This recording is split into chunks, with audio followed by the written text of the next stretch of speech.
May we be seated?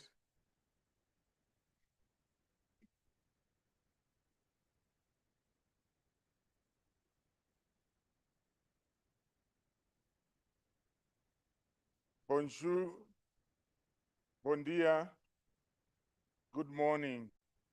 Salibonani. I wish to welcome everyone to the opening session of our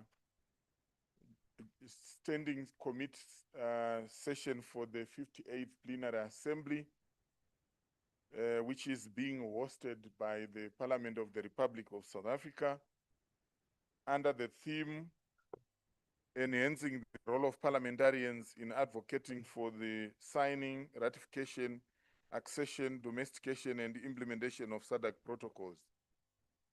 My name is Shaunen Kurasha. I'm the Director, Parliamentary Business and Programs. I'm honored to be our guest of honor.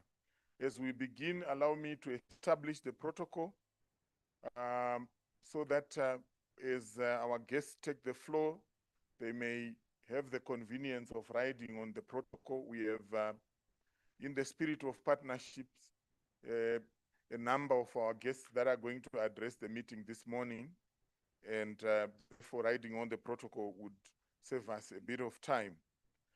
Honorable Speaker of the National Assembly of the Republic of South Africa and host for the 58th Plenary Assembly, Honorable Speaker Toko Didiza, Acting President of the SADC Parliamentary Forum, Honorable Sylvia Elizabeth Lucas, the Secretary General of the SADC Parliamentary Forum, Her Excellency Boemo Sekgoma, Her Excellency Anna Karin Annestrom, Swedish Ambassador to South Africa, Her Excellency Romana Kankus Brown, Austrian Ambassador to South Africa and SADC, His Excellency the Executive Secretary of SADC, Dr. Elias Mahosi, represented by senior officials from the Directorate of Police, Planning and Resource Mobilization and the Legal Unit of the SADC Secretariat, chairpersons of SADC PF standing committees, honorable members of parliament from across the SADC region, our distinguished heads of partner organizations, namely Ms. Antoinette Ngoma, Country Director for Planning International Zambia, Mr. Chikwe Mwenda, Country Director K International, Limbo Chinika, Regional SRHR Fund Manager for UVOS, Sally Ngulwe, Regional Representative for Southern Africa, Equality Now, Ms. Yang Hong, Deputy Regional Director, UNFPA Eastern and Southern Africa, representing UN partners, namely UNFPA, UNICEF and UNESCO, Ms. Nolin Sango Opondo, Senior Officer, Girls Not Brides, Dr. Vivian Joseph, Head of Health Cluster, SIOF, Ms. Roger, Executive Director, SAF-AIDS, distinguished representatives from our other partners, namely Oxfam, Austrian Development Agents, European Union, GIZ, and ZELO, esteemed representatives of civil society organizations and development partners, or esteemed resource persons, members of the diplomatic corps, distinguished guests, ladies and gentlemen. Our program this morning will run as follows for the official opening.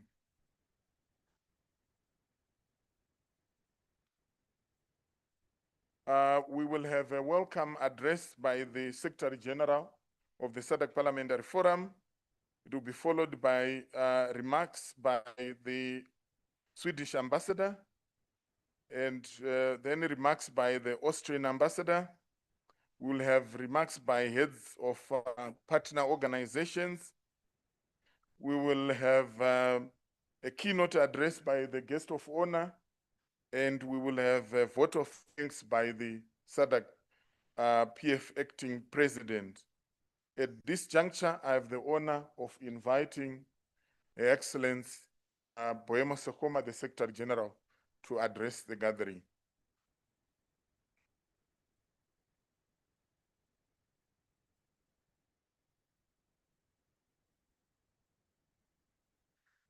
I'm sure. Allow me to stand on the protocol that has been established, honorable members, and just say welcome this morning to this important session, which marks the beginning of our plenary assembly preparations. Honorable members, there's a lot to celebrate, there's a lot to reflect on, and there's a lot that we should take forward as commitment for the oath that we took in office.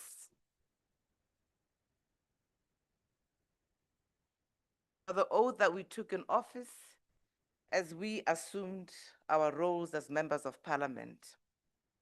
I would like to pick on a celebration which for me occurred yesterday when we genuinely reflected on issues of power, issues of privilege, issues of justice, and oppression that happens inadvertently or directly in view of an omission to regulate or an omission due to our own morality or lived experiences. For me, it's a celebration, honorable members, because it is not often that we look at stories such as Dolly. Was it Dolly? Such as Dolly yesterday. It is not often where we confront the realities that happen in view of lack of data that is required for us to take action as we legislate. It is not often that we are favored with information that often is a reserve of the executive that allows us to then begin to exercise our mandated roles in a manner that is informed by evidence and informed by the lived realities of the populations that we represent without exception. In one or the other, we did confront issues related to what could be triggering, what are the systemic issues that are triggering inaction or action, what are the issues that appear to be on the verge of making parliaments appear as though they're not navigating or that they're going through tumultuous waters that seem to be sinking the ship as opposed to making it stable. We did not mention that we're speaking about democracy. We did not mention that we're speaking about parliamentary democracy. And for me, this is the celebration that I'd like to record this morning. Honorable members, you're well aware that as we meet today, we need to celebrate the fact that the SADC Parliamentary Forum brings together members from both sides of the aisle. We work with members of parliament from both the ruling and the opposition. And this is what makes the SADC Parliamentary Forum an organization that is representative in context. We also bring together various systems of governance. And this makes us learn from the Lusophone, from the Francophone. We also learn from the English in terms of how we need to appreciate governance as it should be. We also learn to look at the tensions that exist between ourselves and those that we wish to hold accountable. We also look at the tensions that exist within the region, and this is what this gathering is all about. We also take an opportunity to engage with the citizenry of SADC. In this case, represented by the non-state actors and the civil society organizations. We have brought together young people organizations. We have brought together organizations that are dealing with rights issues, organizations that are dealing with justice issues, and many more. And for this, would like to celebrate because it will lead to members of parliament getting firsthand what is happening in their constituency. And the permanent silence that appears to plague most of our parliaments when funding cuts occur, when injustices occur, will no longer be something that we can languish in. And this is something that we want to believe that democracy has now begun with us claiming our power and indeed being able to demonstrate through questions, dialogue, and motions how we then really look and demonstrate how the democratic fabric of the region should look like. And honorable members, this is my celebration from yesterday's engagement, and I hope that you can equally claim this and take it forward to our constituents. Honorable members and honorable speaker, I would like to thank you for making it to this particular gathering or convening, as this marks the beginning of the presence of our host for the 58th Plenary Assembly session, which will be hosted by South Africa in Durban this year. It is here that the fodder that is going to feed into this assembly begins. And it is here that we begin to plan for the recognition that we want to give to the issues that impact on our citizenry. It is here that we're going to face the denials that plague our citizenry that we have not been able to take advantage of. It is here that we're going to rebuke policies that are not in consonance with what needs to be able to be in line and promote, for instance, trade, promote climate action, promote gender identity or recognition of sexual identity, or any other action that can be conclusively debated and a position taken by the SADC region. For this, we are quite grateful, and in particular, for the theme that has been chosen that will allow us to really test some of these issues along the various principles that previous plenary assemblies have been able to look into. As I conclude, honorable members, certainly, while we note that democracy is under strain in the SADC region and beyond, it is important that we look at options that we can work with to move forward as a SADC region, to learn from mistakes or progress that has been made, take forward the best practices, and move forward. It is our belief that Parliament remains the exclusive organ of representative democracy. And as you look at your agenda throughout the 4 days, it should not be forgotten that the SADC Parliament looks forward to you depositing some of these solid recommendations in view of giving confidence to why indeed we designed a SADC Parliament which is organic, which will not just be a rubber stamp, but rather a notion that every parliament must subscribe to. Indeed, you remain the first and foremost shield and sword of the people. And it is with these words that I'd like to leave you and welcome you to this gathering. I thank you, honorable members.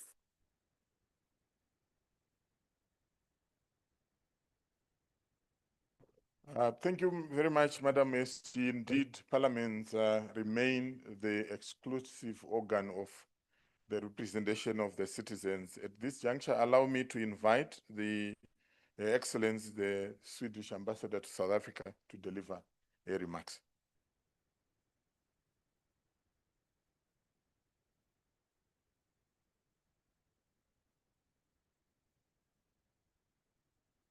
Thank you so much. Madam Speaker, Madam Acting President, Madam Secretary General, isn't it wonderful to have this podium filled with women? I think it says something about the strengths of the SADC Parliamentary Assembly. Honourable members of Parliament, distinguished guests, colleagues, and friends, I'm honoured to be with you today at an event that is a testament to the unwavering commitment of African leadership to see the continent thrive.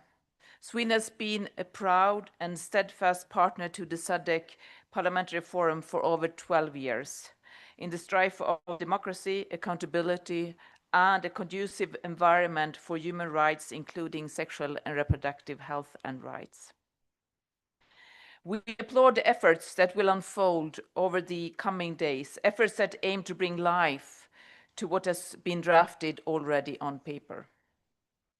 Eastern and Southern Africa continue to face some of the highest rates of child marriage globally, with 32% of young women in the region married before age 18.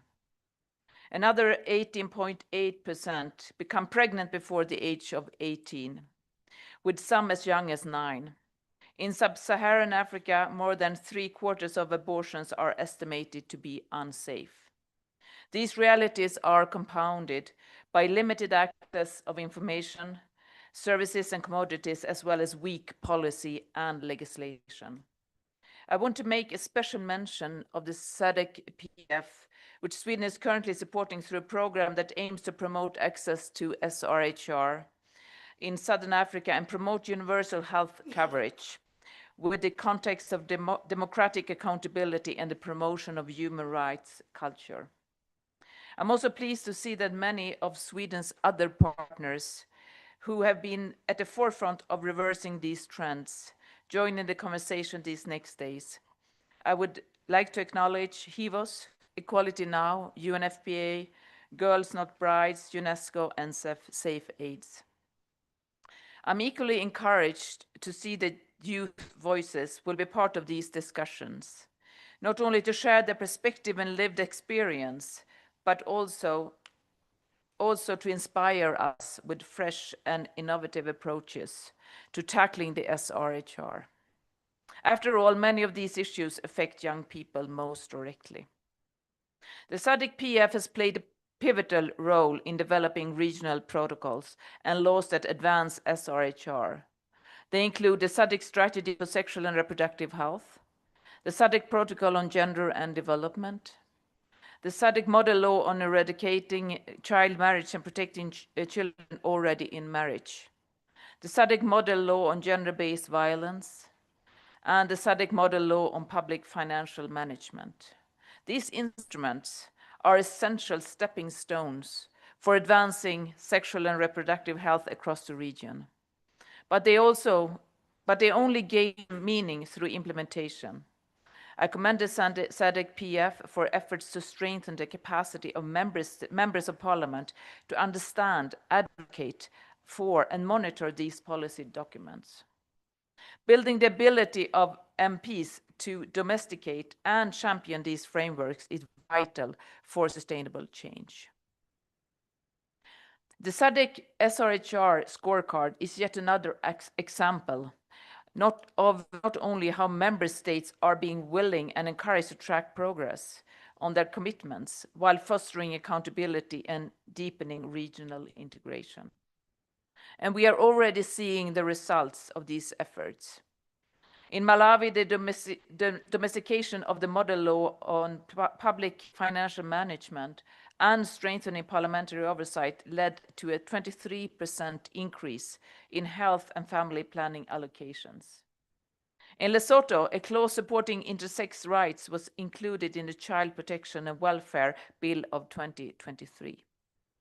And in Zimbabwe, the new Marriages Act sets 18 as a minimum legal age for marriage without exceptions, effectively prohibiting child marriage. These are not just policy wins, these are real, tangible steps towards a future where rights are protected, health is prioritized, and no one is left behind. Sweden remains firmly committed to supporting SRHR across the continent. The work of SADC-PF and your work these next few days is critical to evidence-based capacity building, especially in the face of growing pushback against SRHR. Defending the gains we have made over the last several years is not optional, it's essential. I'm very pleased to be here in person before this August committee, which is pursuing with the development objectives of the forum in line with the SADC-PF strategic plan and the SRHR project. While the progress so far is encouraging, there are more work which will remain to be done to attain the sustainable development goals and that human rights are enjoyed by all, especially the rights to health and the SRHR, which are fundamental to quality of life. It is thus imperative for the region to rally like-minded stakeholders together and ensure the progress is sustained until accomplishments is set targets. I wish you productive and inspiring conversations these days ahead. May your efforts continue to shape a future where everyone can fully realize the enjoyment of the sexual and reproductive health and rights. And I thank you very much.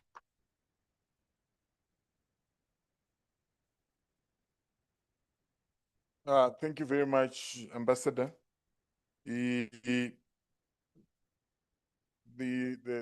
echo that commitments can only make sense through implementation is at the center of the work that SADC-PF is doing.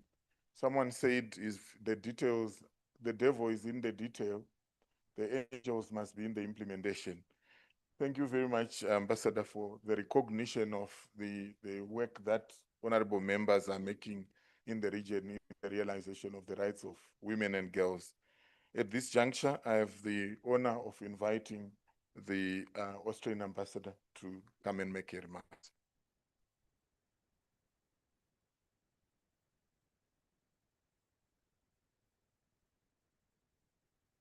Thank you so much.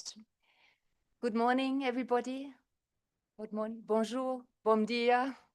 It's a pleasure to be here with you today with this important SADC Parliamentary Forum. It's actually not my first time. When I just arrived in this beautiful country, South Africa, 3 years ago, maybe some of you were already there. I already had the privilege to address you on a meeting like this. So it's really very nice and beautiful for me to be back here. Honorable Speaker of the Parliament here in South Africa, Thoko Ditisa, and also the Honorable Acting President of the SADC Parliamentary Forum, Sylvia Elizabeth Lucas, Secretary General, Boemo Sechoma, hope I got it right, thank you. Dear members of the parliaments of the SADC Parliamentary Forum, dear development partners, ladies and gentlemen. Thank you also, Honorable Chair, for giving me the floor. As the Austrian ambassador, not only to South Africa, but to the region, actually, I'm dealing with not all of your countries here in SADC, but I think it's 10 countries altogether. So it's really special for me that I can meet so many of you here today. And it's a privilege for me to speak here at the opening ceremony of the SADC Parliamentary Forum Standing Committee session. Over the last 2 decades, the Parliamentary Forum has played a pivotal role in promoting democratic governance, regional integration and parliamentary diplomacy across the region. Austria considers the forum as crucial for strengthening democratic accountability and parliamentary oversight.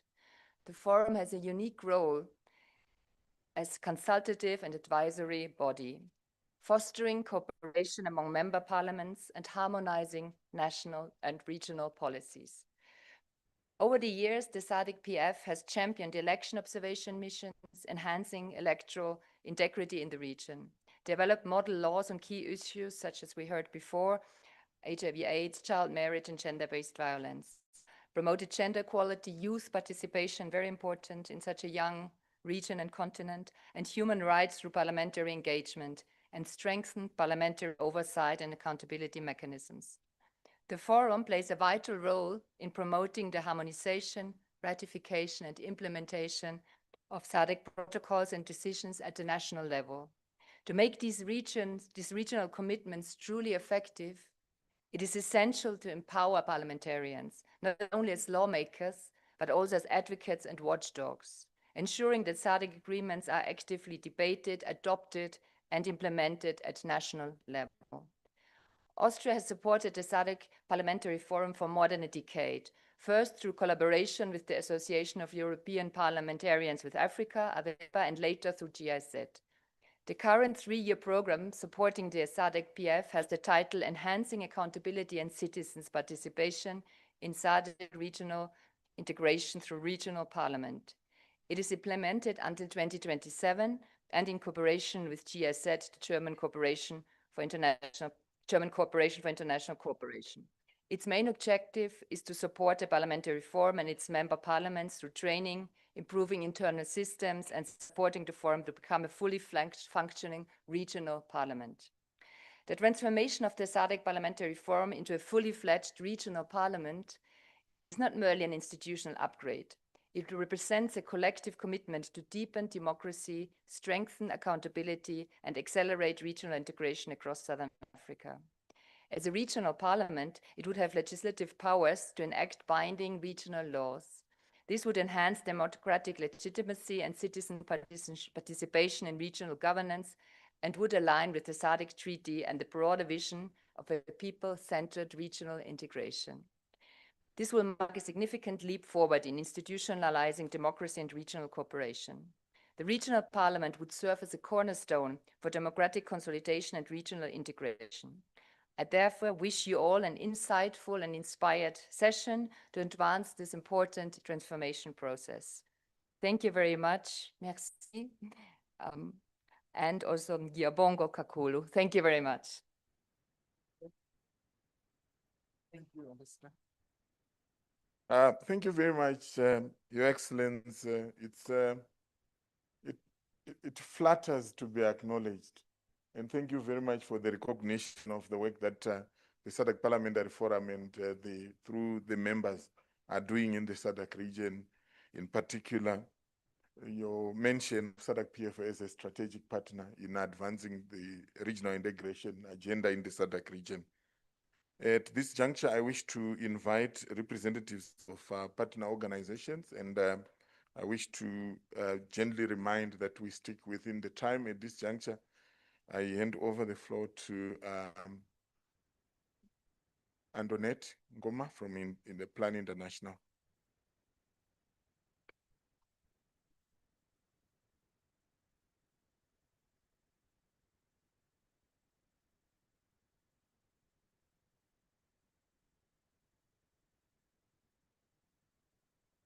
Thank you.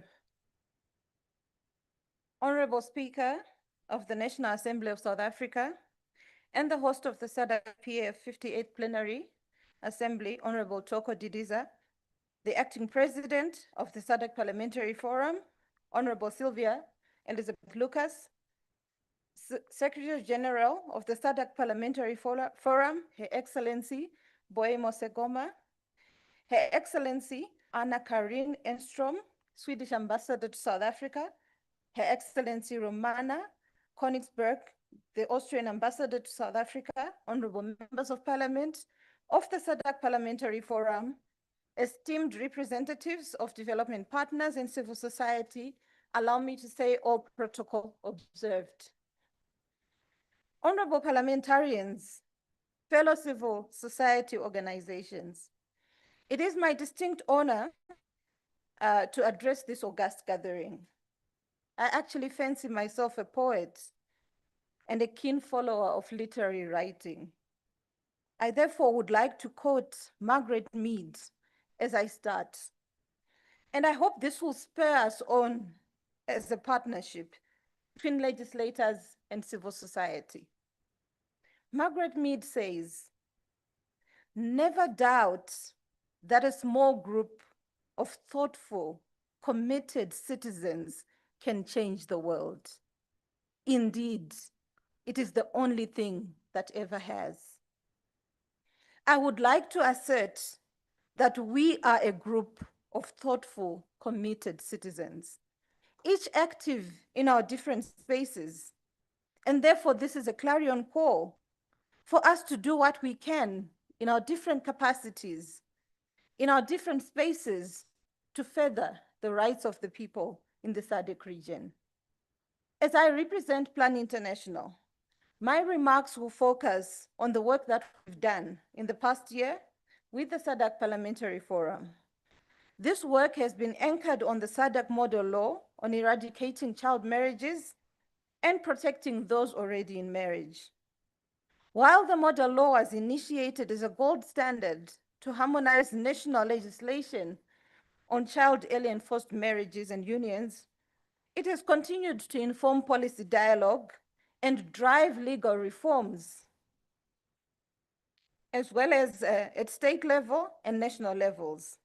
In fact, it has become a rallying point for legislators, traditional leaders, and civil society alike. Plan International in 2024 initiated a conversation with a broader consortium of CSOs to strengthen accountability and transparency on the model law. And the dedicated consortium of partners include the SADC-PF, UNICEF, SAT, GIVOS, K International, Equality Now, and Girls Not Brides. And we set out to develop a monitoring framework and a dashboard, which will be validated in this meeting. The vision was to co-create a monitoring and evaluation framework and a live digital dashboard to ensure rigorous accountability and finally measure the true impact of the model law on girls' lives. What we will see over the next few days is, one, a dynamic digital platform that makes our data visible and our impact undeniable, and knowledge sharing across our borders possible and effortless. Secondly, we will see a credible tool that forces accountability and operates with transparency and ensures that advocacy is powered by evidence. Further, there will be training of legislators to use these tools and the evidence to engage within their national parliaments. The activist in me is pushing me to say, accountability is political. It means bringing ourselves up to scrutiny. But if we do not exercise that peer accountability at regional level, then our leadership will be found wanting.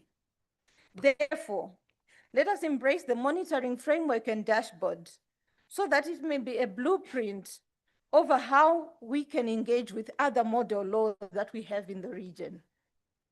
The Swedish ambassador said there is more work to be done.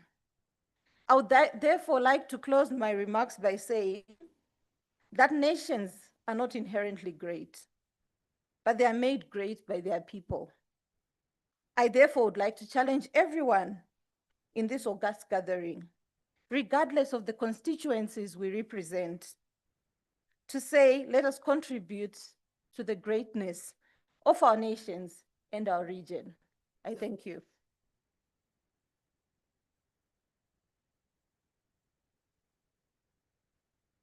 Thank you very much, Antoinette, for demonstrating in practical terms how our partnership is advancing the work that we value so much, how MPs are working with civil society organizations to advance the realization of rights in the SADC region. May I invite Chikwe Mbreda, Country Director for K International Zambia.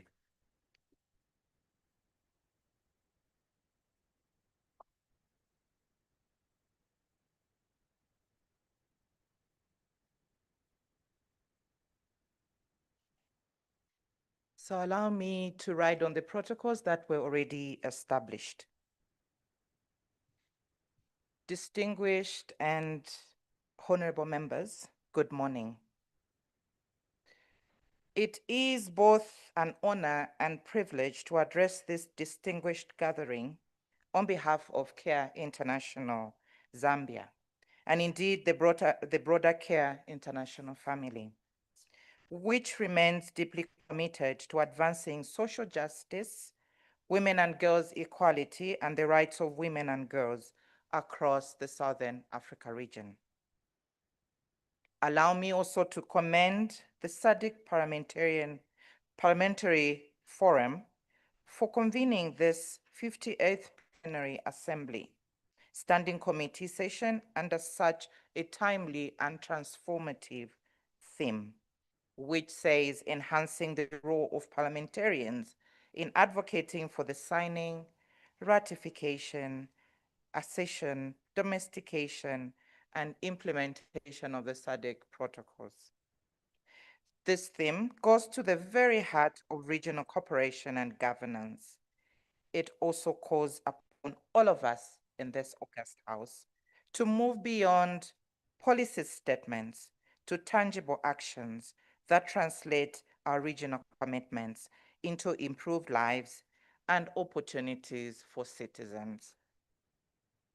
Honorable members, Over the years, the SADC region has developed progressive instruments and protocols that advance gender equality, youth empowerment, health, and human rights. These frameworks, such as the SADC Protocol on Gender and Development, the SADC Protocol on Health, and the SADC Protocol on Education and Training, do provide a solid foundation for translating regional aspirations into national action. But as we all know, protocols and laws achieve impact only when they are domesticated, funded, and enforced.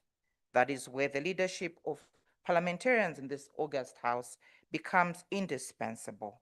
You are the stewards of accountability, as Antoinette has already alluded to, the voice of citizens and the bridge between regional commitments and local realities. Distinguished participants, CARE International, in partnership with UNFPA, UNICEF, UNESCO, HIVOS, Girls Not Brides, Plan International, and Equality Now, has had the privilege of working alongside SADC-PF and national parliaments through initiatives such as the Zambia SHISOS, which is Sexual and Reproductive Health and Economic Empowerment of Adolescents and Youth Program, and the SADC-PF SRHR HIV and AIDS Governance Project.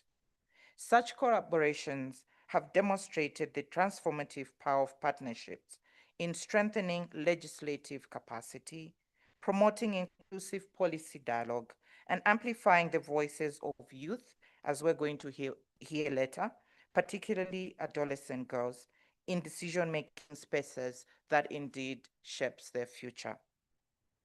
Together, we have supported parliamentarians to champion sexual and reproductive health and rights, promote women and girls' equality, and advance the implementation of the SADC model law on eradicating child marriage.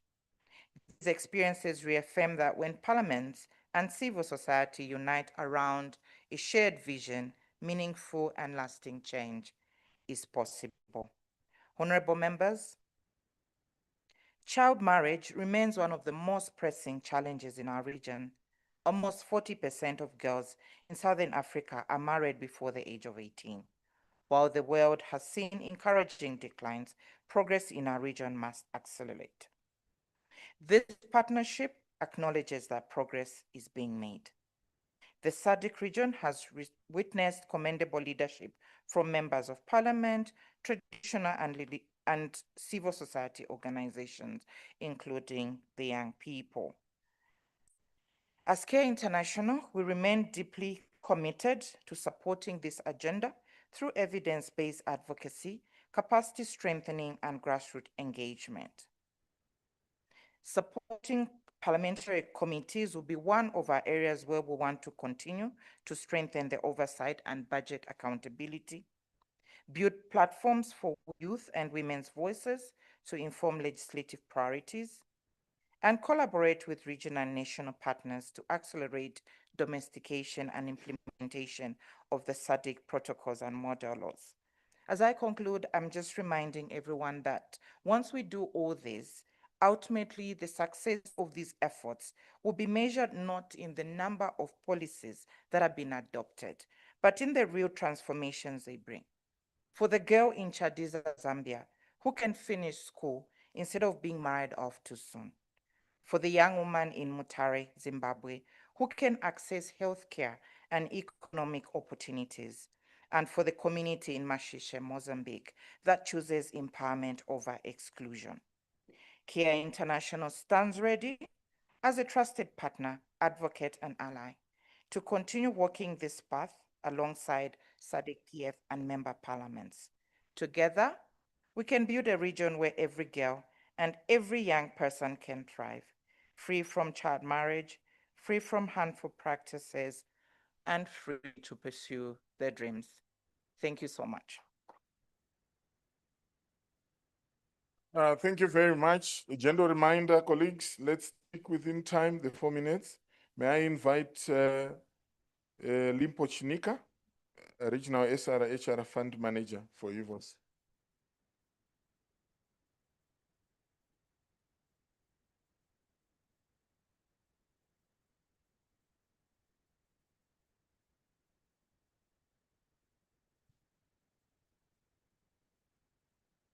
Allow me to write on the protocols already observed. Good morning, distinguished ladies and gentlemen. On behalf of HIVO Southern Africa and the Regional SRHR Fund, allow me also to extend remarks as well from our regional director, who's not able to join us here today, Mr. Joy Mavenge. It is my honor to welcome you to the 58th Plenary Assembly session and Standing Committee session. We are here as partners in a shared mission to advance a just and inclusive Southern Africa.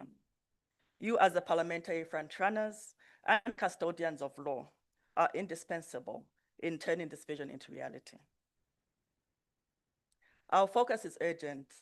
The presentation that was highlighted yesterday and that was shared on the SADC SRHR scorecard revealed that out of the 9 countries that have laws allowing adolescents to access SRHR services without third-party authorization, 7 countries do not have.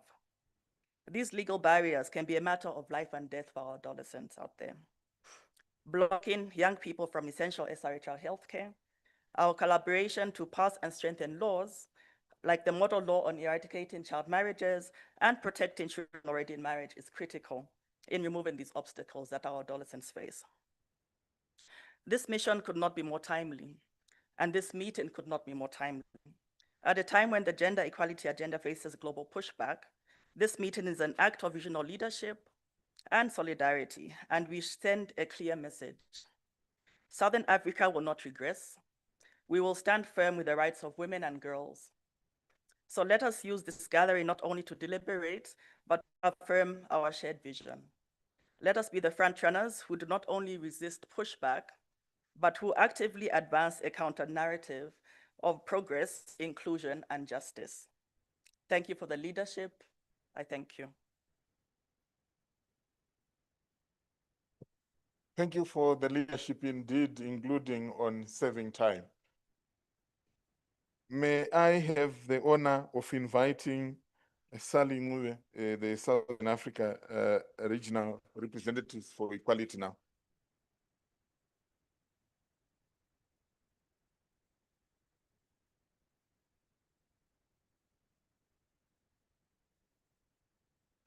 Allow me, ladies and gentlemen, to rise and stand on all protocol observed. Good morning. I bring greetings from Equality Now, where we believe in the power of now. Not tomorrow, not a day after, but now. Equality Now commends and congratulates you, Madam Secretary General, Honorable Speaker, the leadership of the committees and SADC PF for successfully convening this committee session. This year, 2025, marks significantly the commemoration of the 35th anniversary of the African Charter on the Rights and Welfare of the Child, 30 years of Beijing Declaration, and 9 years since the adoption of SADC model law on ending child marriage. We take this moment to celebrate the exceptional leadership of all of you in this room and those that came before us, because it is that leadership that has taken or that has made progress possible in Southern Africa. However, despite progress, child marriage remains widespread. At the current pace, if we don't pace up, UNICEF have projected that it will take 200 years.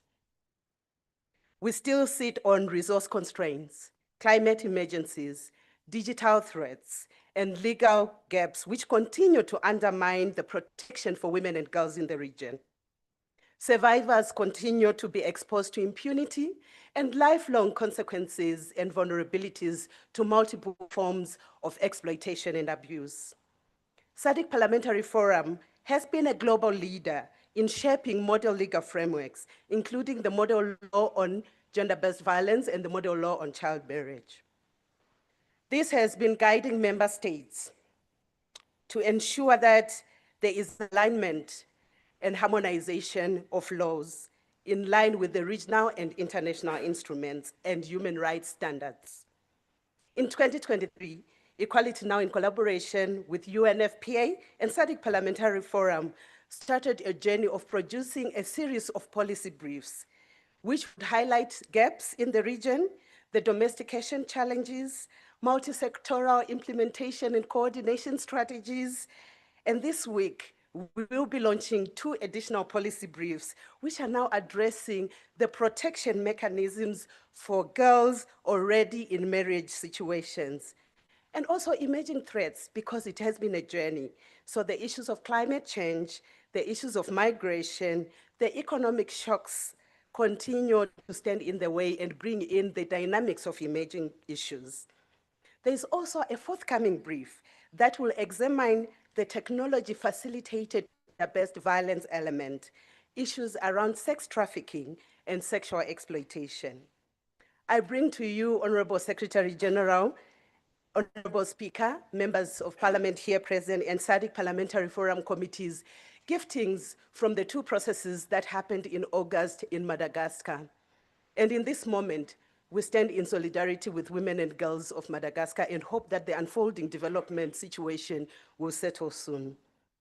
So in Ansirabe, on the 15th of August, there was a convening in partnership with the Technical Working Group on Model Law on Ending Child Marriage and SADC Parliamentary Forum, where at the SADC People's Summit, we gathered to reflect on the status and on opportunities to strengthen protection mechanisms for child marriage survivors. The recommendations that emerged were issues around us accelerating progress for legal and policy harmonization, including establishment of evidence-based policies, data systems, and strengthening survivor-centered protection and support services, strengthening our multi-sectoral coordination and capacity strengthening, and then strengthening community engagement and social norms change in partnership with the traditional leaders. Parliamentary monitoring and oversight to ensure compliance with the regional and international human rights obligations and mandates, and then institutionalizing survivor-led platforms for policy design and monitoring. An increase in investment in education and empowerment and digital inclusion for girls also emerged as a recommendation. And lastly, the issue around parliamentarians to consider the establishment of permanent subcommittees on ending child marriage so that we sustain political will and progress as well as accountability. Another gifting also emerged on the 16th of October on advancing digital rights and addressing technology-facilitated violence. So youth leaders also acknowledge that technology-facilitated gender-based violence is a growing threat in the region. Traffickers are exploiting digital platforms to recruit, coerce, as well as profit from women and girls. Although a digital divide persists, women and girls continue to bear the disproportionate harm. The model law on gender-based violence provides a comprehensive guidance, yet legislation still has not fully addressed the digital dimensions of exploitation. So a call to member states to develop comprehensive legal responsive to end technology-facilitated gender-based violence, sexual exploitation, and trafficking emerged. So the 7th Southern Africa Youth Forum and youth leaders and policymakers called for closing digital divide, including universal, safe, and affordable internet, prioritizing rural communities, accessibility issues for persons with disabilities, as well as gender equality in digital literacy. Promotion and inclusion of leadership of women and girls and young people in digital governance. Legal clarity without implementation is rhetoric. Survivors are calling us to accelerate action. As we stand on this sacred Oliver Tambo, land, I wish to quote what Oliver Tambo said and reminded us that the fight for freedom must go on until it's won. Until our countries are free and happy and peaceful, we cannot rest. So let us honor his legacy by ensuring that the rights of women and girls are fully realized across Southern Africa. As history has chosen us today, history has also deployed us and history will judge us. May this convening renew and refine our commitment to accelerate progress and bring our power and privilege for domestication, implementation, and accountability based on the SADC model laws we have developed. Strengthening parliamentary mechanisms for monitoring child marriage and gender-based violence, including technology-facilitated gender-based violence. Allocate adequate budgets for survivor-centered services and strengthening our cross-border cooperation in ending technology-facilitated violence, trafficking, and child marriage. Political will, community ownership, and sustained funding are non-negotiable prerequisites for our success. Equality Now stands ready to support member states to advance equality and harmful practices and sexual exploitation and abuse and promote legal equality for all. A just world for women and girls is possible. We all have what it takes. Time is now for us to step up, and time to accelerate action is now. So we all have what it takes in this room to be able to accelerate change and to bring in lasting change and sustain it, not just for ourselves, but to pay it forward for the future that is emerging. So together, we will make sure that this convening, we hold each other accountable. We also pay our generational mandate, which is calling us to duty. I thank you all for your attention. Thank you, Equality Now. The time for action is now. A gentle reminder, we stick within the time. May I invite the representative of UN partners, Yang Hong, the UNFPA Deputy Regional Director, Eastern and Southern Africa.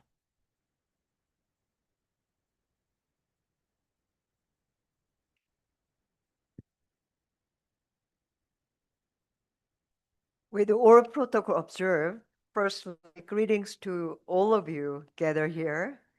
Good morning, bonjour, bon dia.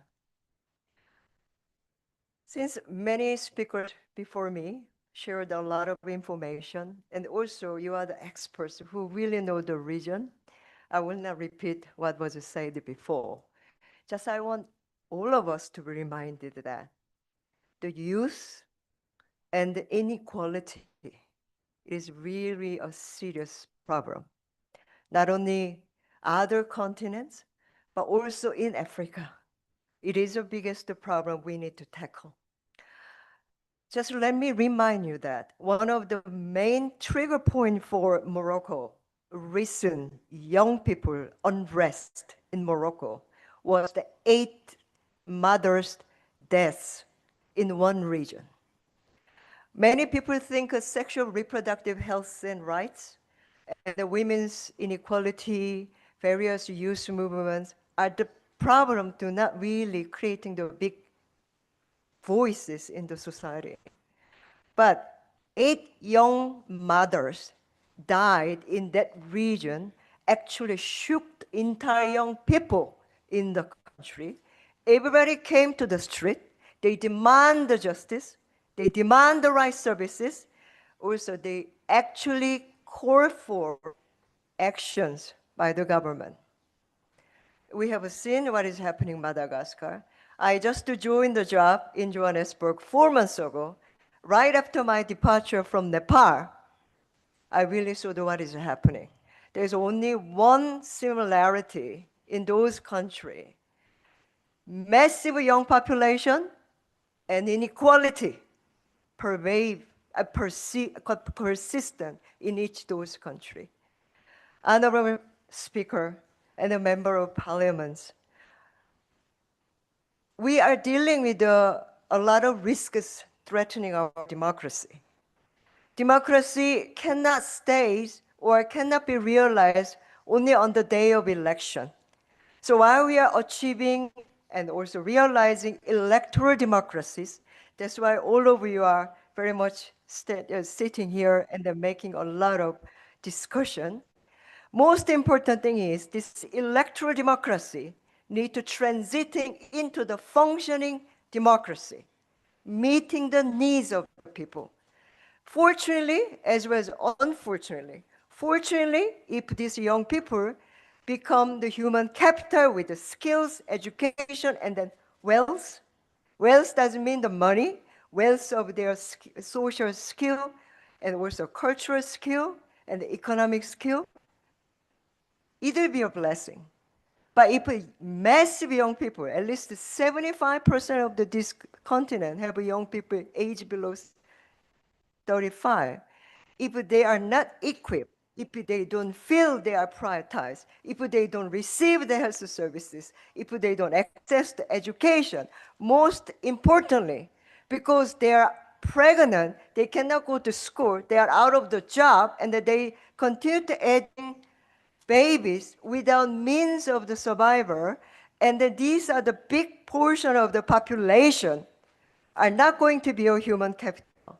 They may continue to bring down all your effort, all the national effort to progress the economy of individual country and the region. Honorable Member of Parliament, you are the center of the power, not the power of ruling the country, power of the influencing the government, power of the representing the voice of the people. This is time for all of us to assist you, to make the government to deliver what they promise, make the government to allocate the budget in the right places, make the country to make the decision to prioritize, to invest in the young people, whatever profile they have, whatever gender they have, whatever cultural background they have, whatever country they come from. They deserve to lead the future of Africa. So we are sincerely believe in you. We sincerely believe in the future of Africa. So UN family, including UN Population Fund, let us assist you through your political calendar and the parliamentary affairs cycle by bringing the data, bringing the knowledge, but most importantly, we want you to be equipped to discuss with the government very much into detail of the national budget. Thank you very much, and wish you a very fruitful discussion. Thank you. Thank you very much. Is this not sweet? Speaking from the heart, let electoral democracy translate into actual democracy where the aspirations of the young people are realized. Thank you very much. We appreciate the remarks. May I invite Girls Not Brides, Nolin?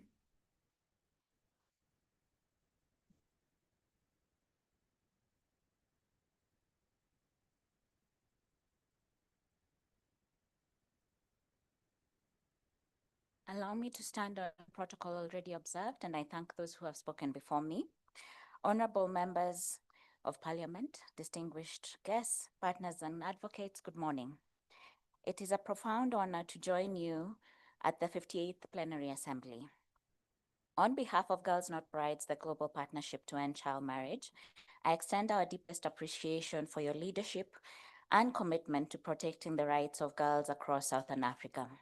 Girls Not Brides is a global partnership of more than 1,400 civil society organizations in over 100 countries, united by a shared vision to end child, early, and forced marriage and unions. We work by strengthening national movements, amplifying voices of women and youth-led organizations, and working hand in hand with governments and regional bodies such as the SADC to turn commitments into lasting change. We are here because we believe in a future where every girl can choose if, when, and whom to marry, and where she can pursue her education, dreams, and her full potential. But belief alone is not enough. Ending child marriage requires bold action, sustained investment, and accountability. And the urgency is real. According to UNICEF, nearly 1/3, which is 32% of young women in Eastern and Southern Africa, were married before the age of 18. In at least 5 SADC countries, the prevalence of child marriage exceeds 40%. At least 2 SADC member states rank among the top 10 countries globally with the highest prevalence of child marriage. These are not just statistics. They are stories of interrupted childhoods, lost opportunities, and futures cut short. They are the faces of girls like Thandi from Malawi, who dreamed of becoming a teacher, but was forced to drop out of school and marry at 15. Or Mariama from Mozambique, who now mentors other girls so that they do not face the same fate. Each percentage point represents millions of girls' dreams broken, and yet each girl who is supported to stay in school and delay marriage or supported as a survivor represents hope restored. The Southern Africa region has already shown what is possible when commitment meets courage. From Malawi's national strategy to end child marriage, to Zambia's parliamentary caucus on child rights, Lesotho's reform of marriage laws. These examples prove the commitment to progress is not only possible, it is happening here in this region. The SADC model law in eradicating marriage and protecting children already in marriage gives us a shared framework. Now we must make it a shared reality. Despite all these developments, data tells us that we need to accelerate our efforts to end child marriage. At the current rate of progress, it will take 200 years to eliminate child marriage globally. We cannot afford to wait. That is why data matters. We cannot transform what we do not measure. We cannot hold ourselves accountable without evidence. And we cannot accelerate progress without knowing where we stand. That is why we are proud to support the Monitoring, Evaluation, Research and Learning Digital Dashboard, a powerful tool that will equip parliamentarians and stakeholders alike with real-time insights into what countries are implementing the SADC model law in eradicating child marriage and protecting children already in marriage. This dashboard is more than just numbers. It is a mirror reflecting our commitments, a compass guiding our decisions, and a lever for change. It allows us to track progress, identify gaps, and amplify what works. It empowers us to move the promises to progress. But the tools alone are not enough. We need champions. We need you. Every one of you has the power to change a girl's life, perhaps not all at once, but one decision, one motion, one budget line at a time. When Parliament stands for girls, entire generations stand taller. So today I call on each of you as lawmakers, as leaders, as guardians of girls' rights, to use this data to drive change, to push for domestication and implementation of the model laws, to demand budget allocations that match our ambitions, to listen to girls, elevate their voices, and ensure they are not just beneficiaries of change, but co-creators of it. Let this session be remembered not just for its deliberation, but for its decisions, not just for its vision, but for its velocity. Let this be the generation that turned commitments into change, data into decisions, and courage into action. Imagine a Southern Africa where every girl walks to school in the morning and not down the aisle. That future is within reach if we choose it together. Together we can end child marriage. Together we can build a region where every girl is free to thrive. Thank you very much. Thank you very much, Girls Not Brides. We cannot overemphasize the importance of data and the evidence. May I have the honor of inviting Dr. Unganai on behalf of Machinda Marongwe, the Program Director, Oxfam Southern Africa.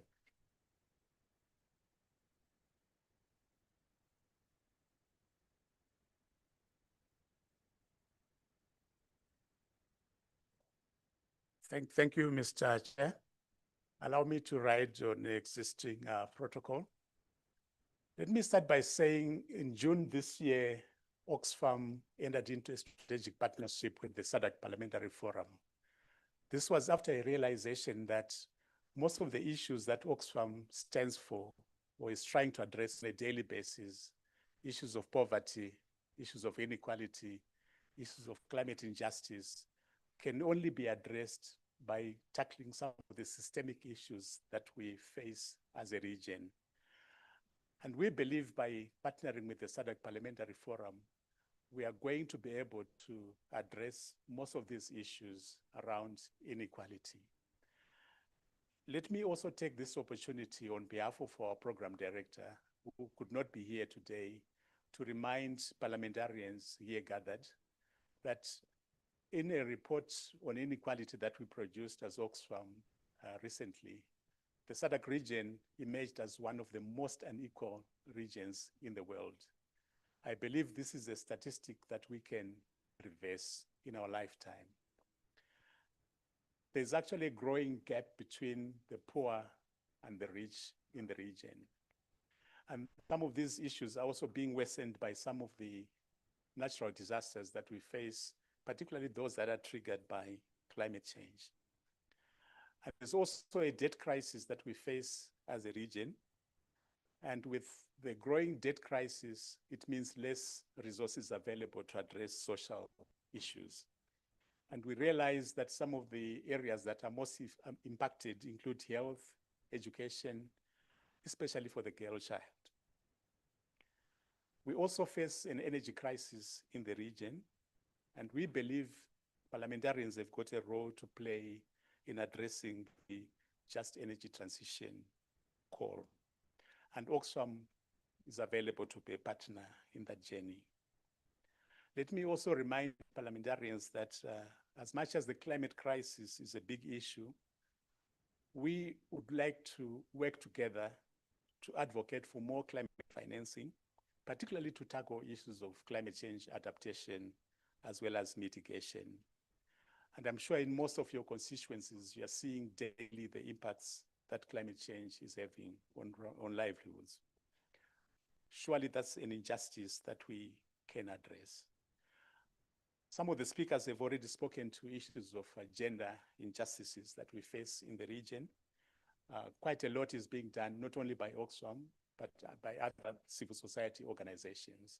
We would want to make a commitment as Oxfam that we're going to continue to work with other partners to address the injustices around gender. Let me end by reminding the parliamentarians of the importance of evidence-based policies, but also policies that are people-centered. And as Oxfam, we would want to make a commitment to continue to work with the SADC Parliamentary Forum to address some of these issues. But also, I think we have already made a commitment as Oxfam to support this SADC Parliamentary Forum liaison office. And we're also making a commitment to anchor some of the standing committees that are very vital in advancing the agenda of addressing poverty and inequality in the SADC region. With those remarks, thank you. Thank you, Dr. Unganai. The tag that the region remains one of the most unequal regions is a tag that we need to confront. We appreciate. We were never going to end without hearing from the owners of this region. We all belong to it, but it has its owners who will pass it on to future generations on our behalf. I have the honor of inviting Dr. Vivian Joseph, the head of the health cluster from the Southern Africa Youth Forum.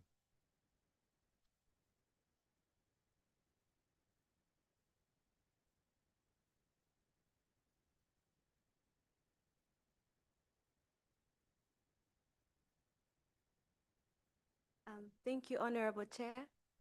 I will stand on the existing protocol, and it is both an honor and a privilege to stand before you today on behalf of Southern African Youth Forum and the SADC Youth Parliament, as this is a significant gathering.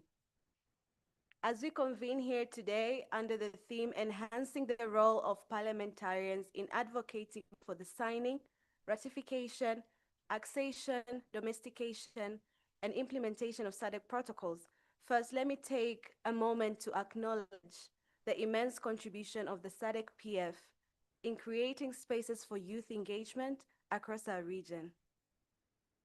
We acknowledge the decision taken by SADC PF on the 57th Plenary Assembly to ensure sustainable youth inclusion and effective participation in policy and parliamentary processes, just like this one.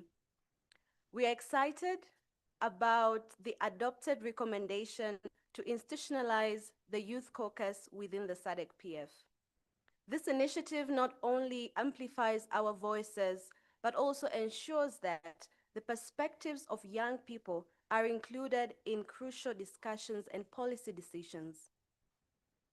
We also applaud the standing committees and our participation in adding youth voices during the plenary assembly, I being a testament of that. We recognize that our partnership extends beyond dialogue. It is a partnership for action. It encompasses mentorship, engagement between SADC-PF and the Southern African Youth Parliament, fostering a culture of leadership and advocacy among young people. The collaboration with SADC-PF is a testament to a shared commitment to youth empowerment, development, and inclusion. In today's digital age, we must equip our leaders with the necessary skills to navigate the complexities of social media and digital communication.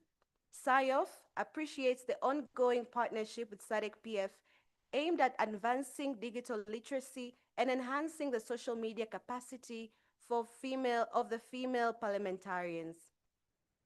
This initiative not only empowers women within our communities in leadership, but also strengthens the overall advocacy efforts within our communities and their constituencies.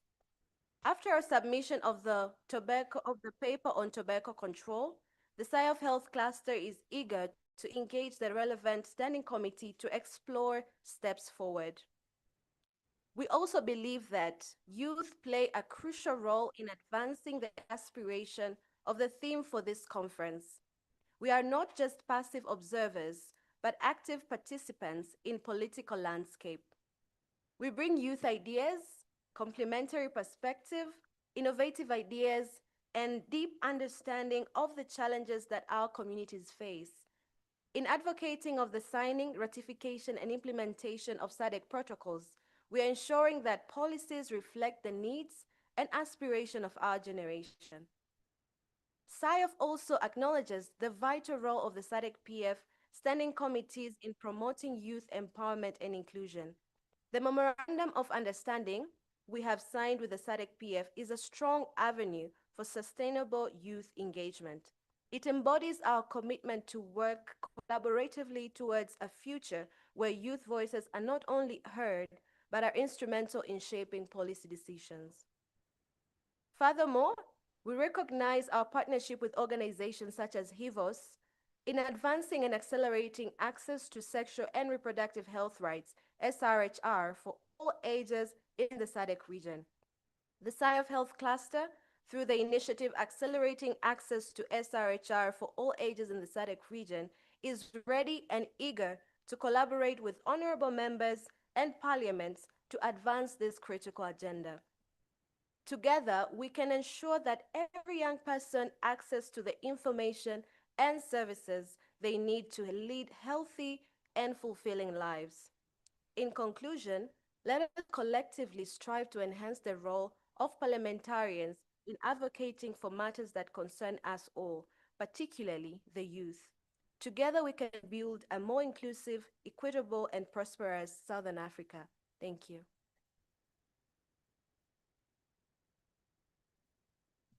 Thank you very much, Dr. Vivian, representing the young people of the Southern Africa.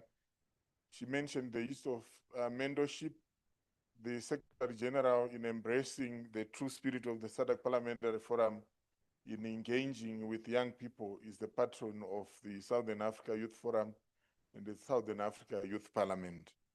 At this juncture, I wish to reiterate, honorable members, honorable speaker, that we have been very deliberate in creating a platform for our partners to have their voices heard. They say if your relationship costs you nothing, that relationship means nothing to you. We committed our time to have our partners speak to us because we value the relationship we share with them. Our committee sessions, honorable speaker and members, are supported entirely by our partners. And we are therefore very grateful that they have been able to make this possible, and we value them, we value the cooperation. We needed to put that on record. At this juncture, I have the honor of inviting the acting president to introduce our guest of honor, the honorable speaker, and invite her to deliver a keynote address.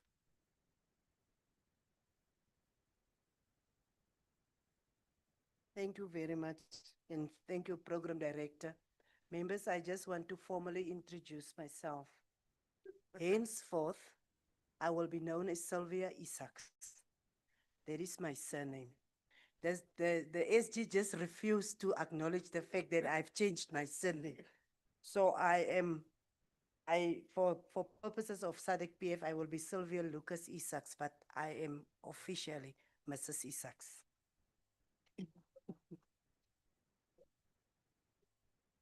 Thank you very much. Mine is in actual fact a very easy task because it's always nice to introduce someone that you know well, that you work with, and that you appreciate. And I am having the honor of introducing the Honorable Toko Angelina Didiza, the Speaker of the National Assembly of the Parliament of South Africa. She is elected as the Speaker of the National Assembly of South Africa since June 2024. Before that, she served on several positions in the executive since 1994, where she was the youngest member of the Parliament of our revered President Nelson Mandela. She was the youngest first. By then, she was appointed as the Deputy Minister of Agriculture, but soon after, she started to rise into different ministerial positions, First Minister of Public Works, but particularly Minister of Agriculture, because she had a first term and she came back for a second time. Again, it seemed as if agriculture stuck to her. And she was, I should say, one of the best that we have ever met in terms of the programs, particularly for women and young people, that she initiated in her term as a Minister of Agriculture. She entered the politics through anti-apartheid activism, particularly in Christian organizations and women's groups. She used to be the inaugural Secretary General of the Women's National Coalition, and we know what the Women's National Coalition did and how profound their role in the liberation of women goes. I should add that. She's a dedicated, results-oriented politician and a professional with a proven record of accomplishment in creating and implementing developmental and growth-stimulating policies and negotiating win-win solutions for citizens. 1 hectare, 1 family, or 1 family, 1 hectare, something like that. She wanted families really to be able to ensure food security. Unfortunately, when you are taken away from the position, it seems as if people are starting from scratch, not continuing with the kind of programs that you put there. She have a broad knowledge, and I think when we had this discussion this morning, we can attest to the fact that she's got a very broad knowledge of South Africa and Africa's economic, political, and social landscape, with extensive first-hand experience in agriculture, once again, land affairs, infrastructure development, and the rural economic sectors. She holds a master's degree in tertiary education management and an honors in politics and a Bachelor of Arts degree majoring in sociology and politics. She has several diplomas, and I know when we once discussed, and she said, do you know, I was once a journalist, and she was, and I was saying to her, then you must go back because maybe you will be a progressive journalist now. We need progressive figures in journalism at this juncture. And she was also in 2005 nominated as one of the young global leaders by the Klaus Schwab Foundation. So you can see it is an accomplished individual and someone that is a mother. She said she's our mother, and what is this guy's name? Skosana's grandmother.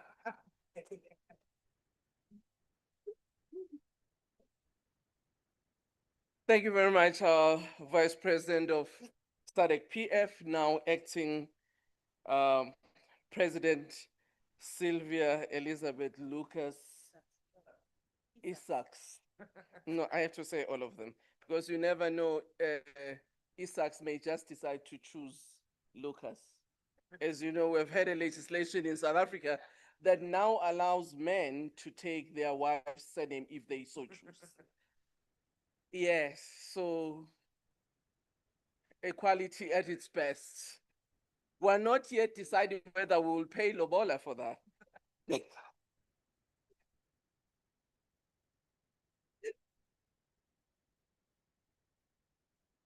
our Secretary General of the SADC Parliamentary Forum, Honorable Poema Sakoma, Her Excellency Anna Karin Enestrom, Swedish Ambassador to South Africa, Her Excellency Romana Koningsbrunn, our Austrian Ambassador to South Africa and Southern Africa, honorable members of the SADC Parliamentary Forum, our partners who are here, but also our senior officials from SADC, PF, as well as our different parliaments.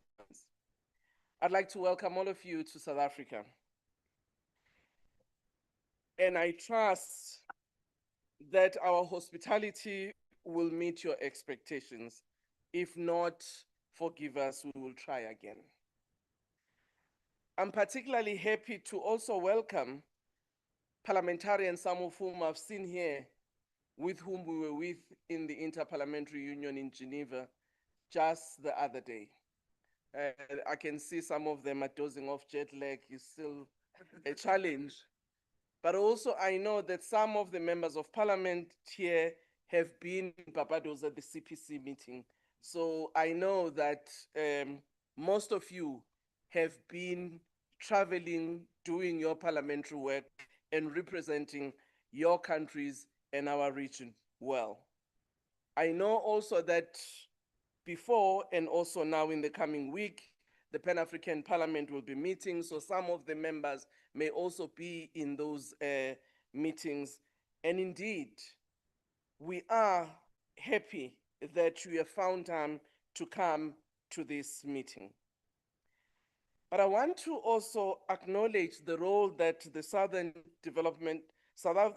African Development Community geopolitical group has actually played in the IPU meeting, where they brought into the IPU agenda the challenge that Madagascar is facing. Not only to reflect on the challenge, but also calling different parliaments to support Madagascar in the challenge that they're facing. We also meet here acknowledging that the Troika of the SADC head of state and government have actually sent a delegation to Madagascar for a fact-finding mission to fully appreciate what is the challenge. Most of us might have seen it on our television screen when the situation evolved, started with the service delivery challenges, but it went further to a political situation that led to a dissolution of government, and later there was a change of leadership also in parliament. And I think this once again affirms the importance that as SADC members of parliament, we need to pay attention to how we strengthen peace through dialogue.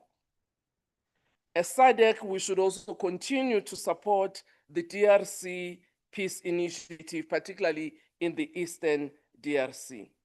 We appreciate other partners globally who are also trying to help the DRC Congo to find peace in the eastern part, but also to build relations between the DRC and Rwanda.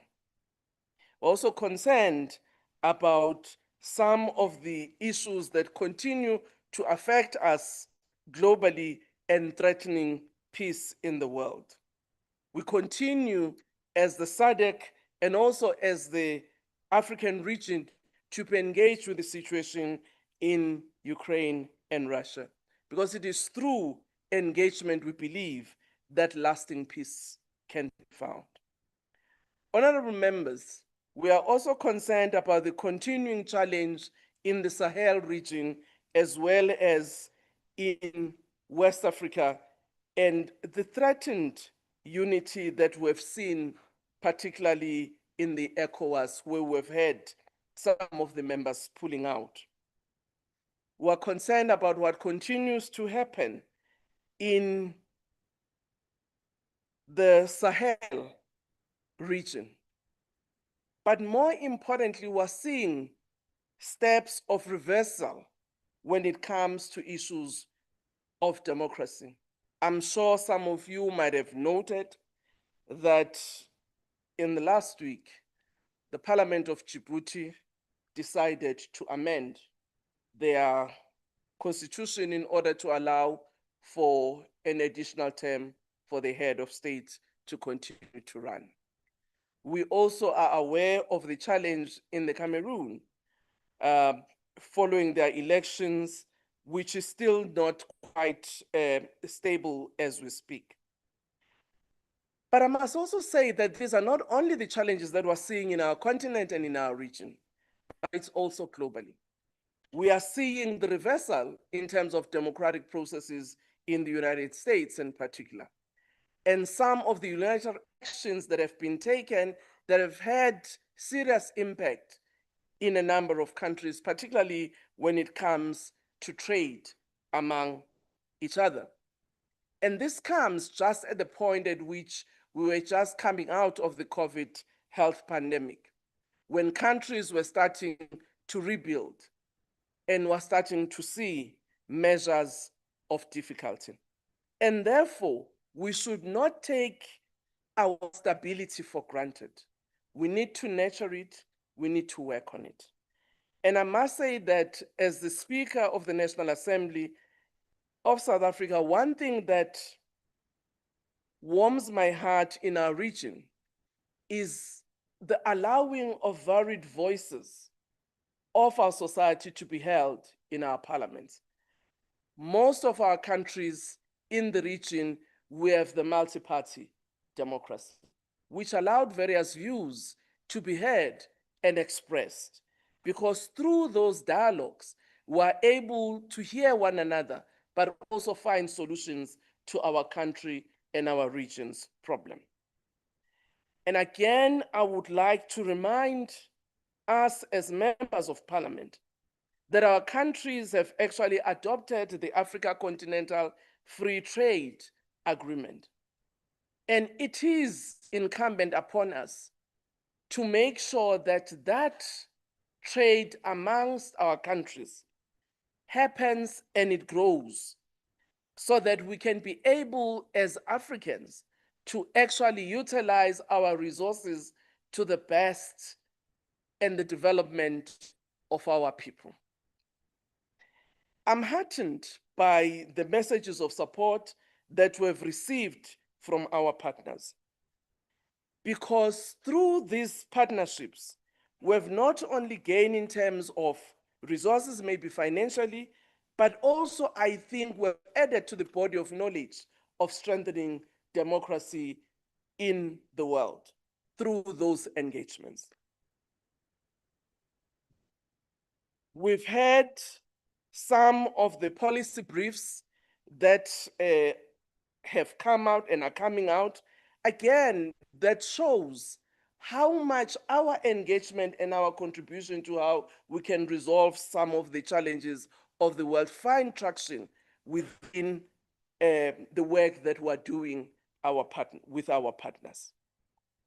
But it is also important, as I listened to the various interventions, that while we make progress, sometimes we go 2 steps backwards, particularly on issues of gender equality and dealing with issues of gender-based violence and femicide.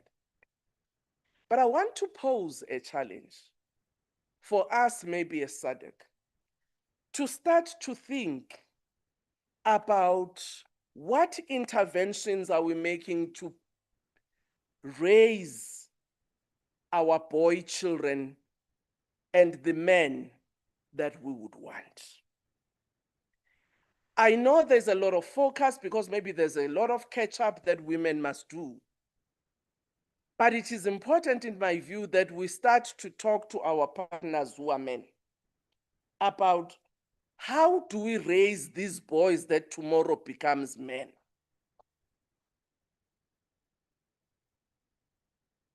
Because unless we deal with some of those challenges, the cycle will continue. Some of them, it's about dealing with the cultural issues that we need to confront. And I know there are certain times where men have to go to seclusion in order to become men. I'm not sure what they are taught. I'm not sure what Baba Matigizela, when you are there, what it said about how you treat your women. What role do you have to be as a husband, as a brother? How is it that we can continue to avoid this matter? Because in my view, it's at the center of addressing the issue of gender-based violence. How do we make our young boys to also feel that they matter? Because when a lot of focus is among girls and less about boys, we continue to have a society that will have very strong and empowered women and very fearful and insecure men. So I do think that maybe in the discourse, we need to come back to this issue. Because gender equality, it's about both men and women. And that's what we need to address. And be able to say to our male partners, the sky will never fall when a woman is in power. The glass will never break when a woman is in power. Actually, it happens every day. We give birth to you, we look after you, we teach you how to talk, we even, protect you among your peers. When you come back to the village and you want to slaughter a cow, you come to the room and say, Mama, which cow can I said, that one is still, creating more babies, so it's still fertile, so don't touch it. But that one has passed the age, and we keep quiet. And the man comes out, in the crowd and says, I think I'm going to slaughter that cow. And behind, we say, Yebo Baba, yes, my darling. We don't say, I actually told you so. Because we protect your image, you also are protecting your ego, So I'm saying the sky doesn't fall. When men go and work in the mines, families never die. The women remain and make sure that children, grandparents are looked after, and when a man comes back, that rondavel that had a hole has been mended by the woman. So the sky does not fall. And I think we may need to look at this gender debate from a different lens to say, if you miss this other 50% and its capability, your world will always be limping because it's only resting on the 50%, whereas it has got 100%, but you are making the other 50% not active by your actions. So, honorable members, for me, I think as the SADC Parliamentary Forum, as we meet today in preparation of the Assembly, there is a sense of excitement because now it's normal when the SADC Parliament, it's normal whether the SADC Parliament will be a reality. The only issue is when it's going to be. That is why if you look at your agenda, it talks to the preparation of what it will mean when we transcend from being a forum to a parliament. How we must prepare ourselves as members to act as a fully fledged parliament. Even though we're saying we will start with the baby steps of having model laws, I'm sure going into the future, we might end up have binding legislation that will make sure that our region develops. Our theme deeply resonates with the SADC Parliamentary Forum Strategic Plan 2024 to 2028, which emphasizes the forum's mission to strengthen parliamentary democracy, accountability, and regional integration through strategic action that enhance the legislative, oversight, and representative roles of members of parliament. The themes and tracks in these programs, in my view, have been carefully selected, honorable members, to correspond with the priorities of this forum, particularly strategic pillar 1, which talks about improving the capacity of parliaments. I must say that sometimes this improving of capacity comes with challenges, because when you are now very capacitated, you can stop budgets. I actually thought I was going to send some few members of parliament to the US to just help how you can dialogue to resolve a budget. Because we've gone through that process in South Africa. We had budget 1 being tabled. We went to budget 0.2. We ended up with budget 0.3, which finally saw the light of day. In between, we ended up in the courts. But finally, I think for the first time, parliamentarians were able to flex their muscle and say, we are the ones that must allocate the resources. And I'm sure we can learn from that so that in future we make it better. But I also hope that in reflecting on our budgets as member states, we take into consideration decisions that we make in multilateral fora, so that those model laws just don't become good laws on paper and good laws being domesticated, but are not funded and therefore not implemented. Strategic Pillar 2 talks about advancing regional integration through model laws and protocols. And again, it helps us to look at how we can ensure that our model laws talk to the challenges that we're facing as a region, so as the protocols.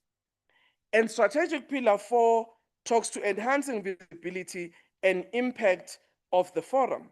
And now it's going to be the impact of the parliament, no more a forum. I hope sooner, by 2026, we'll drop the F and end up with the P. If all the parliaments do what is right. Because it's normal with the heads of state. It's now back to the parliamentarians, who must do what is necessary to make sure that you take resolutions in parliaments that enable us to move towards that stage of being a fully fledged parliament. I just hope that this standing committee meeting will enable us to assess how far we've gone in the past year and what do we need to do going forward. I'm happy, Bama Kakula, you are here, our finance man, because one of the things that we must be able to do as a region is to fund our programs, starting by paying our membership. I hope we are not going to arrive in December in Durban and hear that member states are owing. It's not good for our region, because these are our institutions, and these institutions must be functional. Yes, we do need partners, but I think priority should be us being able to fund the programs that we have. We must also be able to deal with some of the challenges, frankly, that affect us in the region. Be able to speak about them, be able to find solutions amongst them. I think in the region we share certain similarities, particularly on issues of nationhood. There's a lot of intermingling among us, but we're also one of the region that has got some of those people who were here earlier than some of us, the Khoi and the San, or Abatwa as it is called in some of the region. And I do think we need to reflect and say, how do we deal, when we deal about inclusivity in terms of the regional integration, start to address some of those matters. They are not matters only of Australia or elsewhere, but they are our matters also as a region. And I think we do need to look at how we address some of those issues going forward. But also, how do we deal with some of the issues at an immigration level that sometimes affect, our peoples in different ways, and we end up losing our humanity. I always go back to the speech of President Mbeki when he accepted, on behalf of the ANC, the Constitution of South Africa in 1996. I'm an African. And I think if you go back to that speech, it talks about the linkages we have as a region, which is not just about geography, but also by blood.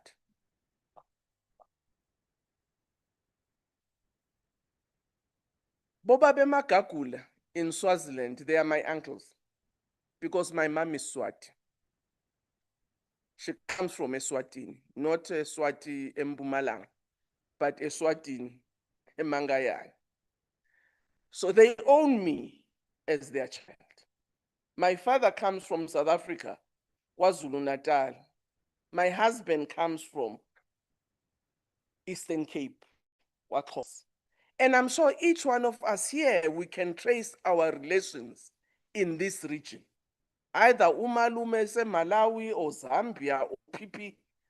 But somehow, there are things in terms of issues of migration that at times invoke the West of us.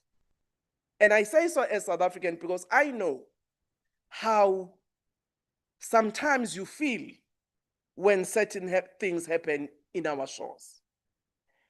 And partly because of uneven development and scarcity and the movement of our people for better, resources and access. And I do think that that regional development, that indicative plan of SADC, it should not be a matter of paper. But seriously, we need to start to say, economically, how do we manage the development in our region? But also, how do we make sure that the movement of our peoples in the region does not become a pain, but it's a matter that we can appreciate as strengthening the diversity and the strength of our region. With that, last, I want to welcome you to South Africa and wish you well in the deliberations that you will have. I thank you.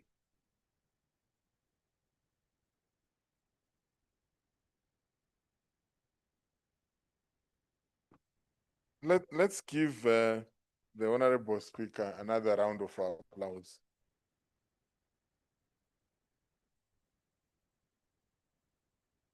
Thank you very much, Honorable Speaker, for the profound words.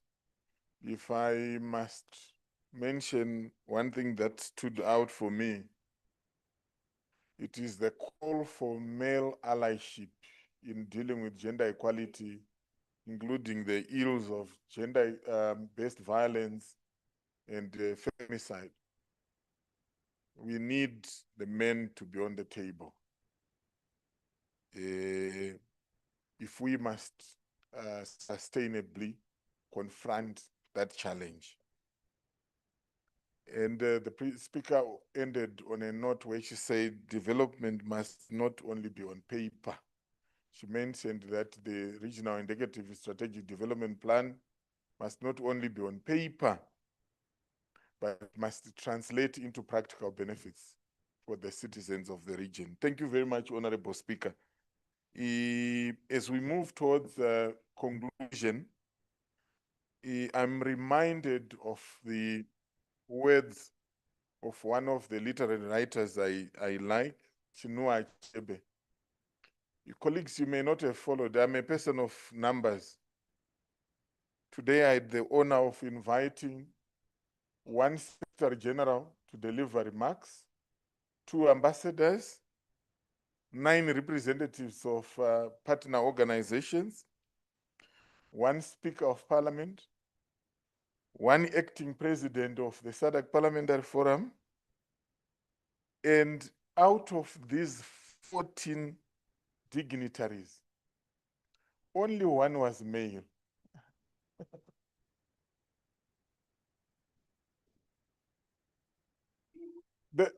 One of the things that will happen, honorable members, if you are designated to SADC PF, is that you will never be gender blind.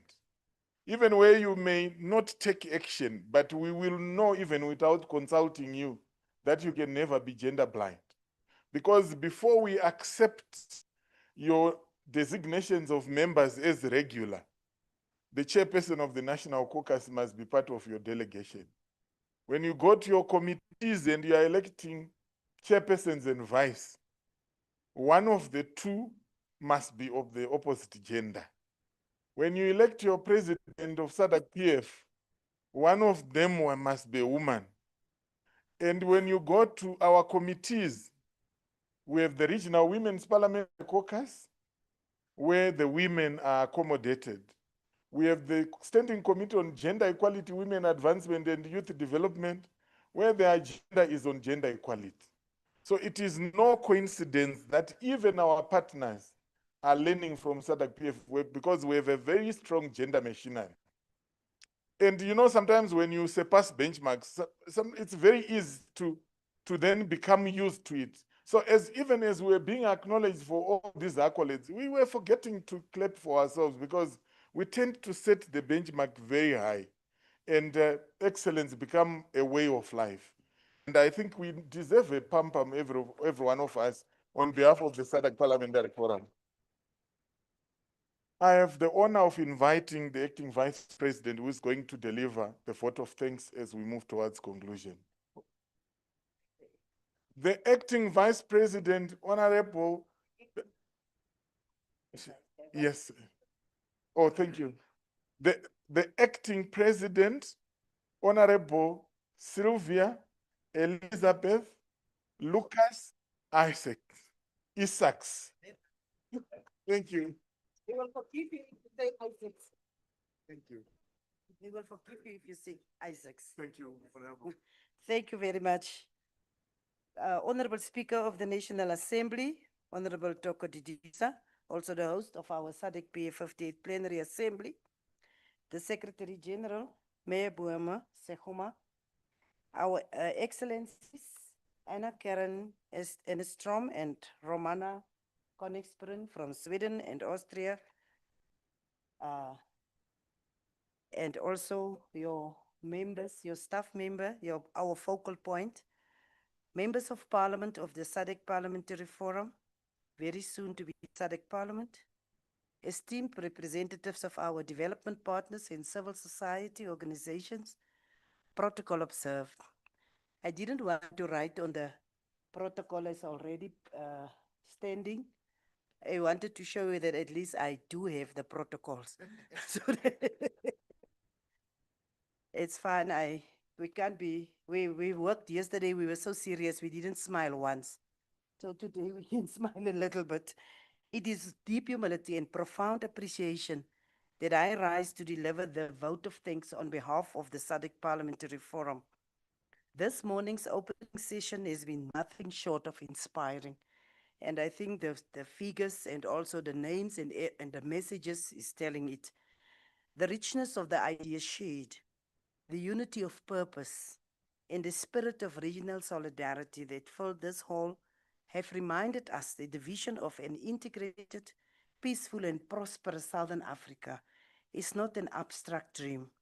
It is a shared responsibility that we must continue to nurture with purpose and conviction.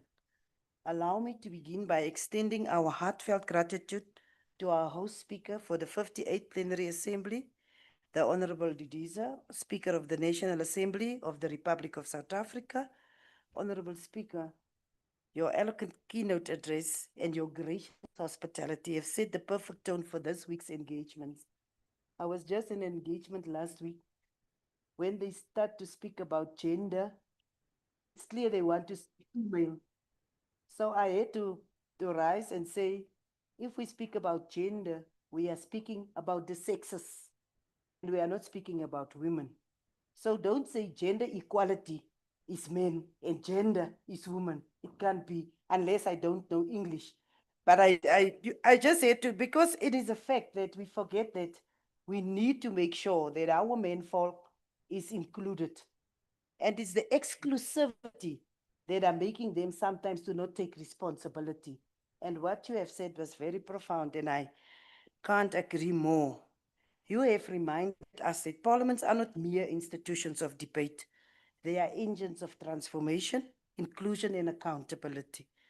Through your leadership, we have felt the warmth and generosity of the people of the Parliament of South Africa, and for that we are sincerely grateful. Our deepest appreciation also goes to you, our SG,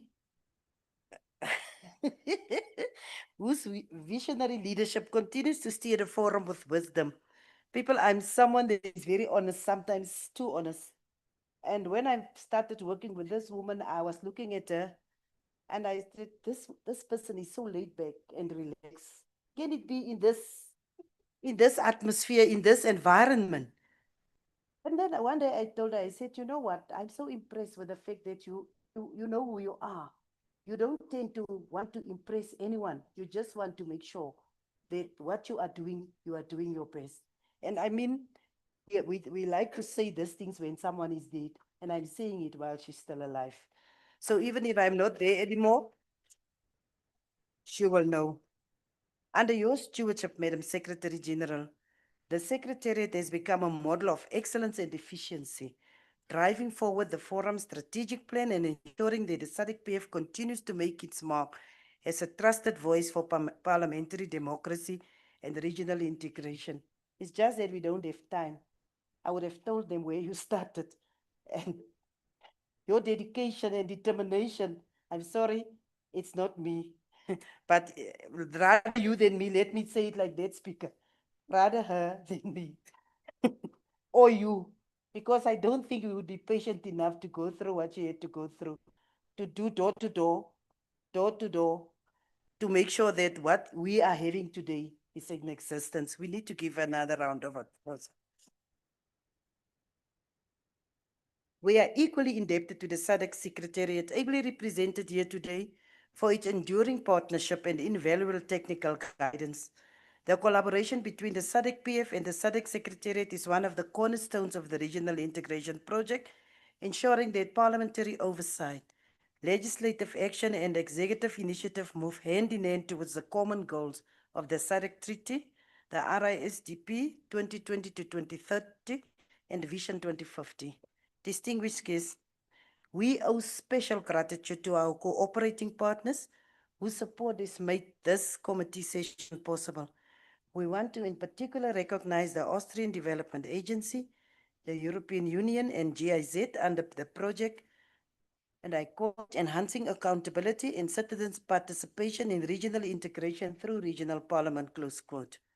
We also express our sincere appreciation to the government of Sweden, whose steadfast support through the SADC-PF Sexual and Reproductive Health and Rights and Governance Project continues to strengthen inclusive governance, gender equality, and human rights across our region. Our heartfelt thanks further go to our collaborating partners, Plan International, Equality Now, CARE, IFOS, UNFPA, UNESCO, UNICEF, Girls Not Brides, CEFAIDS, and the Southern African Youth Forum for their unwavering commitment to advancing social justice, youth empowerment, and gender equality in the SADC region. Your technical expertise, advocacy, and shared passion for human dignity are the lifeblood of our joint work. To all heads of partner organizations We thank you for gracing this open session and for your inspiring words of solidarity. You have reminded us that our region's progress depends on collective action and mutual accountability, on working together and not in parallel. Honorable members, let me also take this moment to extend heartfelt appreciation to the national parliaments of the SADC region for facilitating the participation of their members in these meetings. Your continued cooperation with the forum ensures that our regional voice remains representative, inclusive, and strong. We deeply appreciate the institutional and logistical arrangements made by the respective parliament to make this possible. And to you, honorable members, we extend profound gratitude for availing yourselves to this important session. Your presence here today reflects your unwavering commitment to the regional integration agenda and to the transformation of the SADC Parliamentary Forum into a fully fledged SADC Parliament. By taking the time to engage, to deliberate, and to share your insights, you reaffirm that the heartbeat of this forum lies in the collective wisdom and dedication of its members. Finally, our appreciation once again goes to the team, the Secretariat team under the capable leadership of the SG, for the meticulous planning, coordination, and professionalism that have ensured the seamless organization of this session. Behind the scenes, your diligence and hard work have made today's success possible. As we now embark on the substantive deliberation of the committees, may we do so with renewed energy, clarity, and unity of purpose. Let us ensure that every dialogue and decision made this week contributes meaningfully to the aspirations of our citizens, from young people yearning for opportunity, to women striving for equality, to communities seeking peace and prosperity. Let us continue to lead with integrity, legislate with foresight, and serve with compassion. For that is the true essence of parliamentary leadership in our region. On behalf of the SADC Parliamentary Forum, I wish to extend my deepest thanks to each and every one of you, our hosts, our partners, our members, and our Secretariat for your commitment to the shared journey of integration, democracy, and development. I thank you. Merci beaucoup. Obrigado. It's still all right. Ngiyabonga kakhulu.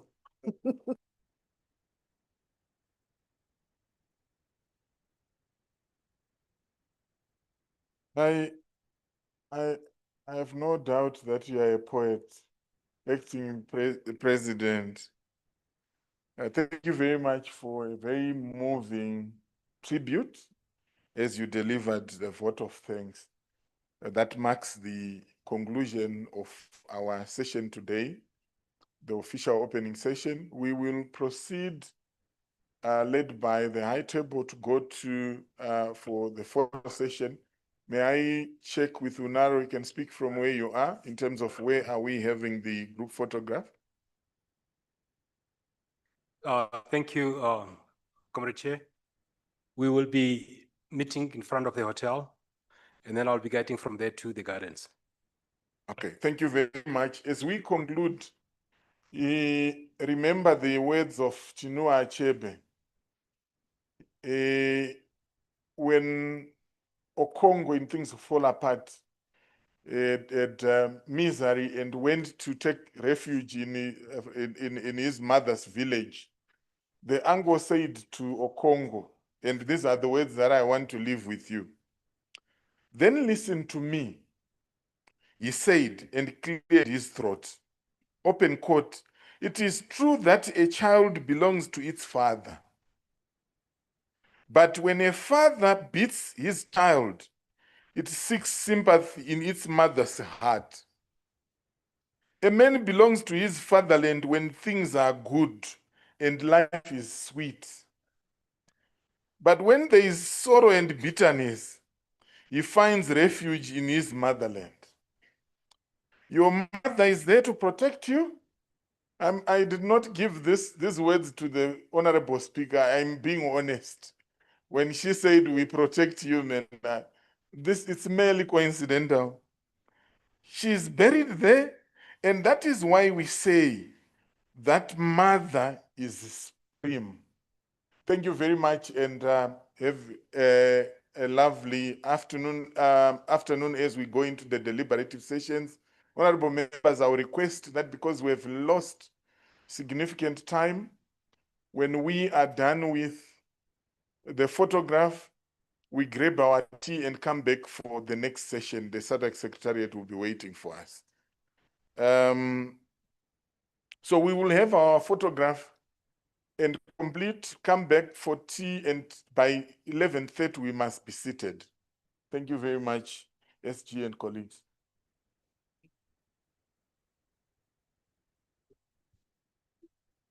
Thank you, SG.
Sound check, 1, 2.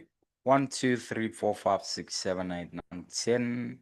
Sound check out, 1, 2. 1, 2, 3, 4, 5, 6, 7, 8, 9, 10. Sound check, 1, 2. 1, 2. 1, 2. 3, 4, 5, 6, 7, 8, 9, 10. Hey. 1, 2. 1, 2. 1, 2, 3, 4, 5, 6, 7, 8, 9, 10. Sound check, 1, 2. 1, 2. 1, 2. Hey. 1, 2. So check out 1, 2, 3, 4, 5, 6, 7, 8, 9, 10. Sound check, 1, 2. 1, 2. 1, 2. Hey. 1, 2, 3, 4, 5, 6, 7, 8, 9, 10. Sound check, 1, 2. 1, 2. 1, 2. 1, 2, 3, 4, 5, 6, 7, 8, 9, 10. Sound check, 1, 2.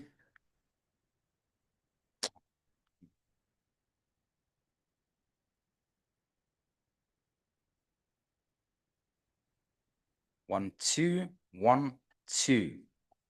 1, 2, 3, 4, 5, 6, 7, 8, 9, 10. Sound check, 1, 2. 1, 2, 3, 4, 5, 6, 7, 8, 9, 10. Sound check, 1, 2. 1, 2. 1, 2, 3, 4, 5, 6, 7, 8, 9, 10. Sound check, 1, 2.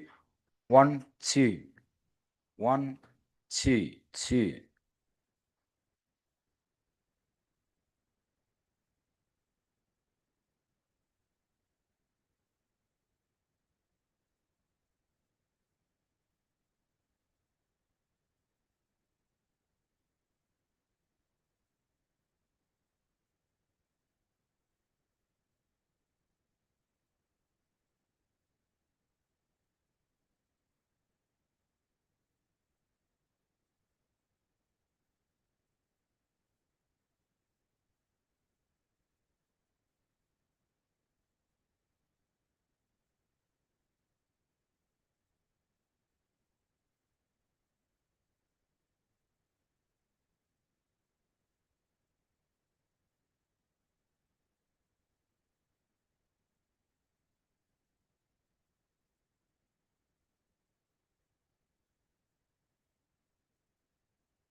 Can we get the house into order, please? Can everyone take the seats, those that are inside? Honorables, members, can those that are inside take their seats?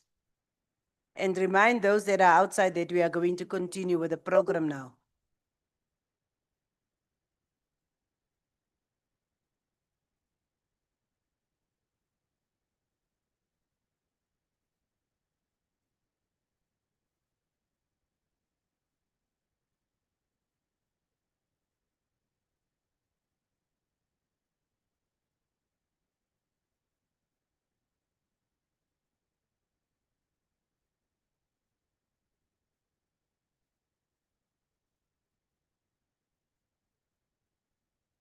Thank you very much, honorable members. We are back in the session. We are back into session, and we want to profusely apologize for the fact that the opening session took more time. So if we can be assisted, we will try to make up for the time that we have actually lost in the process. And we will immediately introduce Mr. Waja. He is the program coordinator of the SADC Secretariat, and we will allow him to give a presentation on the overview of the SADC agenda and protocols. After that, he will be followed by the legal counsel, Mr. Mpatso Kashule. So, and after that, there will be an interactive session. So what I would advise members, as the presentations proceed, please make some notes so that you can be able to engage with the two presentations. It is over to you, Mr. Ompile.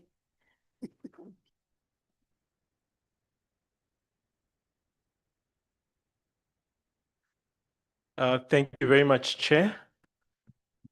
I will request the ICT team to put up the presentation.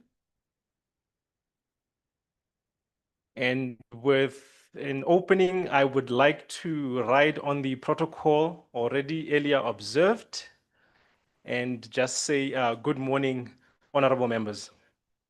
My name is Waja Ompile from the SADC Secretariat. I am program coordinator, as already stated by Madam Vice President and Chair of this session.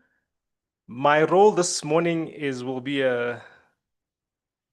it's a simple one, but initially when I looked at the program, I was given 2.5 hours.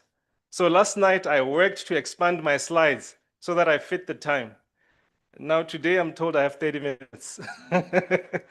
So honorable members, please buckle your seats as we try to move as quickly as we can. My role is to give you an overview of the SADC agenda, also covering the regional indicative development strategy of SADC, which is known as the RSDP 2020-2030, and other related frameworks. Next slide, please. My presentation will cover 6 areas: the SADC agenda itself, introduction to the SADC vision, formulation, the vision, a bit on the vision itself. Okay, yes, a bit on the vision itself, and then we will go a little bit deeper into the regional indicative strategy.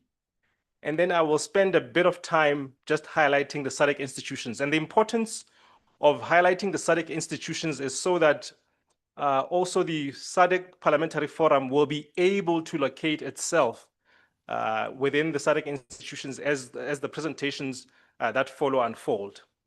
And then we'll make a few concluding remarks. The SADC agenda is espoused in the SADC Treaty, Article 5, and it is espoused in 2 portions. The first being the objectives of SADC itself, and the second bit of the SADC agenda is how these objectives, or how SADC intends to reach these objectives. I will quickly run through the objectives. There are 11 of them. The first one being to promote sustainable and equitable economic growth. This is with an objective to enhance the standard and quality of life of the people of the region. Economic growth with the aim of enhancing the standard of living for the people of the region.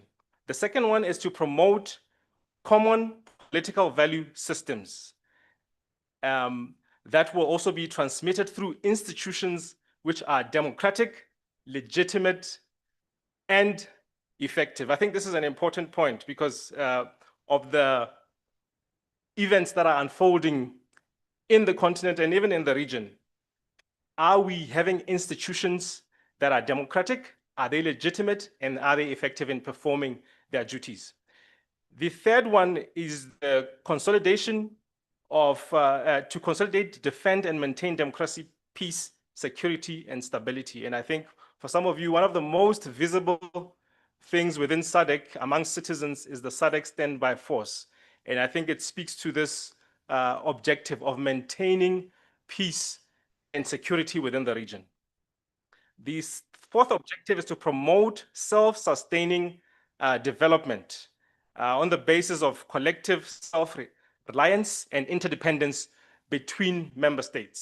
So we are neighboring member states, and to a large extent, as you will see in the other objective, we are one people. So there is the need to foster that interdependence. The fifth one is to achieve complementarity between national and regional strategies and programs. Member states have their national development plans, which they so ably develop, and these national development plans need to be aligned to the regional commitments that we have made as member states, because the regional framework is owned and it is developed by member states. Not only the regional, but further if we go up to the global continental frameworks and even the global frameworks. Number 6, promote and maximize productive employment and utilization of resources in the region. That is one of the objectives. Objectives number 7, to achieve sustainable utilization of natural resources and effective protection of the environment. Natural resources are not they're not perpetual. They end at some point. So we need to make sure that we use them effectively, in a sense also protecting the environment. SADC also seeks to strengthen and consolidate the long-standing historical and cultural affinities and links amongst its people. And I think the honorable speaker spoke this morning about us being one people. Her having a family in Eswatini and being married in Eastern Cape, coming from KwaZulu-Natal. So all those things that show that indeed, culturally, we are one people. We need to foster those links. Unfortunately, preceding events, historic events, have somehow downplayed our culture and in some instances even eliminated it. And with this objective, we are trying to revive cultural ties that bind us as a region. Number 9 is to combat HIV/AIDS and other communicable diseases. Number 10 speaks to poverty eradication. And the last one speaks to mainstreaming gender in all activities and programs of SADC. And then the question that comes then is, how do we then achieve these objectives? And the treaty clearly outlines that we need to have a harmonized political and socioeconomic set of policies and frameworks. We need to develop economic and social cultural ties across the region, as we spoke earlier. We need to create appropriate institutional mechanisms in terms of mobilizing resources for funding regional programs and activities. There is need to eliminate obstacles to free movement of capital, labor, and goods. The honorable the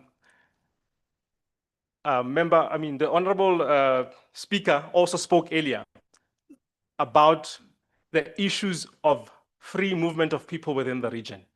There are a lot of issues that are surrounding this, but I think we know that for us to have a thriving region, we need to allow movement of people.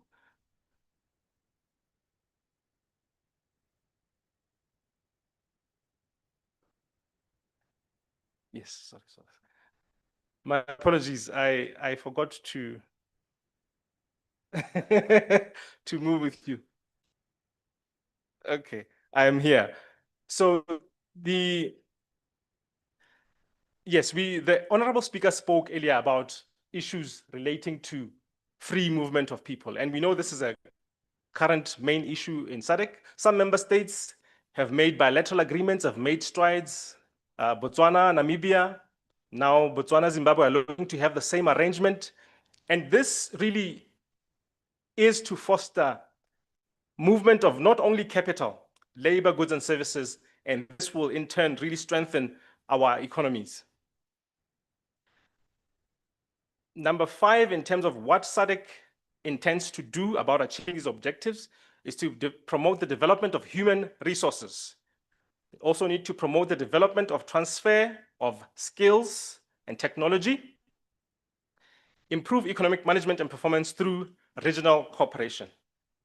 And the last 3 being there to coordinate and harmonize international relations of member states. This is a critical also how to reach objectives, because generally when we go out to global platforms, speaking as individual member states does not hold weight. Therefore, as part of the objectives, SADC wants to harmonize a common position for the region so that when we go out to speak, we speak as one and our voice holds weight. We spoke earlier about resource mobilization, not only from public funds, but also from private resources. We need to bring these into the region to fund our regional initiatives. So this, in a nutshell, is Article 5 of the treaty. And the Article 5 closes by saying the words of this, the statements in Article 5 therefore comprise the SADC common agenda. So in these 2 aspects, I have concluded my summary of the SADC common agenda. The SADC common agenda can now, how do we then achieve the SADC common agenda in terms of the practicality? SADC then went on to develop several strategic documents and legally binding protocols, as we will see in later presentations, that then facilitate the achievement of this common SADC agenda. And I will speak to 2 of those frameworks, being the SADC Vision 2050 and the SADC Regional Indicative Strategic Development Plan 2020-2030. The formulation of the vision it first began in 2012, of June 2012, by a decision from SADC member states. And the vision is really a framework that identifies where the region wants to be in 2050.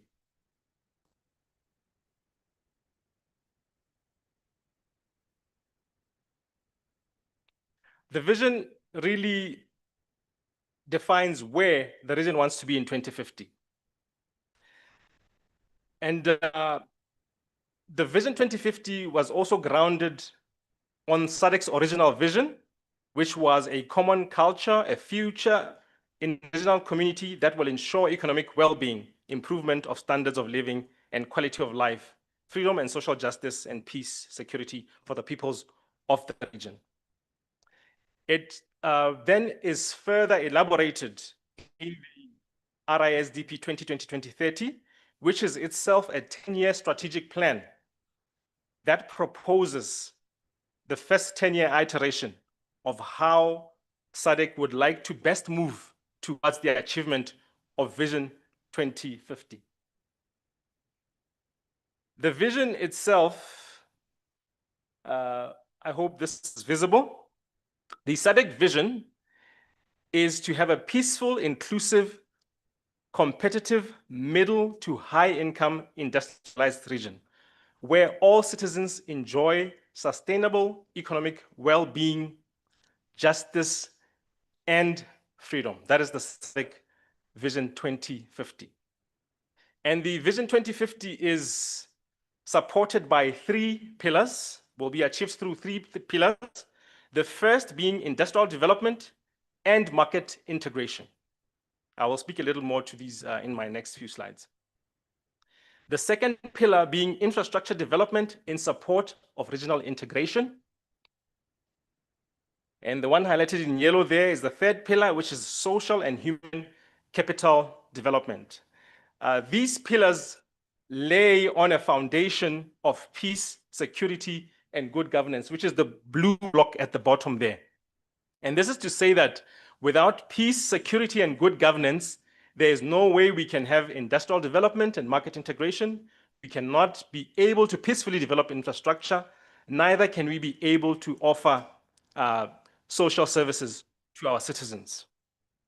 And the delivery of this vision is also guided by some cross-cutting issues, which include gender, youth, environment and climate change, and disaster risk management, which is the blue block that sits the second one from the top there, which represents the cross-cutting issues which must be considered in every initiative, program, or activity of SADC. These cross-cutting issues must be considered.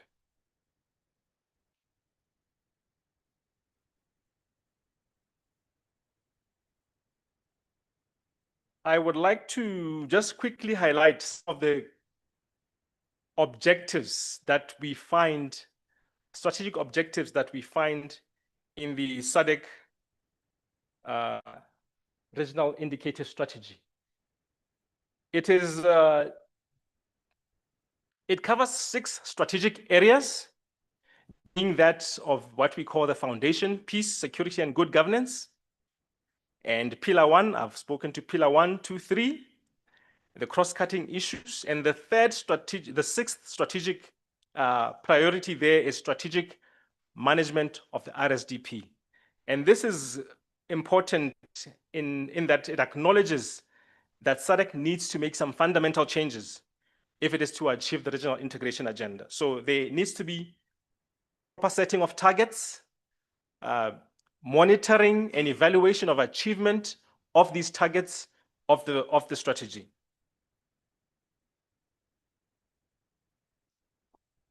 I will quickly highlight some strategic objectives by pillar.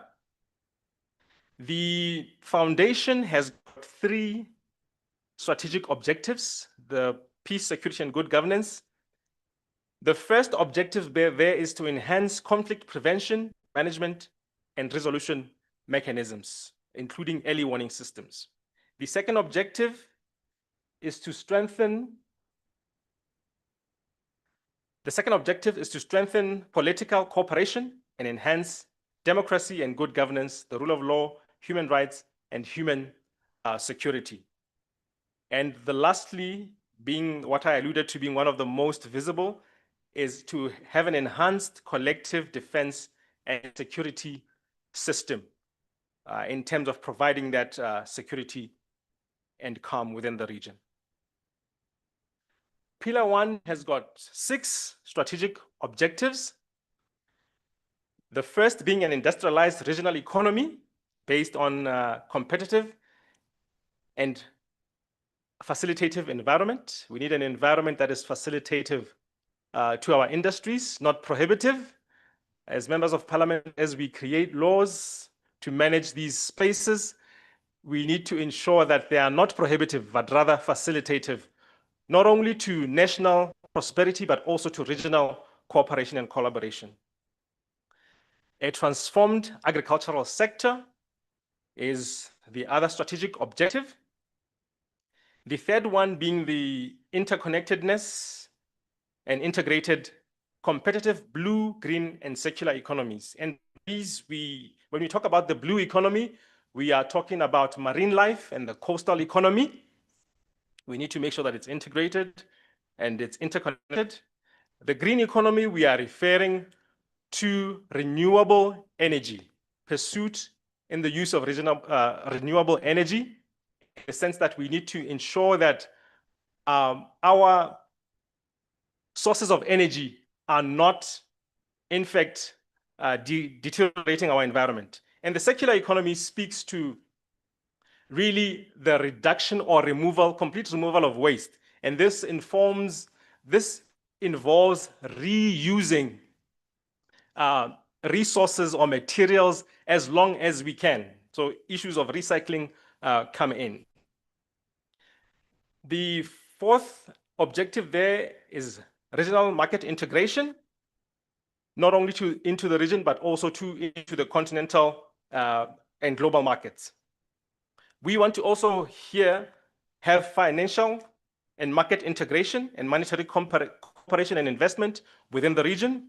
And lastly, microeconomic stability and convergence. We know the microeconomic indicators like your inflation, debt, and so forth, they need to be collectively monitored and looked at as a region so that we know that we are all moving together in the same direction. Under infrastructure development, which is pillar 2, there are 3 objectives where we seek to have a quality, interconnected, and integrated infrastructure and networks.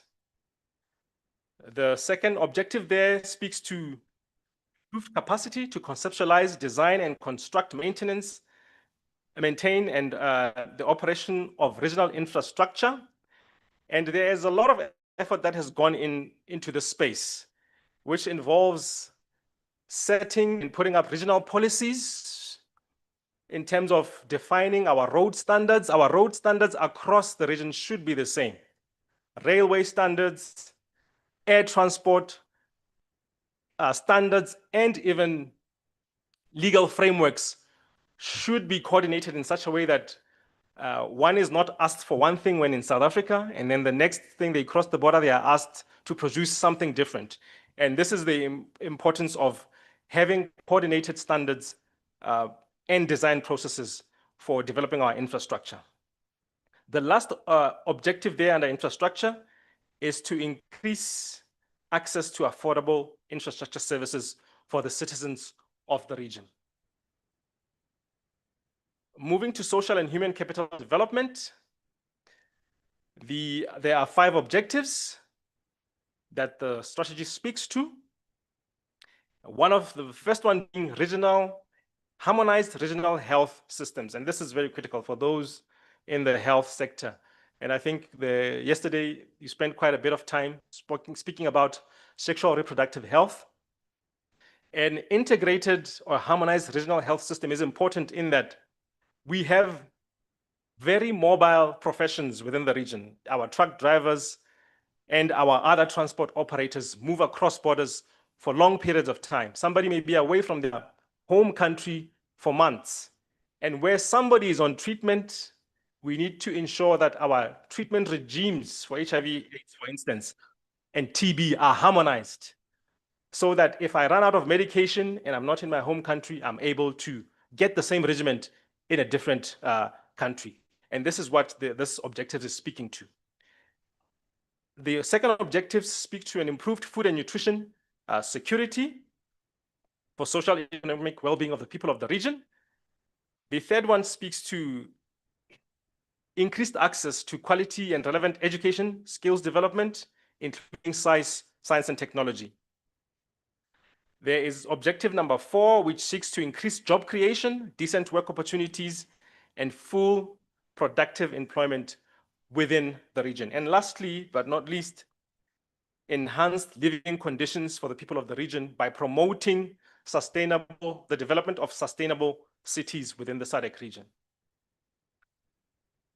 I will not spend much time on the cross-cutting issues. I think they are very self-explanatory. When we speak about gender, when we speak about the involvement of youth, and in taking care of the senior citizens, climate change, disaster risk management, and there are some great achievements that have already been made in this space. And I will speak to one in the disaster risk management space, where SADC has now set up what we call a SADC Humanitarian Center, which is a disaster risk response management center for the region, where if there's a disaster anywhere in the region, the SHOC is able to deploy resources and respond to assist those who have been affected within the region, wherever they may be.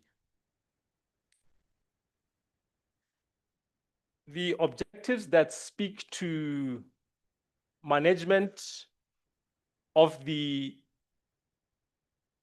RSDP are really speaking to making sure that our institutions are effective in delivering the regional strategy.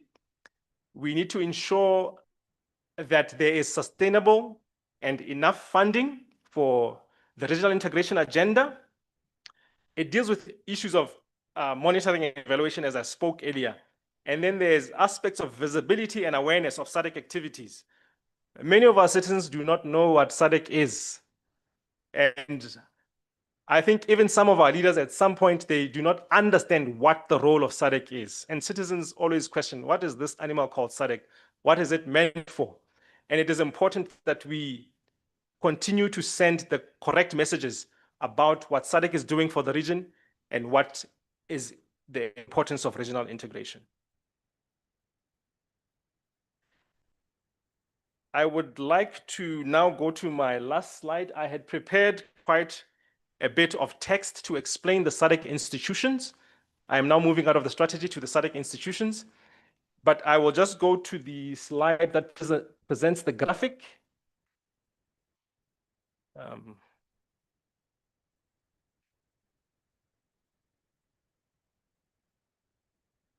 And then I will speak to that. We will start from the top. The SADC Summit, SADC has got several institutions, and I will speak to those that are in, these are the main statutory institutions according to the treaty. There are other subsidiary organizations that SADC has set up, but I will focus mainly on those that are set up by the treaty. The first institution right at the top there is the SADC Summit, which is the supreme policymaking institution of SADC. It has the mandate of overall control of functions of the community, and it comprises of heads of state or government, and is presided over by the chairperson of SADC, deputized by the incoming chair and the outgoing chair of SADC. Then when we move to the right, there, this pointer is not working. To the right, there is SADC Organ Summit. This is also a summit that is comprised of heads of state, which deals with issues of peace and security region. And it is also chaired by a head of state, deputized by the incoming and outgoing chair. This structure, the rule is that it is presided over not by the same member states or heads of state that sit in the SADC Summit. So you will have a set of chairs managing the General Summit, and the one on organ will be a set of 3 individuals or heads of state that are not part of the other structure. This is to help in segregation of duties. And the structure, the chairing, as we know, SADC practices rotational chairing. Moving on to the Council of Ministers. The Council of Ministers is the one that advises and recommends to the SADC Summit decisions, policy issues, and any matters of approval that need to be taken by Summit. Generally, it comprises of ministers responsible for foreign affairs. In some member states, you'd find that it's ministries of planning or finance and planning. But generally, it is ministers of finance or foreign affairs or external affairs. The ministers meet twice a year, which is in March and in August. And the decisions of this institution are also, as with other institutions of SADC, made by consensus.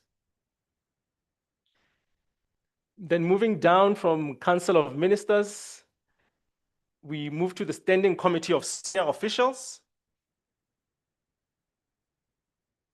which is senior officials, generally permanent secretaries of the Ministry of Foreign Affairs, that sit to discuss and deliberate on issues before they are taken further to Council. And you will notice that there is a mirror between Council of Ministers and senior officials of the same structure under the organ on politics. So ministers responsible for security also have their committee separate to deal with urgent issues of security, and they also have their standing committee of senior officials on the other side. Under the senior officials, then we have the SADC Secretariat, which is really responsible for the principal, it is the principal executive institution responsible for strategic planning, facilitation, and coordination and management of all SADC programs within the region. And it is headed by the executive secretary, deputized by 2 deputy executive secretaries, one responsible for regional integration and the other for corporate affairs. Now, if you look on the left, I would like to speak to the ministerial cluster committees. These were established by a decision of council in 2007. And these are groupings of ministers responsible for specific areas. 5 areas were identified. The ministerial committee of the organ, the second one being those ministers responsible for regional economic integration, which involves ministers of finance and planning, development, trade, and industry. And also the cluster of ministers responsible for infrastructure is another one, third one. Food and agriculture is another cluster, and science, innovation, and technology also is another cluster. Then there is the last one being the cluster of human and social development and special programs.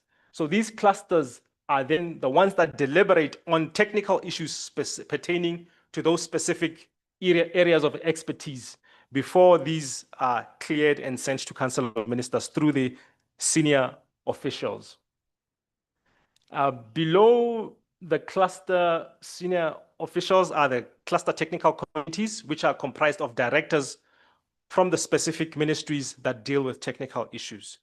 And under that, the last box there on the graphic represents the SADC national committees, which according to the treaty should comprise of members of the non-state actors, the business community, members of labor unions, church organizations or religious organizations, whose responsibility then is to really provide input to SADC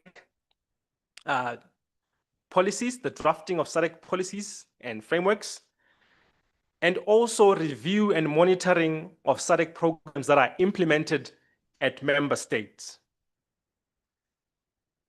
So that really presents an overview of the SADC structures.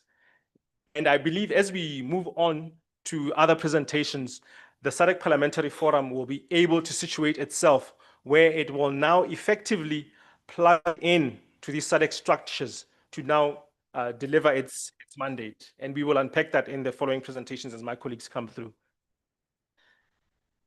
In conclusion,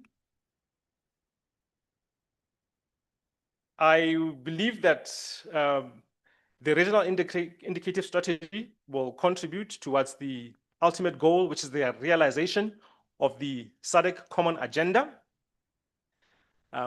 Obviously, with the necessary processes in place of resource mobilization, where we are now, we are halfway through the strategy, and we are undergoing a review of this strategy of how we have performed in the first 5 years. And this will inform how we then move forward in the next 5 years. If we need to recalibrate, reorientate ourselves, and make sure that what we are pursuing is indeed achievable in the remaining 5 years. And I believe the outcomes of this strategic review will be presented to Council in March 2026. With that, I would like to end my presentation here, Madam Chair. Thank you very much for the opportunity. Thank you very much, Mr. Wompile. And I think it is quite an interesting presentation for us. For me particularly, there are some areas where I think really if we can work harder on making sure that there is integration, it would be actually groundbreaking, particularly on the issues of health and integration, and also the issues of infrastructure and services. If we can have, because I think if we have equal development in the region, we will see less of this movement of people the way we are exactly seeing it now. But then we will continue, and we will then ask Mr. Kachule, the legal counsel, if he can put up his presentation on packing SADC protocols and the imperative for domestication and implementation.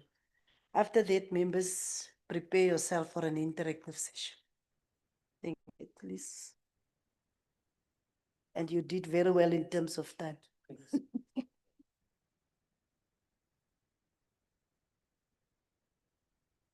I think you can go on. We will tell you if there is 5 minutes remaining, we will tell you.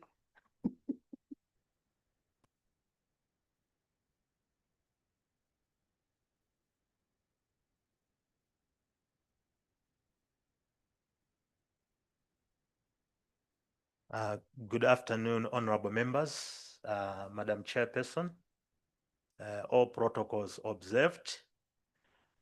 I will make a presentation on the topic, which is called Unpacking SADC Protocols and the Imperative for Domestication and Implementation. So the protocols on which I'm going to talk about are not the protocols which other previous speakers have been riding upon since this morning. So this is a different kind of protocols altogether. These are SADC protocols.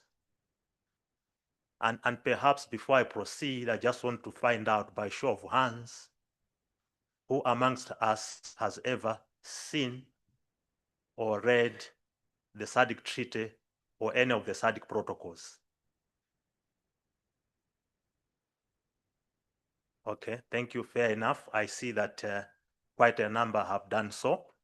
So basically,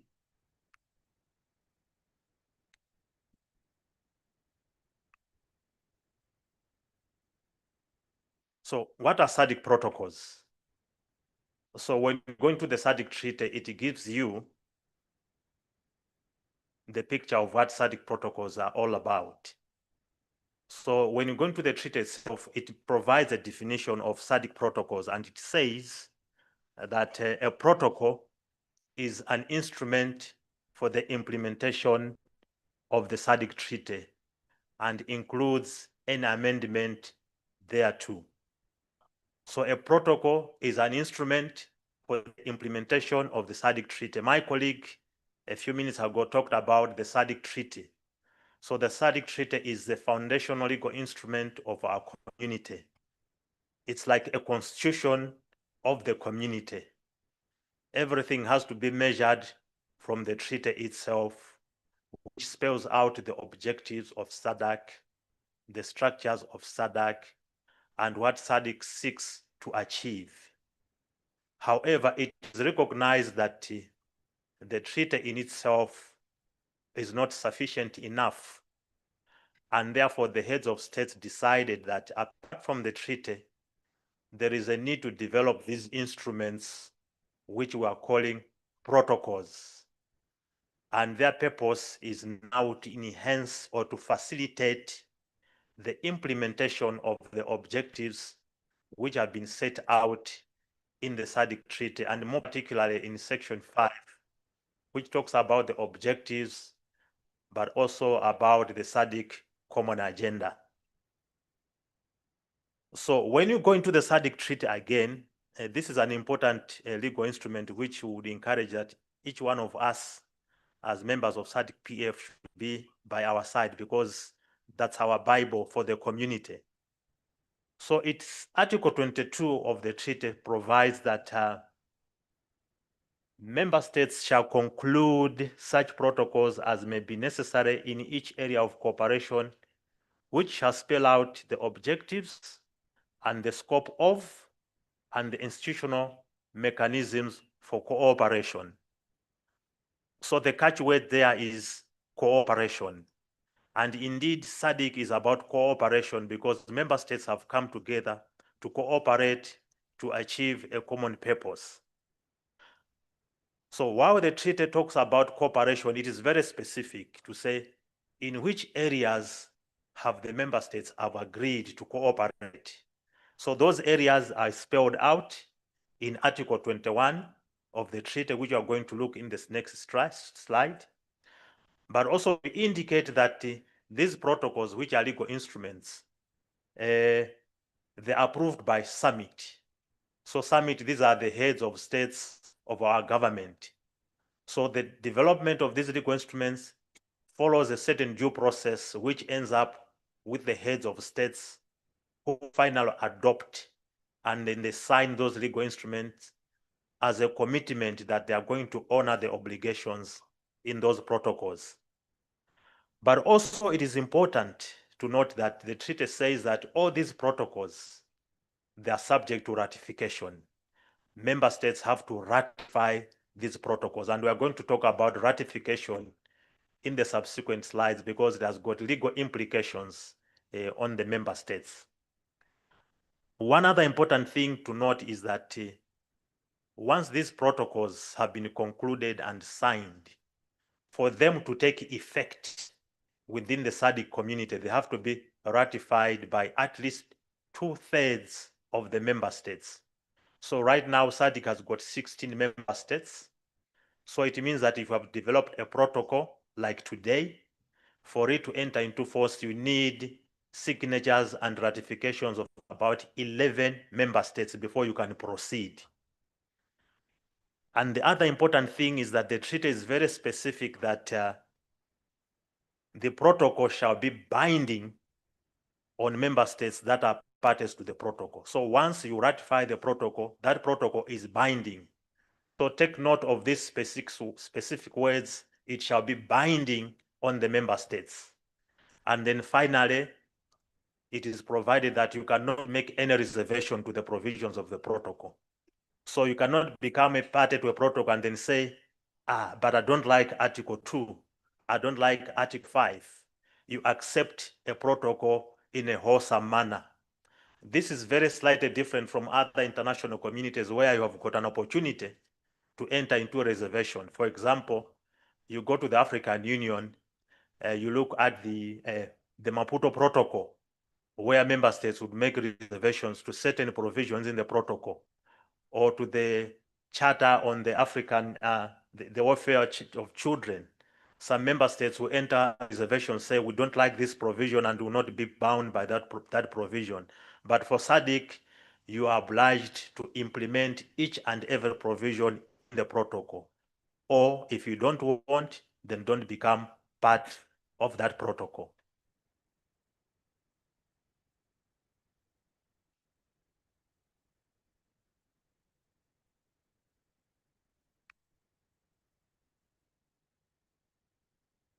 So now let's look at the areas of cooperation in detail.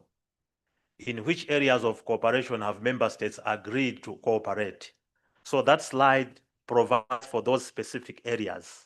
So you have got food security, land and agriculture, infrastructure and services, trade, industry, finance, investment and mining, social and human development and special programs, science and technology, natural resources and environment, social welfare, information and culture.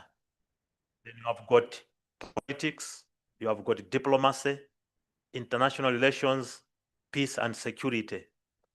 But this category is not closed, and therefore there is a provision in the treaty which says the Council of Ministers may decide on any other additional areas of cooperation to take into account of the evolving dynamics in the world, because at the time that the treaty was being adopted in 1992, things have changed, and therefore latitude has been given to Council to determine that for this point in time, let's expand the areas of cooperation.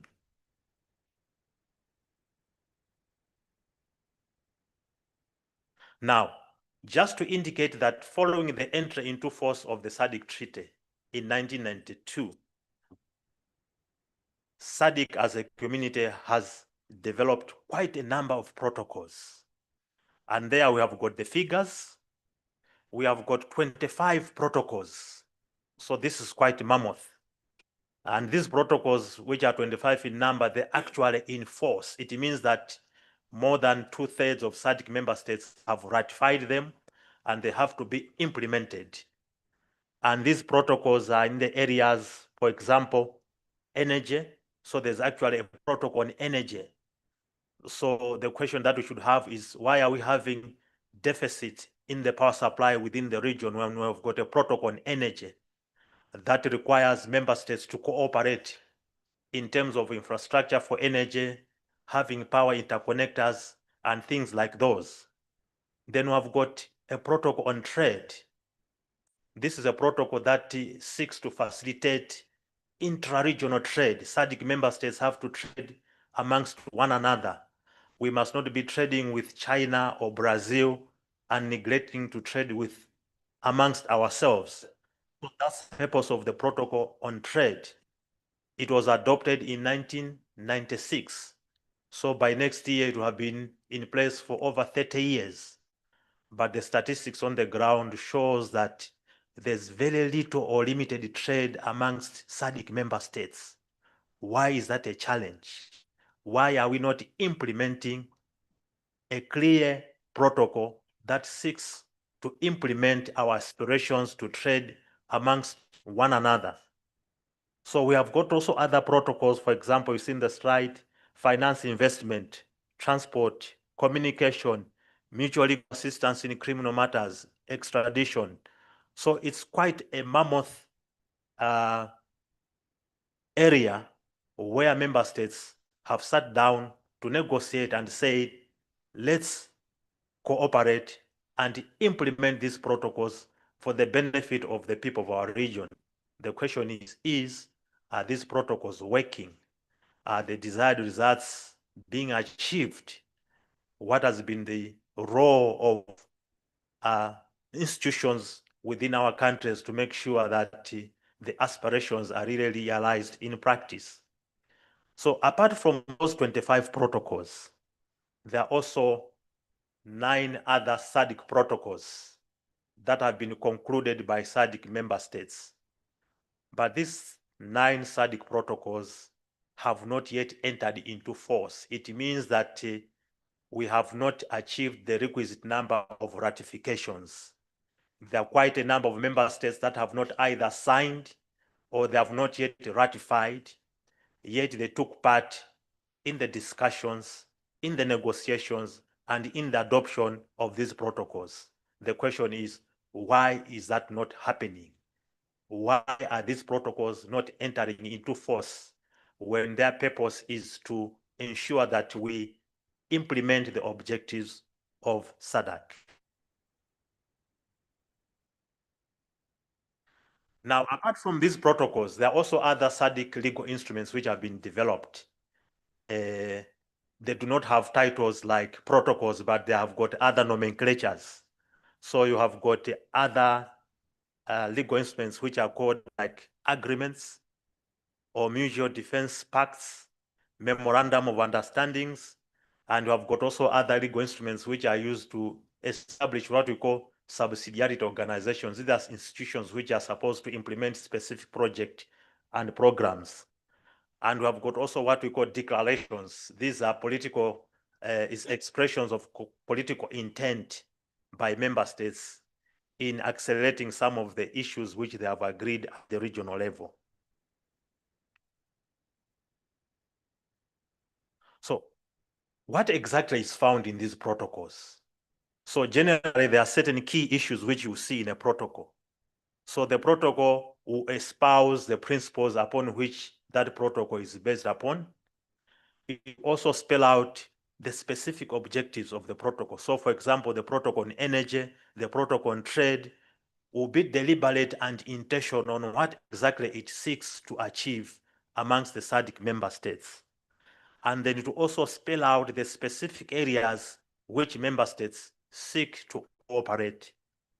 And then it will also provide for specific obligations or undertakings which member states have to comply with.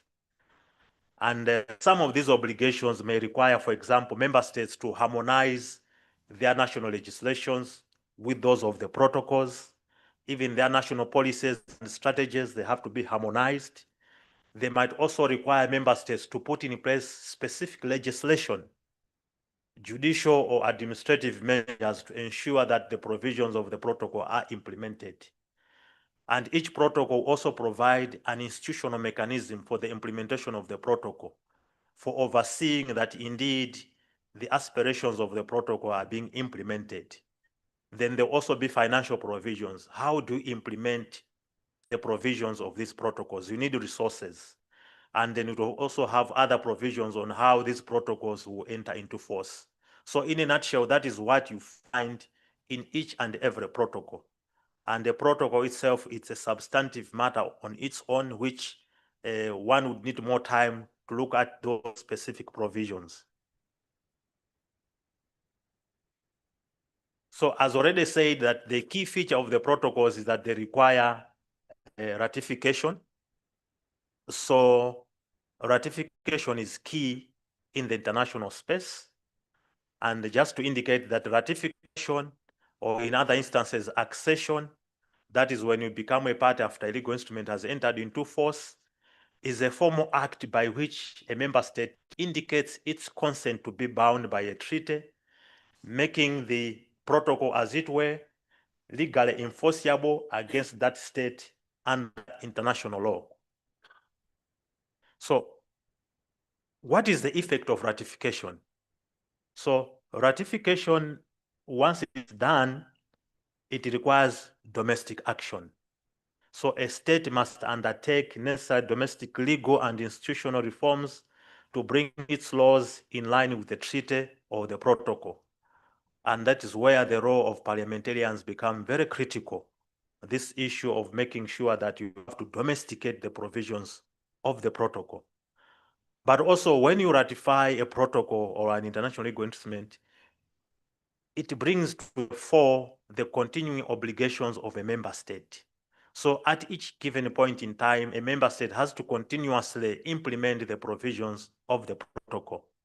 But it also provides a basis for enforcement, because once a member state has ratified a protocol, it means that it will honor its obligations. And if it doesn't, interested parties may hold that member state to account. So within the SADC community, once a protocol enters into force, this is the key message. A member state has to undertake necessary domestic and legal institutional reforms to bring its laws into line with the provisions of the protocol. And member states must also carry out and implement the obligations imposed by the SADC, by the relevant SADC protocol. So this speaks to the issue of why are we not implementing the protocols, yet the provisions are so clear that we have got an obligation to implement. Now, there are certain key issues that have arisen with respect to ratification, and I think this is one of the messages, I think, of this gathering, capacitating the members of parliament to advocate for the signing, ratification, domestication, and accession of SADC protocols, is that while the negotiation of these protocols is within the preserve of the executive branch of government, in most member states, ratification is an act that is within the preserve of parliaments. So once the head of state signs a protocol, the executive has to take to parliament for Parliament to ratify that protocol, to give it the force of the law, because parliamentarians are the representative of the people, and that is why protocols have to be taken before the national assemblies, so that you give your consent that indeed our country is ready and willing to proceed to implement the provisions of the protocol. So in this regard, members of parliament have a significant role to play in making sure that when these protocols are brought before the National Assembly, you exercise your mandate, you look at them and then provide the necessary approval so that the protocols, they are actually ratified. That notwithstanding, what is also evident is that if the executive do not bring the protocols to parliament, then there will be nothing to ratify. So if the head of state signs the protocol, they keep it in their desk, nothing happens, there will be no ratification. So it's imperative that indeed the executive must also be held to account why they are not bringing these protocols for ratification. And it is good to hear that the SADC PF is composed of both divides of the House, the ruling and the opposition. And most of the members of parliament from the ruling party are also in the executive. And therefore, it's a call upon them that once the executive signs these protocols, they have to be taken before parliament for ratification. And in this regard, when parliament is aware that our member state has signed a particular protocol, it is also incumbent upon us to exercise our mandate of oversight and advocacy to ask government to bring those protocols before parliament for ratification. Because the reason why the government signed them is because they found that there's something very important for the community. So the issue of ratification is a major subject matter within the SADC community. We have of late and for quite a number of years have seen the slow pace, not only in ratification, but also in signing of these protocols. And these have got implications for the community as well. And we have highlighted some of those key implications there. Because if a member state does not ratify a protocol, it means that it's not part to the protocol and it will not enjoy the benefits arising out of the protocol. So for example, the protocol on trade provides, for example, that goods that are originally produced in a member state, they can be traded within the SADC community without any tariffs, without any duties imposed on them. So we are creating a free trade area where we can trade amongst ourselves. So if member state is not part of the protocol on trade, it means that it will not benefit from that regime. So goods originally produced from that country, they will still be attracting tariffs, making them very expensive. So for example, within the SADC community, we have got 2 member states who are not yet party to this important protocol on trade. So it means that these member states are not enjoying the benefits of the movement of goods without additional tariffs, but also from the regime of trade facilitation, where you make sure that goods are moving at a pace that is congruent with the issues that has to do with efficiencies. So we have got the Democratic Republic of Congo, which is a big economy, is not part of this free trade area. We have got the Union of Comoros. Angola just joined the free trade area a few months ago. They will start implementing in October, which is a good initiative because it expands the market for trading within ourselves. If we don't ratify these protocols, we are also missing opportunities for attracting possible financing from other multilateral institutions, because out there, we have got partners that have good intent to assist us to develop. We saw in the morning, we had a multitude of supporters. I can see by the banners there that we have got partners that are willing to support us if we take the first step. So if we don't ratify the necessary legal instruments, for which will show our commitment to move forward, then we will not make progress in attracting these resources. There are numerous resources out there, but they're waiting for us to take the initial steps. And on this matter, there is a slide which I will emphasize on one legal instrument that has been outstanding for so long, but is very critical for the region. This is the agreement on the operationalization of the SADC Development Fund.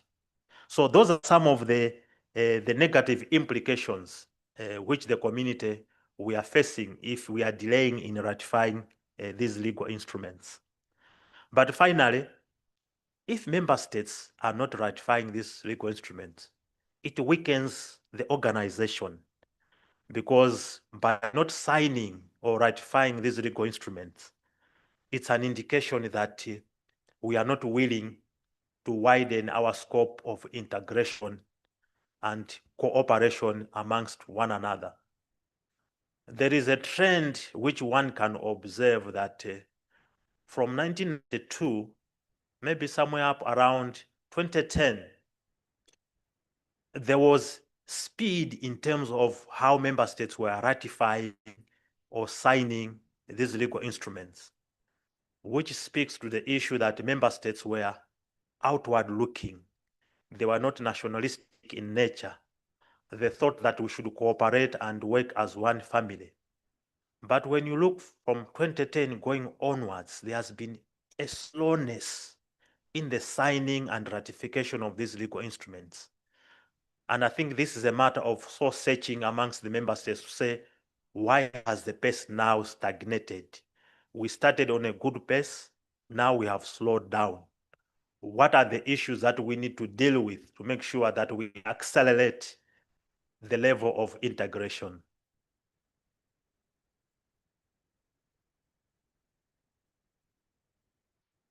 I just want to talk about a few legal instruments which have really delayed to enter into force.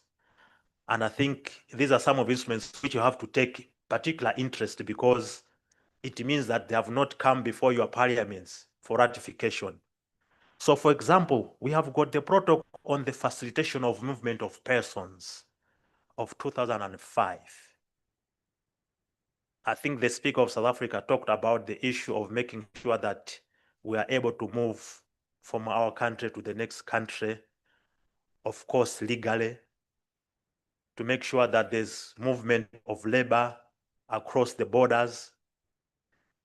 And that is why SADC developed that protocol on the facilitation of movement of persons, to remove the issue of visas within our fellow member states, so that at least one can enter another country for a maximum period of 90 days without requiring a visa. But you find that in some of the member states, if you have to travel, they still require a visa, yet we are part of the community. So this is the intention of this protocol of 2005. We are in 2025. That's 20 years. This protocol has not yet entered into force. Are we really serious about regional integration? And for your information, this protocol, its development started in 1995. So it took 10 years for member states to negotiate and agree on the elements to be contained in the protocol, because apparently it was a contentious issue. But 10 years down the line, they agreed to say, these are the provisions. But 20 years later, the protocol is yet to see the light of the day. Why is that so? Are we going to move ahead as a community? You see, in other areas like the East African community, they are able to move freely, even using national IDs. You go to the ECOWAS community, you go to the European Union, they are able to move and they're able to develop. Why not for SADC? Then I've got the protocol on the SADC tribunal. Most of you must have heard about it. The tribunal is one of the institutional mechanisms of SADC to resolve disputes that would arise between member states regarding the implementation of the protocol or the treaty or the interpretation thereof. but it also provided an avenue where SADC member states who are aggrieved by the conduct of their member states in terms of compliance with these regional obligations, they can take their member states to task. So this tribunal became functional in 2001. It functioned for a number of years successfully until 2010, when the heads of states took a decision to suspend the operations of the tribunal. And it so happened that the tribunal remains suspended up to now. To that effect, SADC is the only regional economic community that does not have a functional dispute resolution mechanism. And this is an issue that also erodes the confidence of investors to invest within the region, because they are not so sure that we have got an agile or resolute dispute resolution mechanism to hold accountable member states with respect to their compliance with regional obligations. So in 2014, the member states decided to come up with a new protocol on the tribunal, because they felt that the protocol which they had developed in 2000 was not serving their purpose. So they came up with a new protocol, which in essence restricted the resolution of disputes by the tribunal to only interstate disputes. So individuals will not have an opportunity to hold their member states accountable with respect to compliance with regional commitments.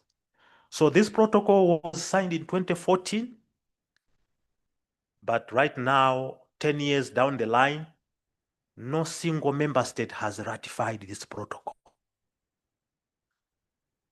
And the question is why? And just for your information, when some member states signed this protocol, some member states were challenged in their national courts. For example, the Republic of South Africa was taken to task to say, why did you become a party to a protocol that restricted the jurisdiction of the tribunal to only interstate disputes, depriving the nationals of the opportunity to hold their member states accountable? And the Constitutional Court of South Africa agreed with those people that had taken the government to task. This was the Law Society of South Africa and other non-governmental organizations, to say the Republic of South Africa, by signing the protocol of 2014, breached its obligations under the Constitution of the Republic of South Africa. And the Constitutional Court ordered the President of South Africa to withdraw his signature from that protocol. And it so happened that in 2019, the Republic of South Africa formally withdrew its signature from this protocol. So these are some of the issues which the community is grappling with. And then we've got a protocol on environment management for sustainable development. We talk about preserving our environment. We're talking about the green economy. Yet we do not want to commit at the regional level on how to protect our environment. And then let me just talk about one important agreement, because there are quite a number of agreements. And what you see is that these agreements, these protocols, they span from 2014. So those protocols that have been developed from 2014 up to now have not yet entered into force. And that is why I was saying that post-2010, there's been a slowness in member states committing themselves to the regional obligations. This is one important legal instrument, the agreement on the operationalization of the SADC Development Fund. This agreement was adopted by the heads of states in 2016. So when you look at the SADC Treaty, it creates this fund. It's called the SADC Regional Development Fund.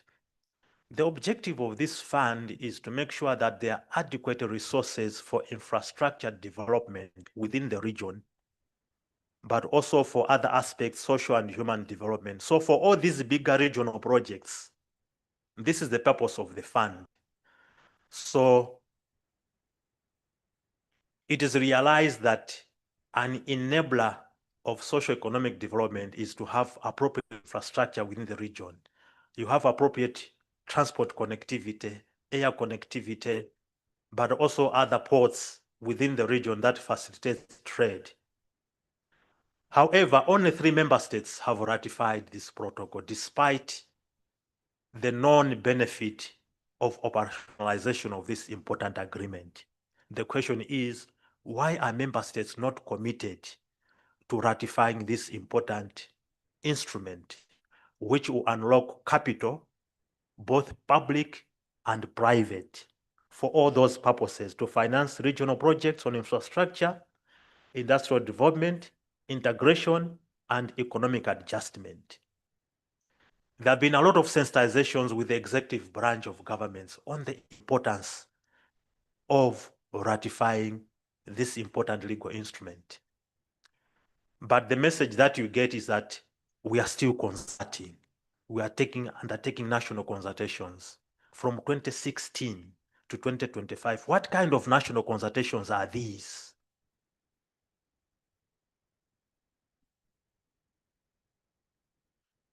So the Secretariat, as the principal executing entity of the community, has been urging member states to say, member states, if you want to develop, let's operationalize this legal instrument. And for your information, there are already multilateral institutions that are ready and willing to pump in money into this regional development fund. But they're just waiting for member states to ratify this important agreement. The African Development Fund, the African Development Bank, is actually championing the ratification of this important legal instrument. So just imagine an institution outside the SADC region is championing the ratification of this important legal instrument, yet the SADC member states will seem not to be keen to move forward. So this is an issue which, as parliamentarians, you need to ask your member states. We have heard that there is this important legal instrument. We have heard that you have been consulting for 9 years, 10 years. What is the status of this? Why are we not ratifying? There are other multilateral institutions that are ready to pump in money. Why are we not moving forward? So it is indeed important for member states to advocate for ratification of these important legal instruments because they are enablers of development. For your information, we talk about the Afrexim Bank, which is based in Egypt, Cairo. It's one of the biggest banks in the SADC region. It's a bank of member states. Member states had committed themselves, they ratified the legal instrument, it entered into force, and has got billions of dollars, which it's now using for the developmental aspects of its member countries. Why can we not do it the same? Why can we not have our own regional development fund?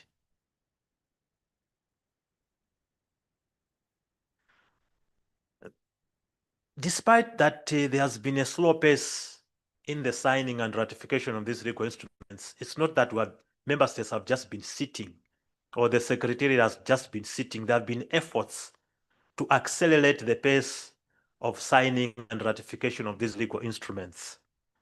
And for your information, at every summit meeting in August, the heads of states have got a standing agenda item to take stock on the speed at which we are ratifying or signing these protocols.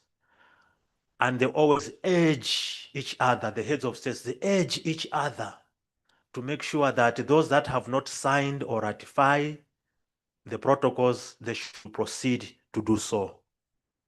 Whether that message has been sinking in and getting the desired results, I think it's a story for another day. A study was also conducted to understand why member states are not ratifying or signing these seemingly important legal instruments. And the recommendations have been made, have been shared with member states, and even the SADC Council of Ministers have adopted these important recommendations. And what we have noticed so far is that there's usually a disconnect between national institutions that are responsible for making sure that these protocols are either signed or ratified. So it's also important that at the national level, we need to put our houses in order to make sure that once these legal instruments are negotiated, they are concluded, we must make effort to make sure that they are ratified or signed. Because what is most surprising is that the development of these legal instruments takes a laborious amount of time and work to the extent that it reaches the heads of states to sign.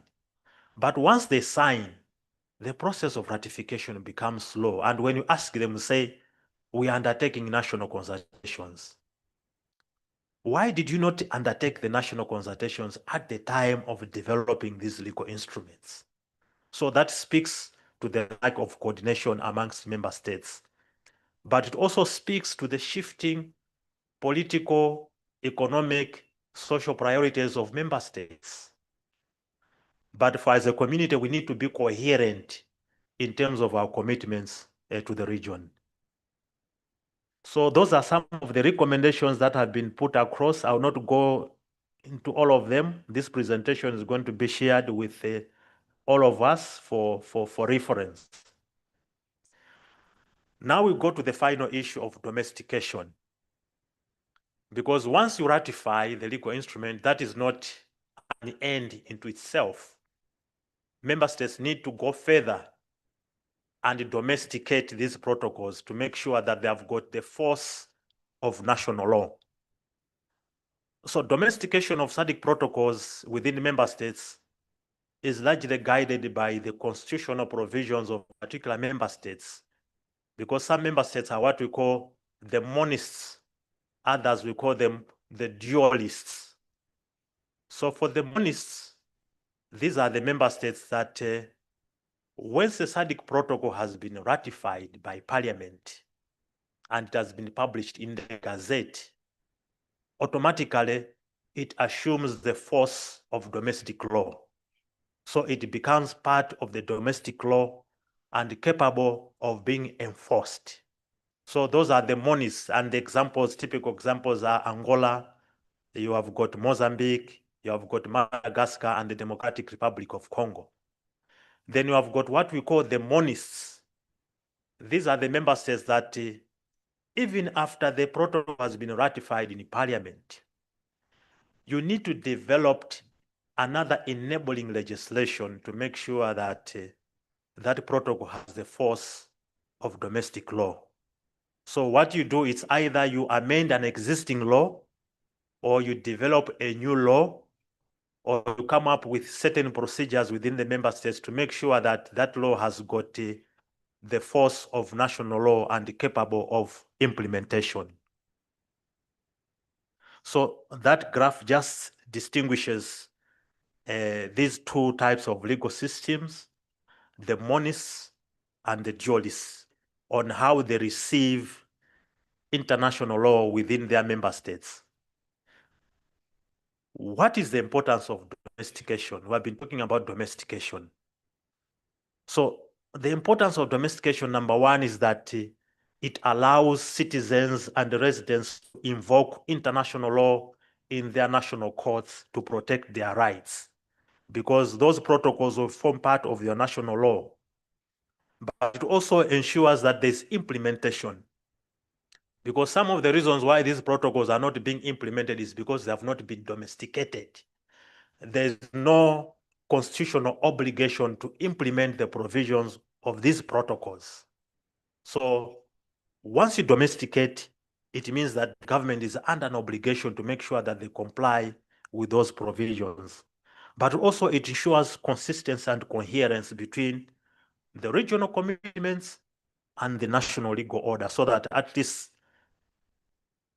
in our operations as member states, we do not breach the regional commitments that we have made. So in SADC, the SADC treaty is also very clear and straightforward. There is Article 6, which is very critical. It says, member states shall take all necessary steps to accord this treaty the force of national law. So what this means is that each and every member state is under an obligation to make sure that the SADC treaty is domesticated. It has got the force of national law. And by extension, protocols, which are instruments for the implementation of the treaty, also have to be domesticated. So this is very critical and very important because member states have already undertaken this obligation and they need to make sure that they implement that.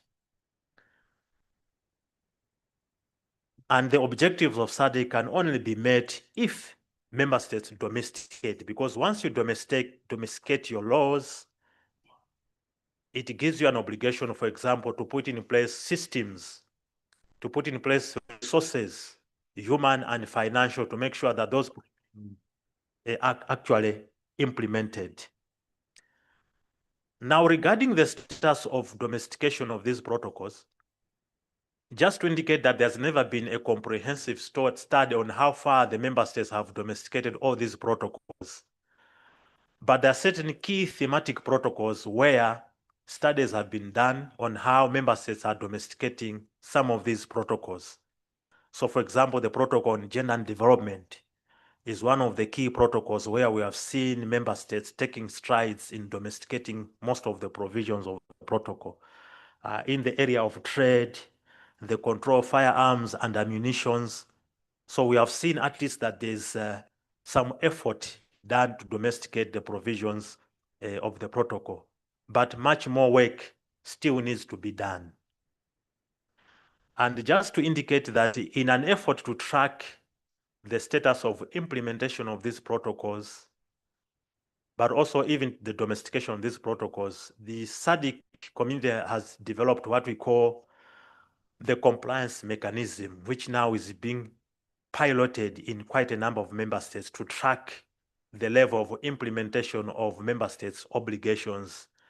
And it is our hope that after the pilot study, then the outcomes will be replicated in the monitoring of implementation of other protocols, because we understand that having good protocols, having good laws is nothing if there's no implementation. So really implementation is important, and you can only know that implementation is happening if you have got a monitoring and evaluation mechanism to track the implementation of the protocols.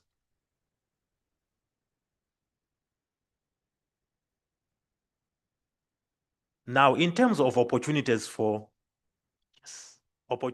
domestication, there are quite a number of opportunities still existing amongst the member states to domesticate the protocols. For the monist state, I think it's very much easy. Once they ratify, once they publish in the Gazette, the laws are domesticated. They equally apply together with the national laws. The challenge is for the dualists, because you are procedural in nature. You ratify, you go back again to come up with an enabling legislation.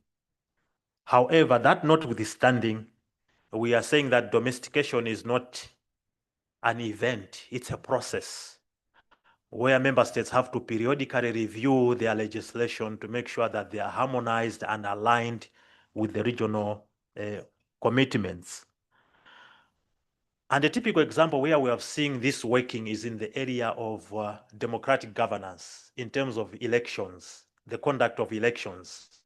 We have got what we call the SADC guidelines on the conduct of democratic elections, where SADC deploys the SADC electoral observer missions in various member states to observe the conduct of elections to see if their conduct is aligned with the principles and the guidelines. In more cases than not, the SADC electoral observation missions would come up with recommendations to enhance the conduct of the elections. And some of the recommendations will be that a member state should reform its legislative framework. And what we have seen is that in a follow-up missions, you find that most member states would oblige with those recommendations and would have already enacted laws to make sure that they comply with the recommendations of the SADC electoral observer missions.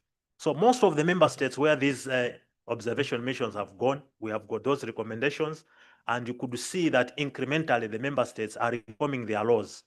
In some member states, for example, they had to come up with a new legislation altogether on the conduct of elections. So that speaks to the issue that it can be done. it's not impossible. It just requires commitment, seriousness, and engagement amongst the relevant stakeholders. And also just to indicate that without ratification, we cannot talk about domestication. So the message should be ratify, domesticate, domestic, and then implement to achieve the objectives of SADC. Thank you very much for your kind attention.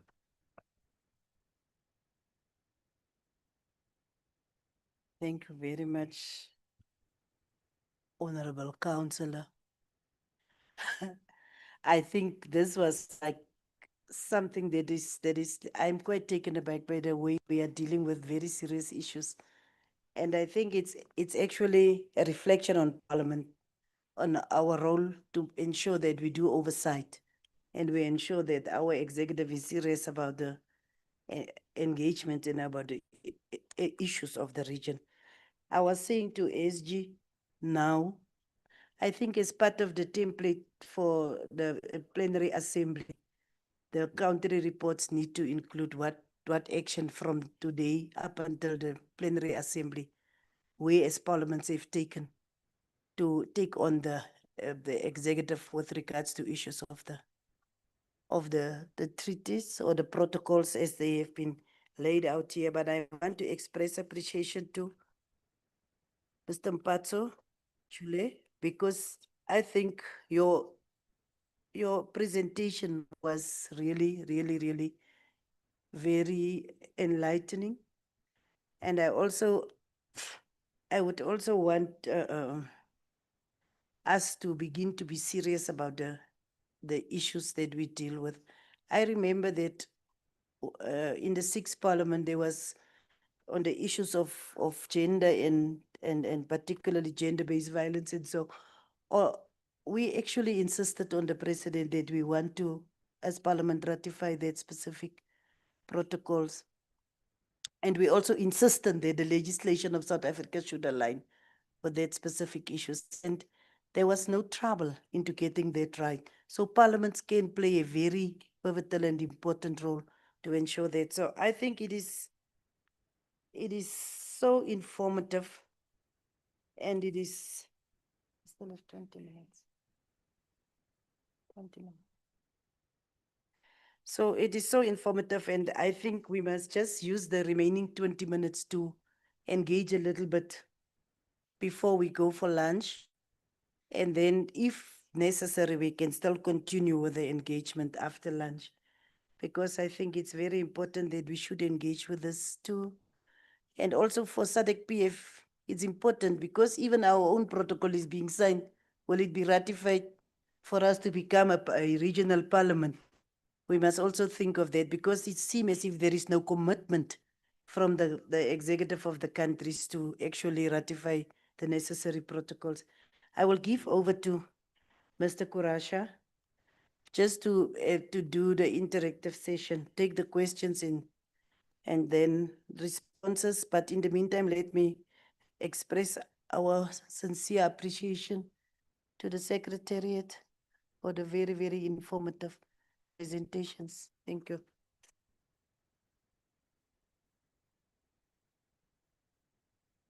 Thank you very much, Acting President, for the opportunity. Honorable members, as you have heard, the Acting President has determined that we will proceed to have an interactive session, and we break by past. If there is need for us to continue with the interaction after lunch, we will do that. We will allow 3 members in a round to ask questions, and then we invite colleagues to respond. I see Eswatini, Honorable Magagula, South Africa, Honorable Madikizela, Angola, Honorable Sebastião. Let's do three in a round, and then we do the next. So it's Eswatini, South Africa, and Angola, and then we'll come back again. Everyone will have an opportunity to have asked their questions by the time when we are done.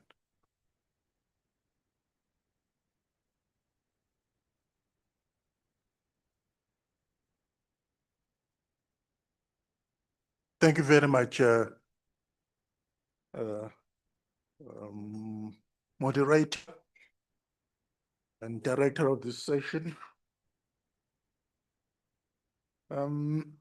First and foremost, may I express gratitude to the presenters. They've been very eloquent, very articulate indeed. It's been an eye-opener, this session, as far as I'm concerned. We always claim to know what SADC is all about, but I think they've enlightened us a lot today.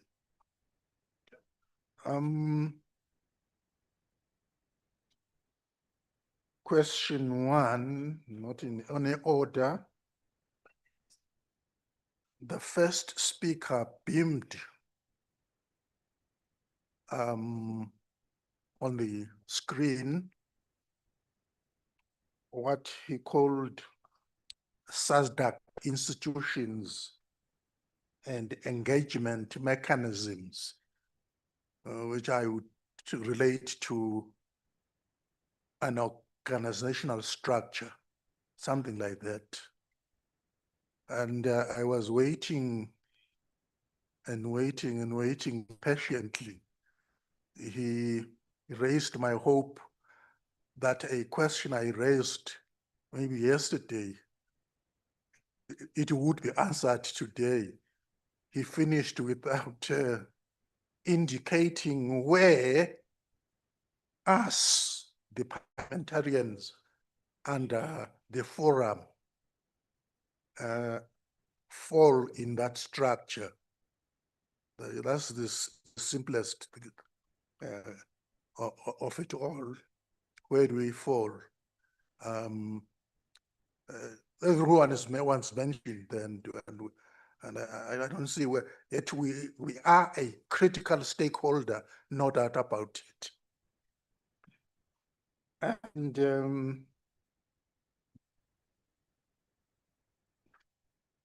there has been reference to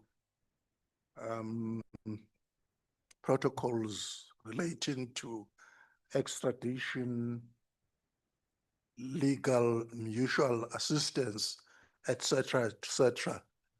But I would wish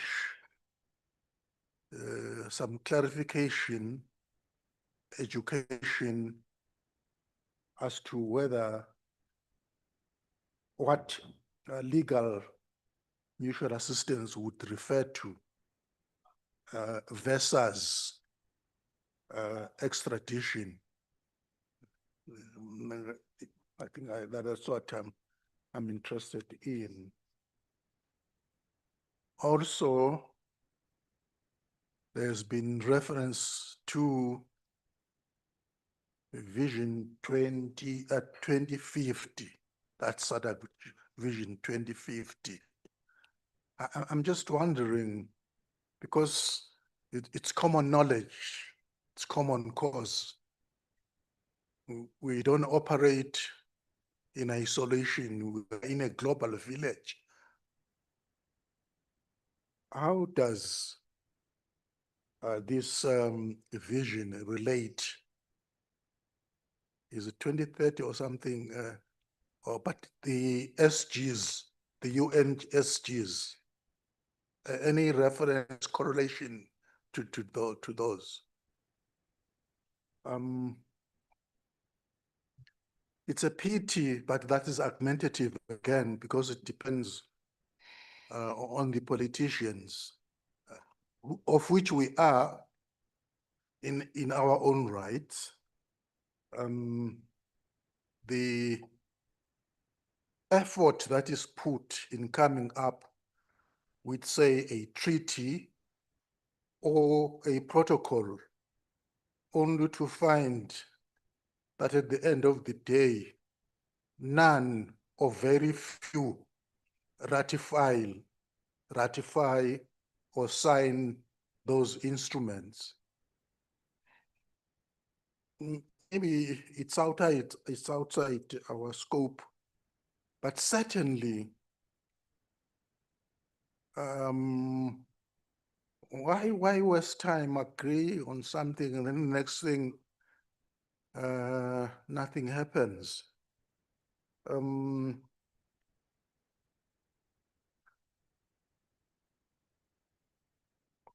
Well, we did say, the presenter, that now and again in summit, these issues come up.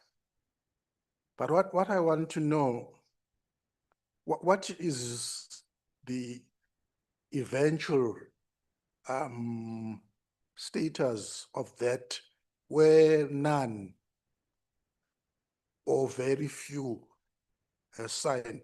Like, for instance, let's take an example of our transformation agenda. There has to be so many signatures. Now, what is the position with the protocols of SADC to ensure that it leads, it attracts legitimacy and maybe enforceability? I thank you. Thank you, Honorable Magagula. Quite a mouthful, but I hope colleagues you are still able to allow us to take all the three before you respond. Honorable Matikizela. Thank you, Program Director. Greeting to the Acting President, the SG and colleagues. I do hope that maybe the transition from the forum to Parliament will really help us to hold the executive accountable on these decisions. Because I suspect that perhaps our position as people who only recommend doesn't give us much powers to make sure that these very important decisions and these signed protocols are implemented in our respective member states.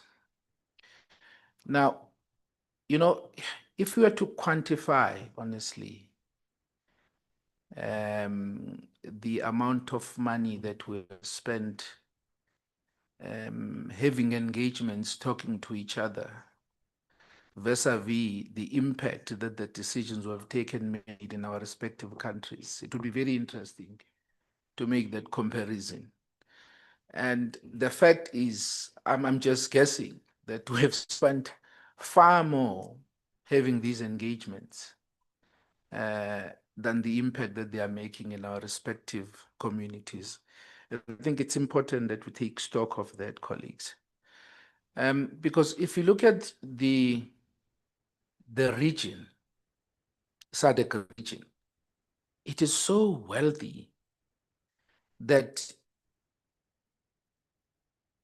we can easily deal with the challenges of infrastructure that are a barrier in terms of the first presentation here.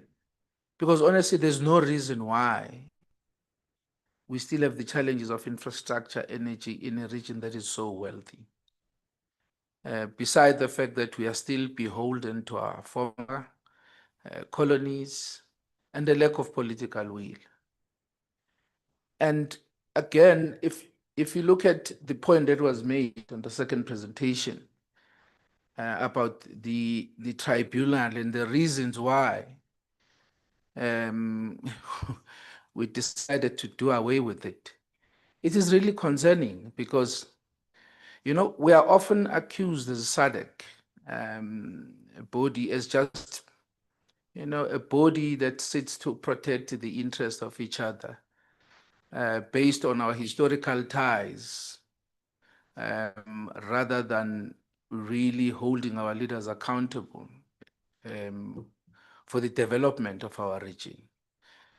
Because really, the origin of the disbandment, maybe I'm not sure if that's the right word, of the stemmed from the ruling of the tribunal as early as 2008. Mike Campbell and others versus the president of Zimbabwe. When that tribunal ruled against the government of Zimbabwe, then we started to question the legitimacy of this tribunal, which is the reason why then even our president was taken to task for being part of that decision. So I think it's going to be important, colleagues, that as this body, because we're members of parliament from respective countries, to really start questioning our executive, because SADC has an executive forum where presidents and ministers meet on regular basis. And I think this was a light bulb moment for us because we read about these protocols, they are there. But I think, going to the first point, more than just engaging, the executive in our respective member states, I think there must be a mechanism where we are able really to hold them accountable for these decisions as members of parliament sitting here so that they are implemented for the benefit of the people that we represent. Thank you. Thank you, Honorable Madikizela. Honorable Sebastião. Muito obrigado. Presidente em exercício da nossa organização, secretária-geral, cumprimentos. Felicito também os dois preletores que tomaram a palavra para introduzir o tema e, sobretudo, pela profundidade com que colocaram aqui as questões atinentes ao ponto em discussão. Eu, pessoalmente, estou 100% de acordo com tudo o que disseram aqui. Não tenho dúvidas. Portanto, não vou fazer perguntas como tal, mas quero fazer alguns comentários. É que, infelizmente, em política, a distância entre dois pontos nem sempre é uma reta. E aí surgem, de facto, os problemas. E eu vou basear-me em alguns exemplos práticos, concretos, para elucidar as questões que quero levantar. Não é por acaso que nós, até hoje, somos um fórum parlamentar e não somos ainda um parlamento regional. Alguma coisa se passou aí, ou se passa aí. Para aqueles que estão aqui já há bastante tempo no fórum parlamentar, certamente se recordarão do exercício que aqui foi feito com a SADC por causa da energia na região. E falou-se, inclusive, da barragem do Inga, na República Democrática do Congo, que, como sabemos, com todo o seu potencial em funcionamento, dava para fornecer energia elétrica a toda a região. Recordamos que, naquela altura, a África do Sul predispôs-se, inclusive, para prestar assistência àquela barragem. Houve aqui, digamos assim, um acordo, mas chegados no terreno, houve desacordo entre o Executivo e o Parlamento congolês. E a coisa não avançou. Creio que o problema da integração regional deve ser abordado numa perspectiva, não diria muito mais séria, seria ferir um bocado essa análise. Mas há outros interesses que devem ser salvaguardados. Porque os países integrantes da região não estão todos no mesmo patamar de desenvolvimento. E tal como o Fórum Parlamentar, algumas pessoas têm, eu diria, arrojo-me aqui a dizer, medo que se passe para um parlamento, porque pensam que eventualmente poderão perder, digamos, a sua autonomia, digamos assim. Talvez também na integração regional, alguns países tenham algumas reticências na perspectiva da salvaguarda da sua economia. Bom, o relator diz, bom, mas assinaram o protocolo. Sim, o protocolo foi assinado. Mas aqui há outros aspectos. A relação entre os executivos e os parlamentos nem sempre se faz de forma tão linear como a gente teoricamente pretende ou pensa. Normalmente há conflitos de interesses entre os parlamentos e os governos. Se forem do mesmo partido, pode ser que as coisas até se compliquem ainda mais. Porque se são do mesmo partido, um é o presidente do partido. Estou só a dar exemplos práticos e peço desculpa se estiver a alongar-me. Um é o presidente e o presidente do parlamento submete-se no partido ao presidente do partido. Logo, o parlamento está, de certa maneira, manietado pelo governo. Portanto, isso é para dizer que as coisas na prática não correm com a simplicidade que por vezes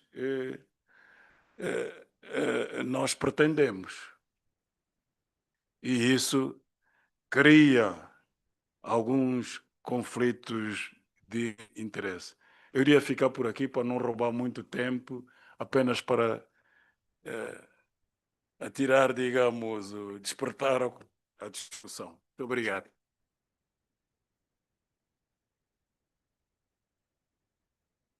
Thank you very much, honorable members. The acting president has guided that we shall proceed to go for lunch and we'll continue with the interaction after. She has also further guided that we will receive today the presentation on the update on the transformation of the SADC Parliamentary Forum, so that it forms part of the engagement today, and the other presentation may be dealt with in place of where we would have dealt with the issue of the transformation. So at this juncture, by the powers vested by the acting president, I wish to invite the House to go for lunch. This is 13:33. By 14:33, we must be back and be seated so that we continue with the responses and the further engagements. Thank you very much. Enjoy your lunch.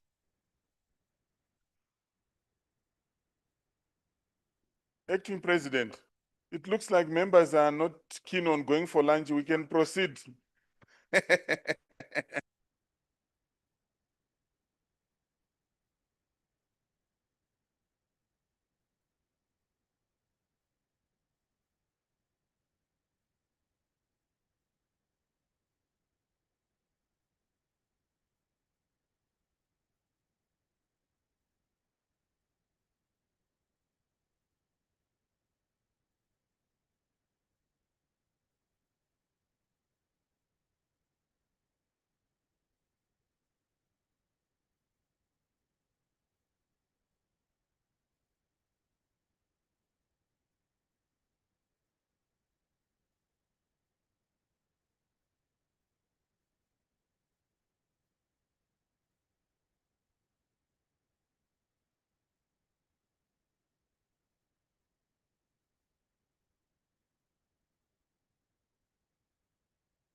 Honorable members, let's resume our seats.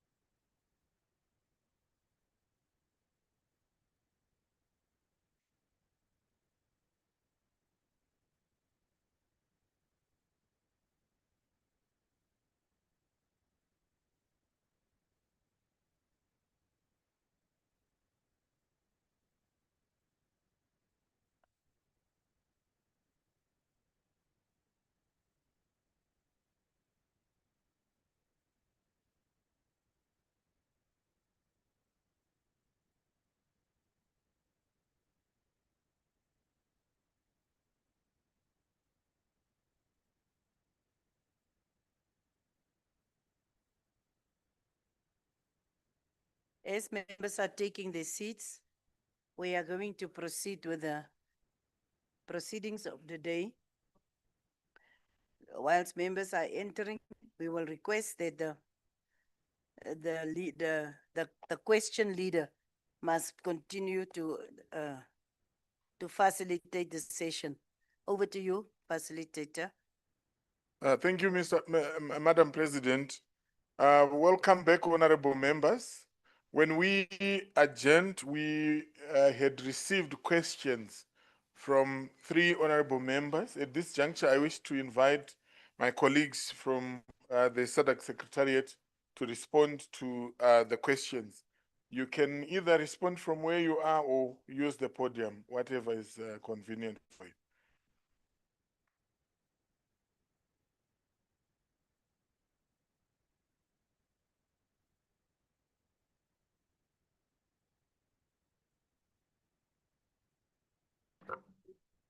Thank you, Chair. I will address several of the questions and allow my colleague to take the rest. I must also mention at this point that we have a whole team from SADC Secretariat, led by Director Policy Planning and Resource Mobilization, who's also present here with us. So the team will assist in answering some of the questions. I will start with the question on alignment, which was asked by Honorable Member from Eswatini, the issue of alignment to the SDGs, and I may also include alignment to the Agenda 2063 of the African Union.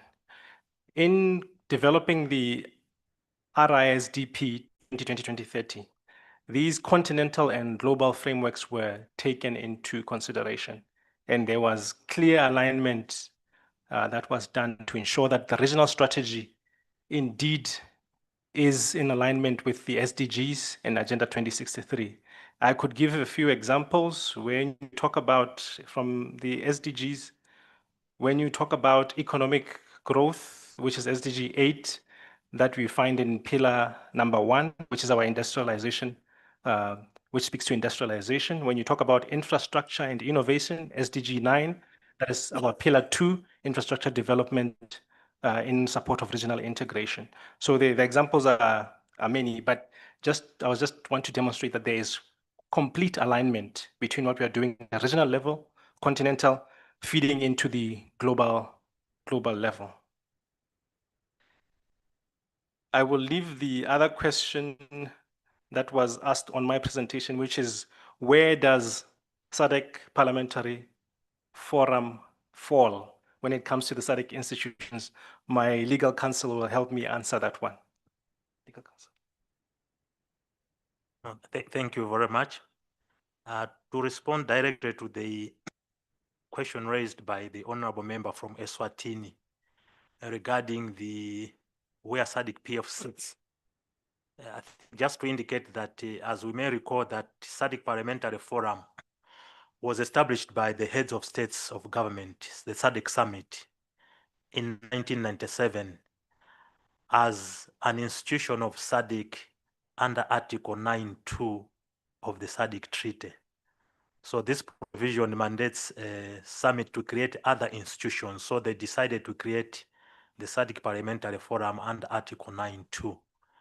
Of course, in terms of its powers and functions, these are governed under the constitution of the SADC Parliamentary Forum, wherein you can see that the few direct linkages that are there with the other structures is that the SADC PF may advise summit on matters concerning the region, but also may send delegation to attend the SADC summit, heads of states, government, and indeed usually the SG attends the meetings of SADC summit so as to make sure that there is coherence between the activities of SADC Parliamentary Forum and the SADC summit. That notwithstanding, just to indicate that you will notice that there's not so much direct connectivity between the current work of SADC Parliamentary Forum as it links with the other structures. And that is the reason why there's a transformation agenda to make sure that the role of parliamentarians is more pronounced. And that is why it has led to the amendment of the SADC Treaty to recognize SADC Parliament as one of the SADC institutions under Article 9(1) of the treaty, to the extent that if we were making another presentation going forward, we would be listing the SADC institutions to say we have got the summit, we have got the Council of Ministers, we have got the SADC Tribunal, we have got the SADC Regional Parliament. So now you can see that we are aligning and we are making the SADC parliamentarians closer to the SADC agenda. And we believe that once the protocol has been finalized and enters into force, now you clearly see the linkages between the regional parliament and other SADC institutions. So I think that is one of the issues that we are dealing with, to make sure that there must not be doubt, there must not be question to say, how are parliamentarians positioned? So I think it's a recognition that we need to do much more in terms of making that the legal instruments for the operationalization of the SADC Parliament come to the fore. On the issue of the difference between extradition and mutual legal assistance, so we have got two protocols. There's one protocol on extradition and one protocol on mutual legal assistance in criminal matters. The protocol on extradition deals with the issue where you would want another member state to surrender to you an individual who is wanted for purposes of undergoing criminal trial. So a typical example that I can give in the SADC region is that there used to be a prophet in South Africa by the name of Prophet Bushiri, who was accused of committing certain offenses, and he was on bail, but he happened to be found in Malawi. So the government of Republic of South Africa requested that he be extradited to South Africa for the purposes of answering criminal trial. So that protocol provides for the procedures that have to be used when you are requesting another member state to send to you a national, whether that belongs that other member state or is just found in that other member state, to be brought back to answer criminal charges. Whereas the protocol on mutual legal assistance in criminal matters deals with the assistance in terms of investigations, gathering of evidence, and prosecution. So if there's a criminal trial taking place in Eswatini, and you want some other witnesses who are in South Africa to testify, you can request the government of the Republic of South Africa to facilitate those witnesses to come to Eswatini. Or if there's any other evidence, maybe a vehicle was stolen and has been located in South Africa, through mutual legal assistance, you can facilitate the return of the vehicles or property back to Eswatini. And for example, if a court makes an order to confiscate or seize certain property that is outside your country, then through mutual legal assistance, you seek the assistance of the other member state to bring that property back to the member state, or indeed sell it to realize the assets. So that is the distinction that is there. There was also a question related to the delay in signing and ratifying, and an issue was made to say these member states, they take a lot of time, resources to negotiate and come up with an agreement. Then eventually they don't sign. What are the mechanisms that are there in SADC? So number one, we have to recognize that signing and ratification is a sovereign act. So member states have got the sovereign right to decide whether to sign or not to sign, and whether to ratify or not ratify. So that's their prerogative. However, by being members of a regional economic community, member states are under an obligation to make sure that they do not carry out any activities or conduct themselves in a manner that jeopardizes or undermines the achieving the objectives of SADC.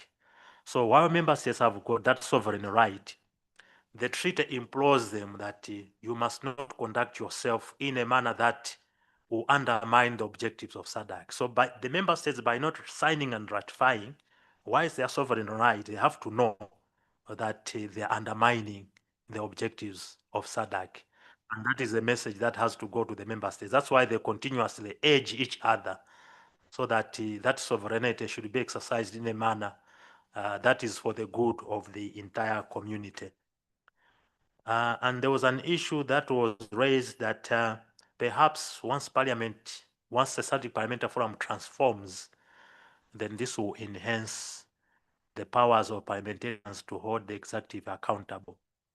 Yes, that is correct, but we also have to take note that the transformation agenda of SADC Parliamentary Forum into the regional parliament is a gradual one. So it will not start with the hard things. It's going incrementally. So that stage might be reached in the future.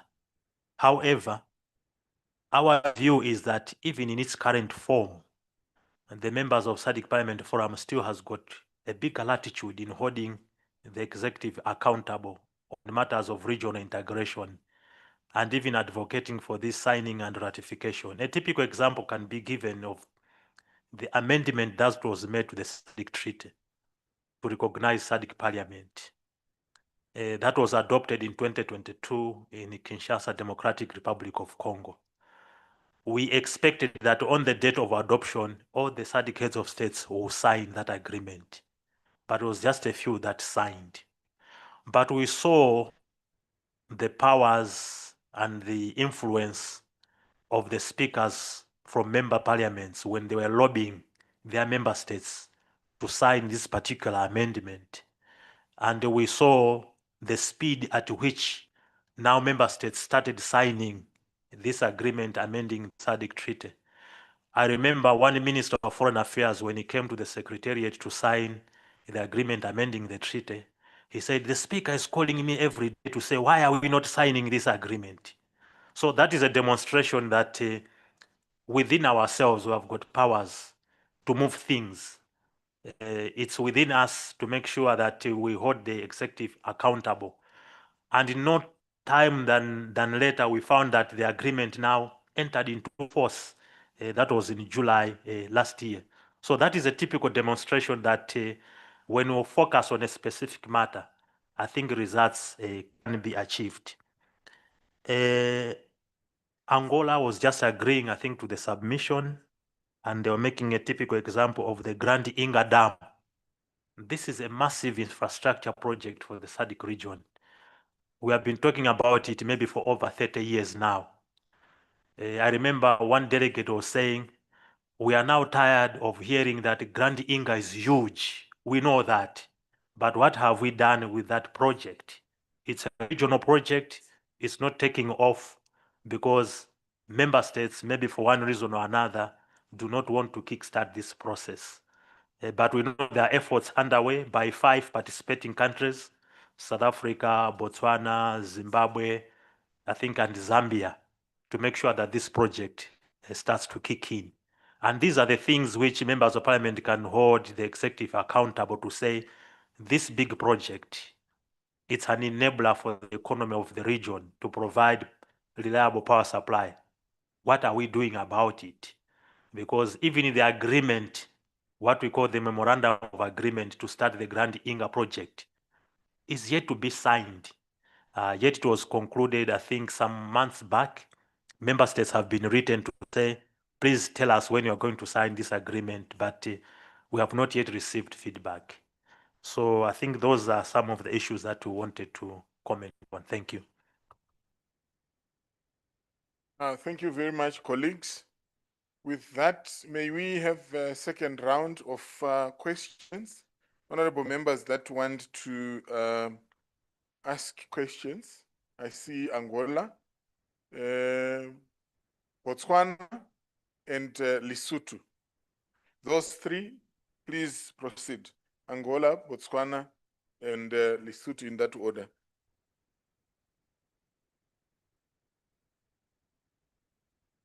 Muito obrigado, distinto mestre de cerimônia. Cumprimento também a presidente em exercício e a secretária-geral. Começo por felicitar os dois preletores pelas suas intervenções bastante pedagógicas, mas eu queria colocar uma questão relativamente à instabilidade que às vezes temos na nossa região. E queria que comentassem um pouco a questão de Madagascar, que assumiu a presidência da SADC a 17 de agosto, com a função de promover a paz, a prosperidade e a integridade regional. E todos vimos o que aconteceu em Madagascar. Logo numa altura em que Madagascar tinha a presidência da SADC. Há protocolos também sobre a defesa e segurança, o cumprimento do Estado democrático de direito. Sabemos que houve um diálogo e uma missão da SADC de anciões que foram a Madagascar, mas eu gostaria de ouvir dos nossos preletores a vossa opinião sobre esta matéria, uma vez que os protocolos servem para harmonizar as leis, as políticas e alcançar objetivos comuns em diversas áreas. Por exemplo, o colega da África do Sul falava da necessidade de nós termos infraestruturas na nossa região. A nossa região tem muitos recursos, precisamos sim de ter infraestrutura. Estou plenamente de acordo com o colega da África do Sul. É assim que Angola vai realizar de 28 a 31 de outubro uma cimeira para angariar financiamento para o desenvolvimento de infraestruturas na nossa região. Como sabem, o presidente da República de Angola é também presidente da União Africana e é nesta qualidade que se vai mobilizar os países para podermos obter pelo menos 160 mil milhões de dólares para dedicar às infraestruturas na nossa região que precisamos, é bastante importante. Mas eu queria ouvir o comentário dos nossos preletores relativamente à situação de Madagascar, tendo em conta que nós temos protocolos que protegem essa questão do respeito pelo Estado de Direito, da instabilidade na nossa região. Muito obrigado. Thank you very much, Honorable Daniel. We now move to Botswana. Honorable Salishandu. Yes, thank you very much. I think from the presentations, it's quite clear to all of us that we are performing way below average when it comes to the lofty ideals we have set for ourselves as SADC and what we are able to achieve. There is a huge gap in terms of where we really want to to go to. I wish I really could ask the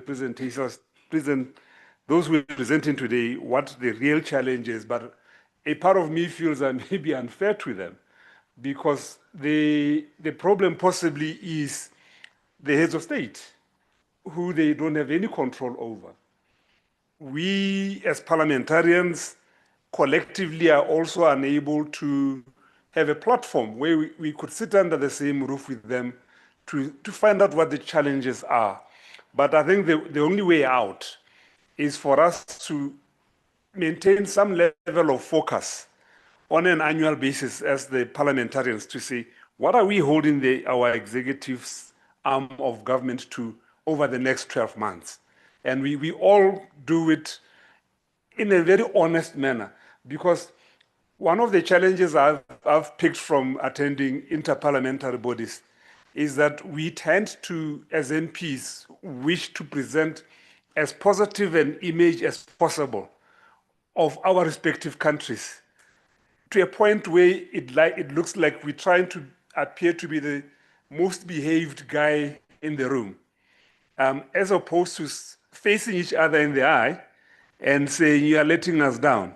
If Botswana misbehaves, don't skirt around the issues. So that is what this is going to ultimately come down to. But my only question to the presenters would be, what have been the biggest achievements, particularly around economic issues? Because we are presumably an economic bloc. What are the biggest achievements that we can make reference to over the last decade or so?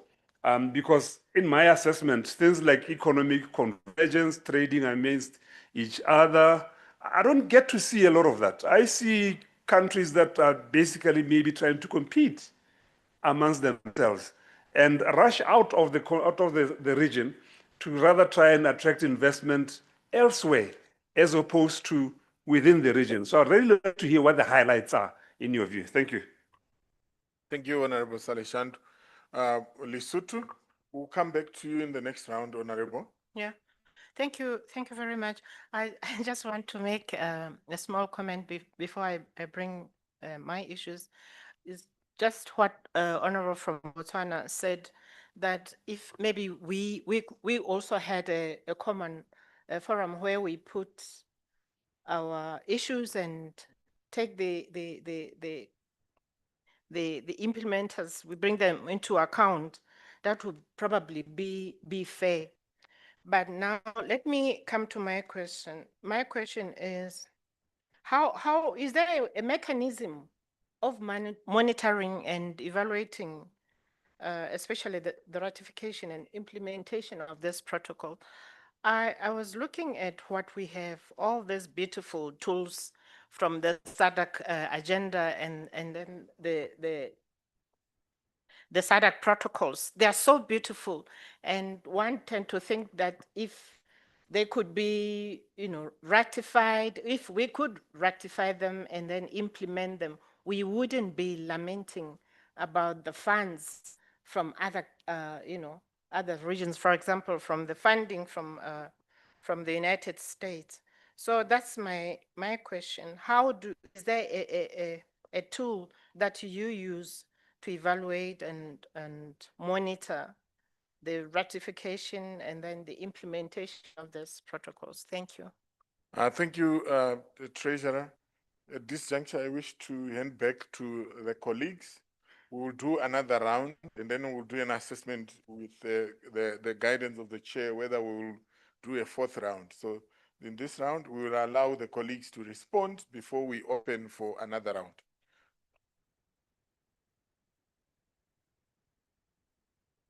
So let me respond to the issue, I think, raised by Angola on Madagascar.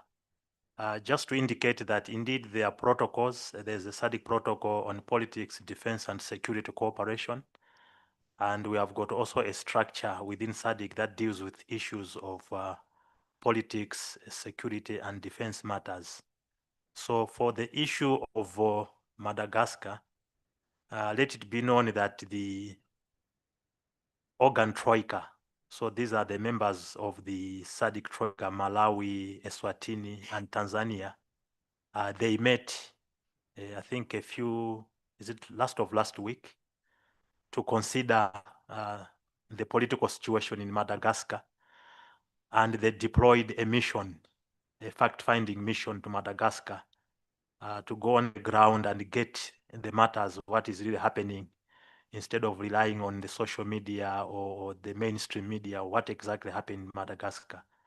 So the mission undertook its work last week. I think it's completing its work this week, and then they will submit the report to the organ troika, and then eventually to the SADC heads of states, where they will take a decision on the way forward regarding to this matter.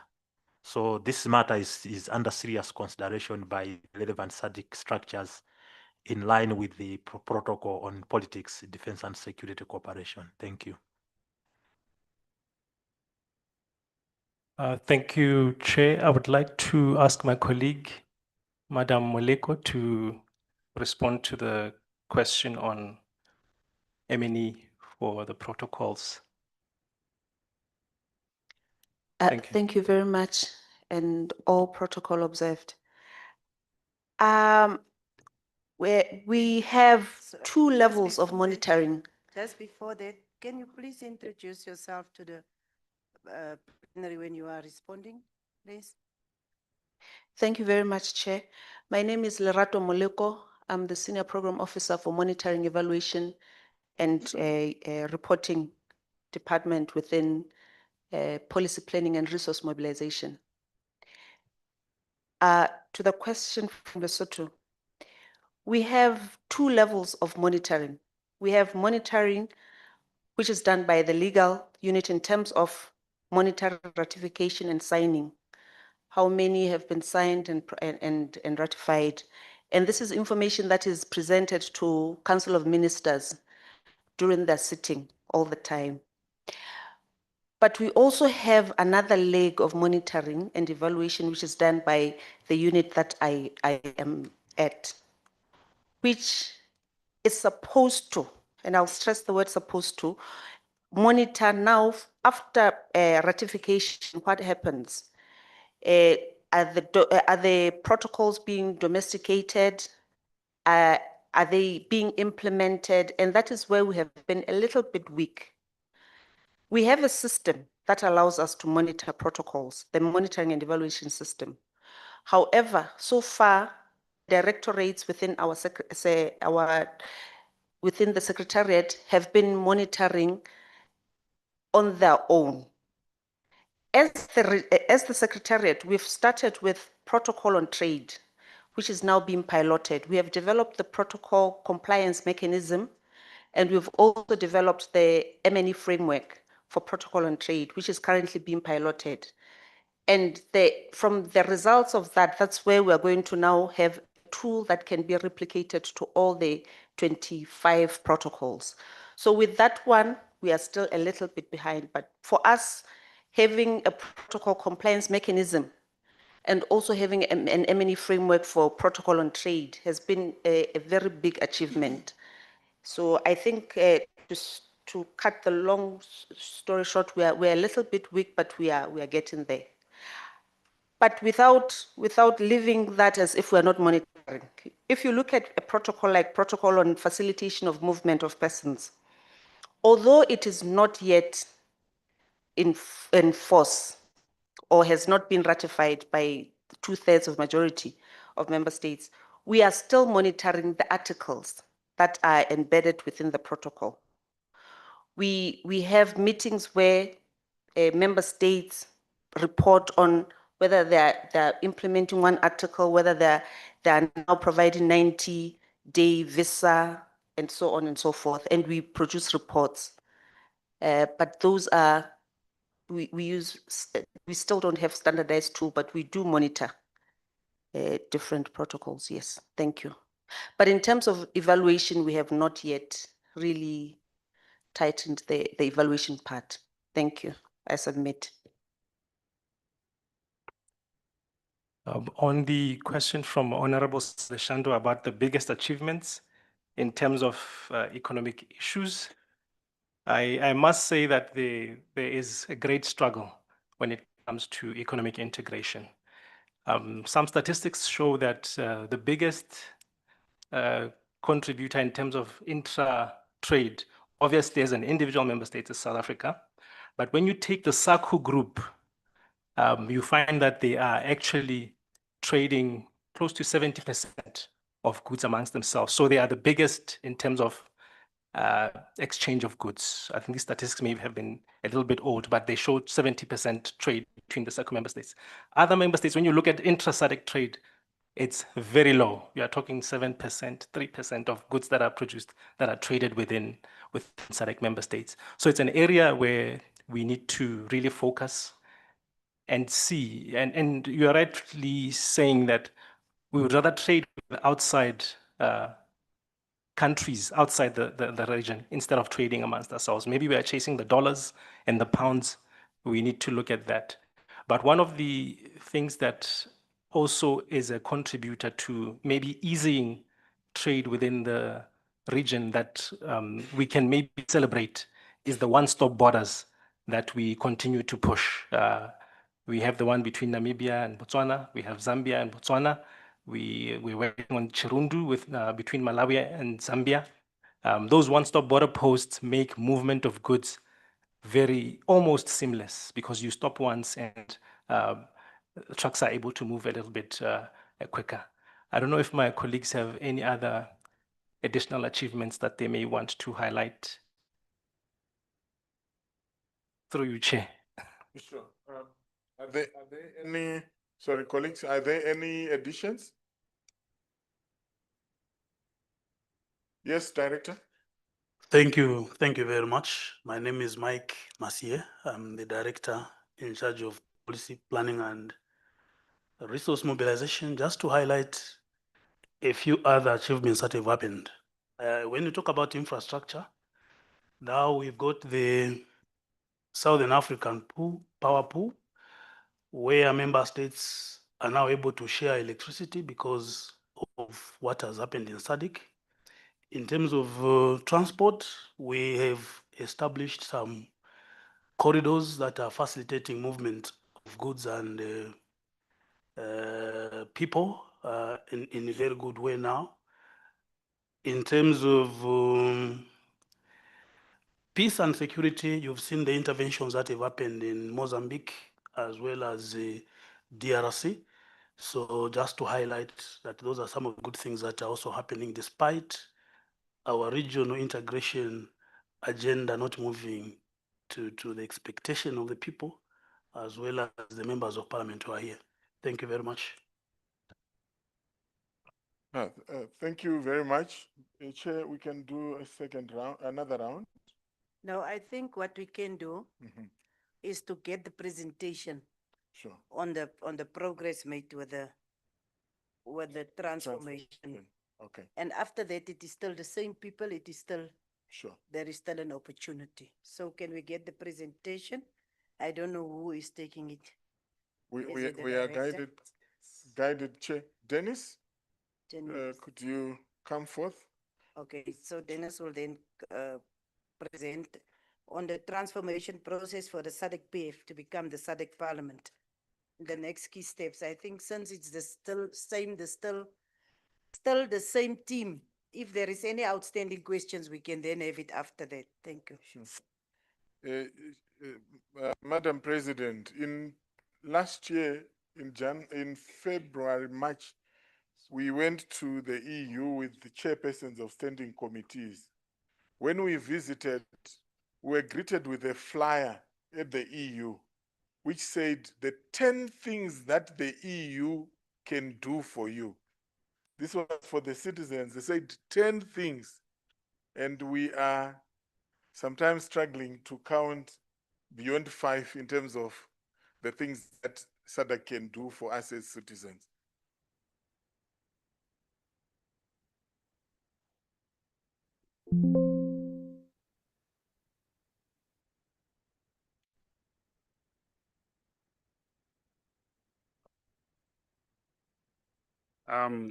Good afternoon, and I'll also want to go by the already established protocols, not the protocols which my colleague was talking about, though. My name is Dennis Remam, and I'm heading the Policy and Strategy Development unit within the SADC Secretariat. So I'll take you through the transformation of the SADC Parliamentary Forum into a SADC Parliament. It's a brief presentation, shouldn't be more than 10 minutes. The outline, basically, I'll cover the background. For some of you might be aware of the context, but I was told that there are some new members who might not be aware, so I should provide a little bit of the context. And then I'll provide highlights of the proposed SADC Parliament model, or the proposed SADC Parliament itself. The key milestones of the transformation process, where we are now, and the way forward. So that's briefly what I'll go through. Now, as for the background, as my colleague had already said, in 1997, the summit made a decision and agreed to establish under Article 9.2 of the treaty, under what he already explained, other institutions, the SADC Parliamentary Forum. So that's when it was actually agreed by summit. And since then, the SADC PF has operated as a platform for national parliamentarians to congregate, to discuss on regional issues, and to develop model laws that may promote harmonization of legislation and policy in the region. So that's what they have been doing since the establishment, among others. But within a few years of its establishment, there was an effort now to transition into a fully fledged SADC Parliament. According to the records, it shows that in 2004, the SADC Summit was requested to consider such a move, but it was rejected. There were several other attempts, 2008, 2011, 2015, but they were all rejected. And there were reasons provided for the rejection. Whether they were valid or not, that's another discussion for another day. But one of the reasons was that we should focus more on the PAP, the parliament, the continental parliament, try to strengthen that. There were other reasons which were cited as that we are still at the very early stages of integration, and maybe it's a bit early to have that SADC parliament. So all those early attempts were rejected. But finally, in 2018, once again, there was a proposal which was put forward to establish the SADC parliament. It was put forward for consideration by summit. And this time, the new proposal actually embraced a gradual and incremental transition to a SADC parliament instead of an immediate paradigm shift in the role and powers of the institution. So there was some kind of a change in the way it was presented to summit, and which showed that it will be a gradual process. It will go through certain stages. It was proposed that SADC Parliament would remain a consultative and deliberative body. And on this occasion, the summit agreed to proceed with further discussions on the establishment of the SADC Parliament. So there was some kind of acceptance that this is something worth considering. And then Council and Summit meetings of August 2019 concluded that there is a need for a thorough and comprehensive analysis to be undertaken. And therefore, in 2020, and presented, that comprehensive analysis was to be presented to the meetings of 2020, which will define, to have a fully defined proposal for the SADC Parliament for consideration by the heads of state and government. So SADC Secretariat, in collaboration with SADC PF, undertook this comprehensive analysis, and there was a report which was prepared and presented to Council and Summit. Now, what exactly did this report indicate? So this is, I'm just going to provide, the report can be shared because I think at this stage it's public information. It was already approved by Summit. But just to give the highlights, there was the issue of the legal framework, and this has already been discussed. The Parliament will be established through an amendment of the treaty that recognizes this institution as one of the SADC institutions under Article 9.1. Remember the difference. Initially, it was under Article 9 to other institutions, but now it will really reflect as a SADC institution under Article 9.1 of the treaty. Of course, there was a protocol which was to be prepared, and the details of the structure, the authority, and the powers of the parliament will be defined through this protocol, which will be developed. But it was mentioned then that the powers and authority will not infringe on the current powers and authority provided to other SADC institutions. I think this is also important to take note. The SADC parliament will remain a consultative and deliberative body. This was also one of the key highlights, with no law-making or other binding authority. It will be autonomous and will be able to work with the SADC structures with the level of independence that should be accorded to a legislative branch of a governance structure. It was also proposed that the parliament will have a permanent secretariat to support its work. I think this is obvious. The structure of which will be the same as that of the SADC-PF. The secretariat will report to the executive committee of the parliament, which will be chaired by the parliament's presiding officer and have representation from all member parliaments. And the location, of course, the location of the parliament will be in Windhoek, Namibia, and it will be hosted by the government of Namibia along the same lines to the current host agreement between SADC-PF and the government of Namibia. So these are just highlights of that report. But as I said, the report provides a lot more details in terms of how this parliament will, of the proposed parliament. Now, what are the key milestones of the transformation process? Again, the process commenced with the amendment of the SADC Treaty, followed by the development of a protocol that will define the legal framework of the SADC Parliament, which will be presented to Council and subsequently to Summit. So that's the standard. Upon approval and signing of the treaty amendment and the protocol establishing the Parliament, then the ratification process will commence, usual process.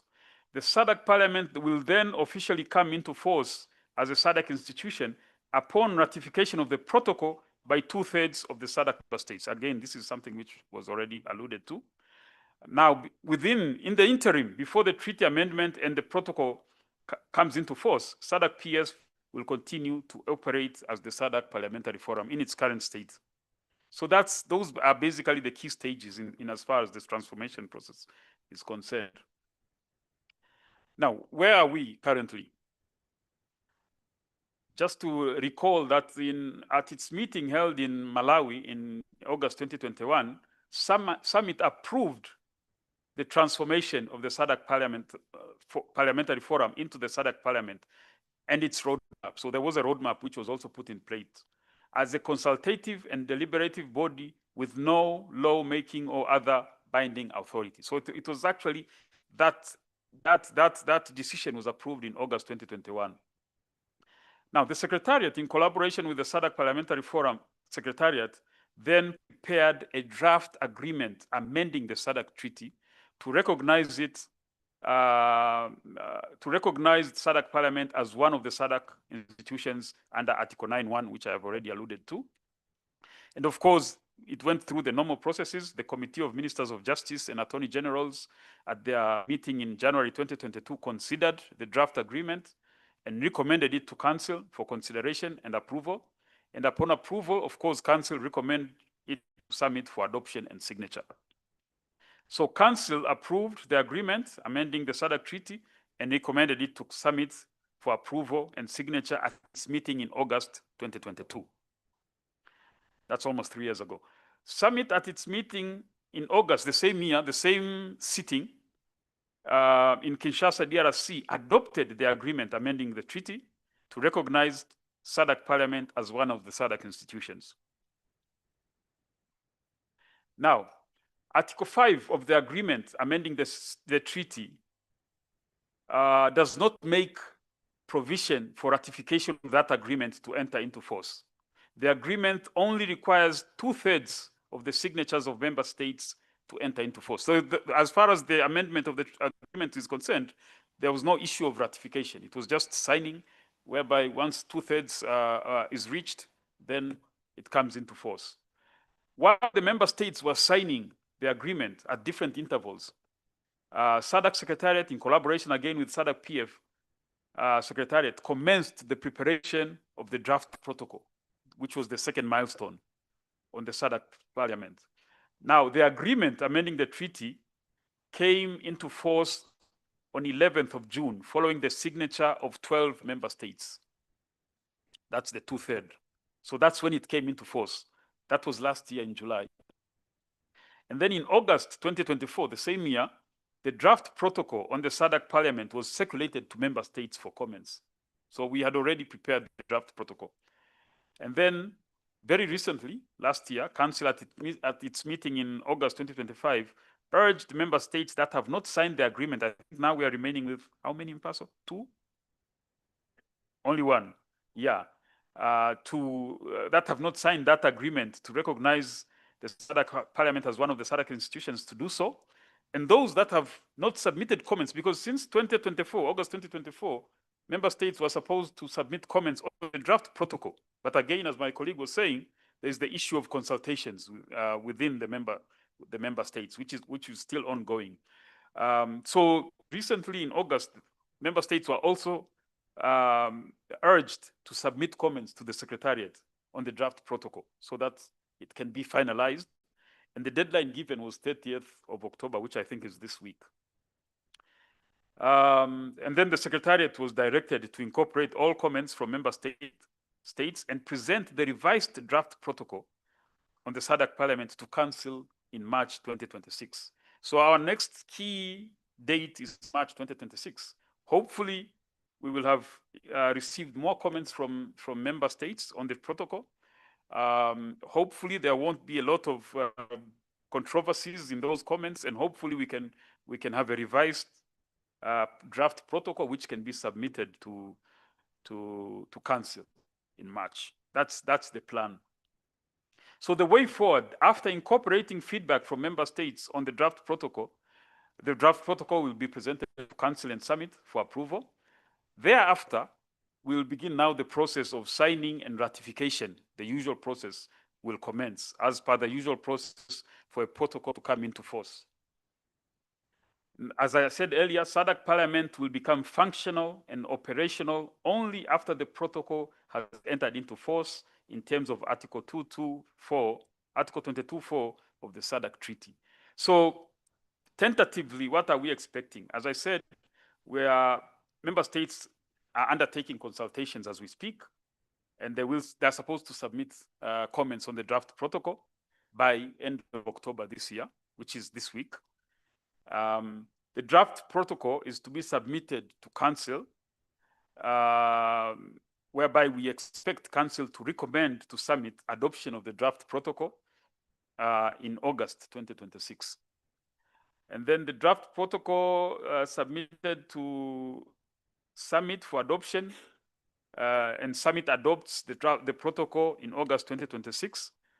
And then protocol on SADC Parliament open now for signing and ratification in October 2026. Again, probably this is what my colleague was saying. Maybe there will not be much need to consult because we expect that member states will by then have consulted on the draft protocol. But the usual tendency is that once the Summit has adopted the protocol, probably member states will still want to engage and consult before they ratify. I think that marks the end of this very brief presentation. Thank you very much. Thank you very much. Yes, we will allow for engagement and also for our members to actually indicate how many of them is still outstanding with regards to the issues of the protocol, particularly the ones that are supposed to be commenting on it. If you have that information, we will give over to the facilitator. Thank you, Madam President. So, honorable members, just to reaffirm the last guidance by the chair is that for member parliaments that have information on whether or not they've submitted comments on the protocol on the establishment of the SADC Parliament, you should indicate so that we know that members, member parliaments are being consulted or have been consulted. So we open up as guided by the chair for another round of questions. Angola, you had wanted to take the floor. So I recognize Angola, South Africa, and Lesotho in this round. Angola, South Africa, and Lesotho in that order.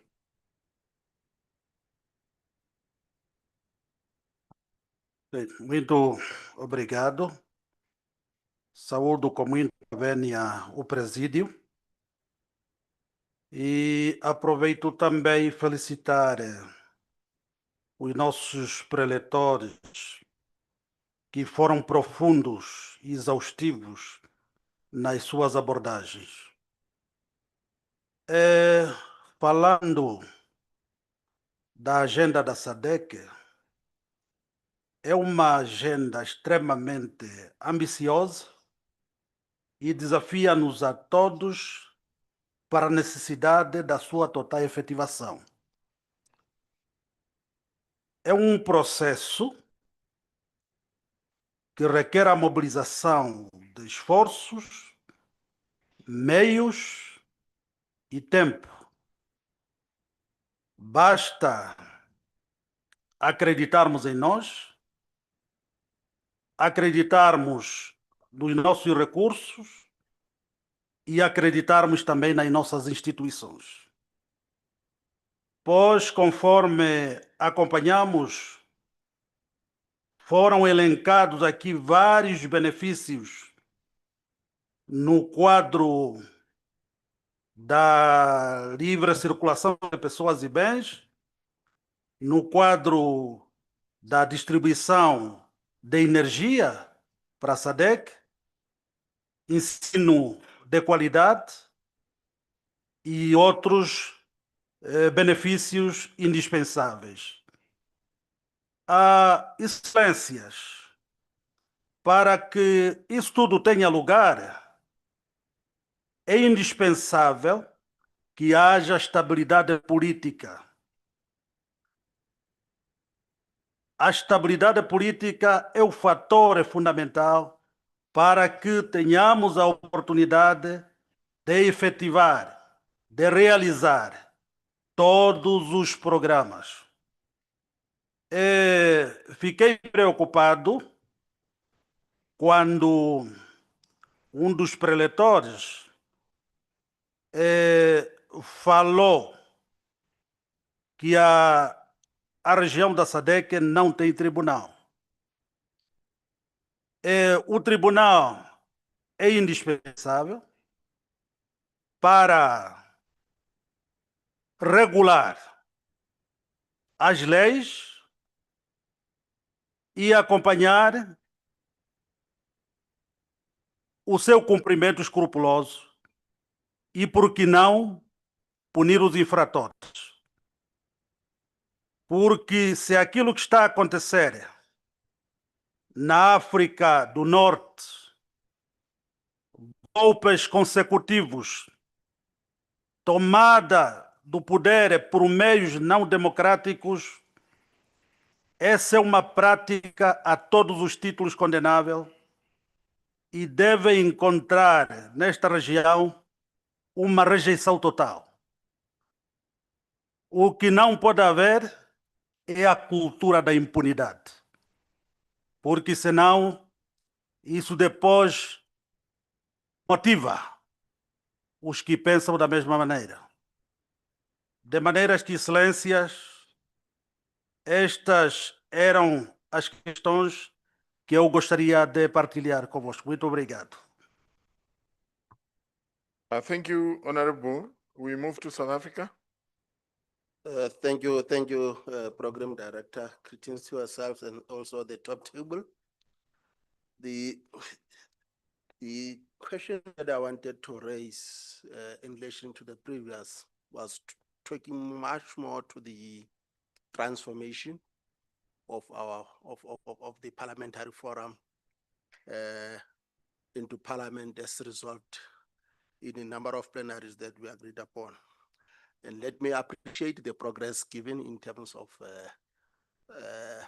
progress that we have registered in relation to our transformation agenda.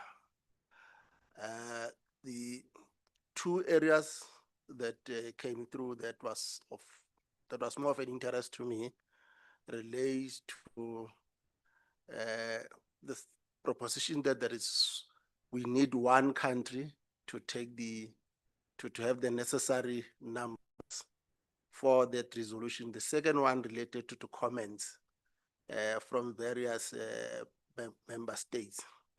Now, the question that I want to pose is it possible for the team to reflect on those countries that have done the necessary work in terms of the ratification by their respective parliaments on the transformation protocols?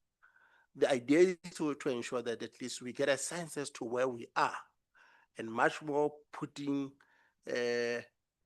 not postponing the issue of impressing upon the agency from our respective member states to be able to, one, ratify by their respective houses, and then two, comments as raised. Thank you, Chair. Thank you very much, Honorable. We move to Lesotho. Thank you, Mr. Chair. And my appreciation for the team for reflecting on the impedances that we have encountered way back from 1992. My question is, what best practices should we put in place for us to recognize separation of powers? Because my understanding is that we are in the predicament, we are subject to inefficiency of the executive. I mean, I think if we can have modalities that would make it necessary for Parliament to operate independently without interference of either, no, it cannot be the judiciary for this matter. If we can put in place modalities where Parliament can function independently without interference of the executive. So my simple question is for the SADC Parliament to be effective, we need our independence. So what best modalities can we put in place? Thank you.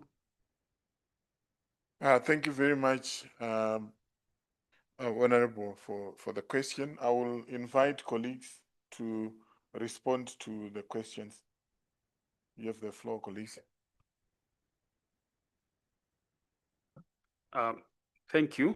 I think Angola was not really a question. I think it was more like recommendations on how things should be done, and appreciating the fact that we have a very ambitious agenda, and we need to put really a lot of effort to address all the challenges, including the challenges associated with peace and security. The honorable member from South Africa, I'm not sure I got the question correctly, but we can provide the current status on the ratification of the various protocols and other legal instruments. If that's what is needed here, I think we can provide that. But I might have got it wrong. Maybe my colleague will come in. The honorable member from Lesotho, separation of powers.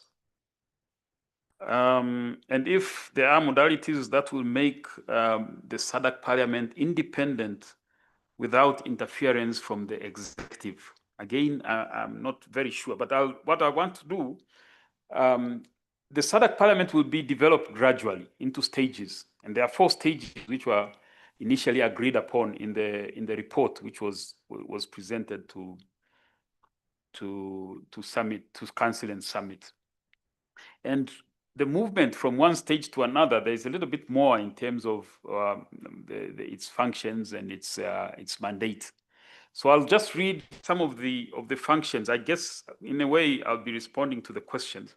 Some of the functions and relationships as far as this last stage is concerned, so that we appreciate how this parliament will actually relate to other structures of SADC, other institutions of SADC. So in terms of relationship and role within SADC, Parliament, as I said, will be a consultative and deliberative body with no lawmaking or other binding authority. I mean, this was what was agreed. So that is how it will be. However, Parliament will be autonomous and able to work within the SADC structures with the level of independence that should be accorded to a legislative branch of a governance structure. I think I mentioned this. Parliament's powers and authority, this again is important, will not infringe on the current powers and authority provided to other SADC institutions. Now, when it comes to the mandate and core functions, the Parliament will develop model laws that can be the basis for full and partial adoption by member states into their national legal frameworks. I think this, to a large extent, is what the SADC PF has been doing all along. The standing committees and perhaps ad hoc committees will have the power to deliberate on SADC institutions' programs in a non-binding and persuasive manner. I'm not sure if this was the case with the SADC PF. I think this is an extra role in terms of functions. The Parliament will provide comments or opinions on SADC legal instruments, for example, amendments to the SADC Treaty, the draft protocols, etc., etc. So they will also have that function of providing comments. Parliament will receive and review annual reports from other SADC institutions. The work will be persuasive in nature, and the recommendations are not binding on the SADC institutions to which the reports are directed. So there is a little bit more in terms of the core functions, but again, I want to emphasize the issue of non-binding, no lawmaking, persuasive. That's really the language which was put into this. And then, of course, there are other institutional arrangements which I will not go through. I hope, in a way, I have responded to the question from the honorable member from Lesotho. I don't know at this stage if there's anything else which can be done, but this is what was agreed by member states. Thank you. Through moderator, just to add one, I think response to the question raised by South Africa, specifically related to the transformation agenda, where I wanted to find out where matters stand, because there were 2 aspects. The first aspect was to sign the agreement amending the treaty, which by now we are beyond it because we secured the 12 member states that were required. And by now we have got 15 member states that signed it. It's only Comoros which has not done so. So we have done well on that aspect. The other task is the comments on the draft protocol that will provide for the powers, functions, and other related matters. And in terms of comments, we have received quite a number of comments from most member states, except Namibia, Malawi, and DRC. So the deadline is 30th October. So once we reach that deadline, it means that the SADC Secretariat and the Secretariat of SADC Parliamentary Forum will incorporate those inputs in readiness for preparation of the draft protocol or to council, because member states would have been given adequate opportunity to reflect on the matter. Thank you.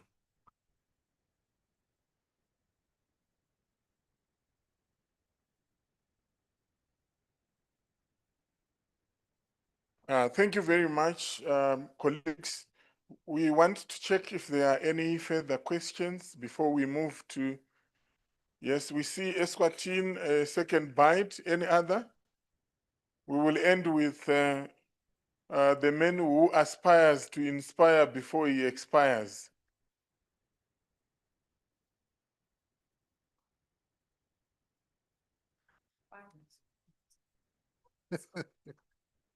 Thank you very much. I appreciate my praise singer singing my praises like that. You see, that is neither here nor there. I don't know, Mr. Director of Ceremonies, if what I'm raising is indeed a question. It might be a comment. No doubt it is really common cause. Yes, we have been going stage by stage, but it has taken too long to have this matter of transformation finalized. We know the hiccups. What I would recommend in this August House is that those of us who have not signed or made comments. I remember the Speaker of Zimbabwe profusely reminding us on this one. And I'm surprised this thing went through a summit with some of us still lagging behind. And now the new deadline date is the 31st of October and we are here. We would have not even left here to impress on our masters that we need to submit the comments. All I'm asking, Chair, is let it be everyone's be bounden duty to ensure for the greater good of this institution that 31st doesn't pass without any signal. That requirement, that aspect is very simple. I think there is some form of laxity somewhere. Can we be assured, or can we ask that we be very responsive in this one? The other one, which I have a doubt whether it's a comment or a question, no lawmaking and no binding power. I'm not sure if I'm raising this thing after the horse has already bolted, but I was under the impression that that may be so in the future. Now we're closing all doors with that kind of assertion there. I think the word persuasive was what I was always under the impression of, namely that through model laws, for instance, or best practice expressed in the form of model laws would be what would be guiding. Now, we're not even talking about model laws there. Actually, we're closing everything, any other dream that we might have in the future. We have closed doors. I'm just checking if this has been properly worded. Any wrong wording here is disastrous at the end of the day. That's my comment or question. Thank you, Chair.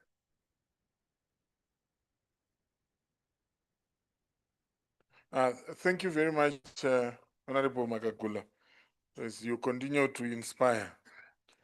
We hand over to the colleagues to respond, and then we will have Madam Eschi. That's okay? Okay.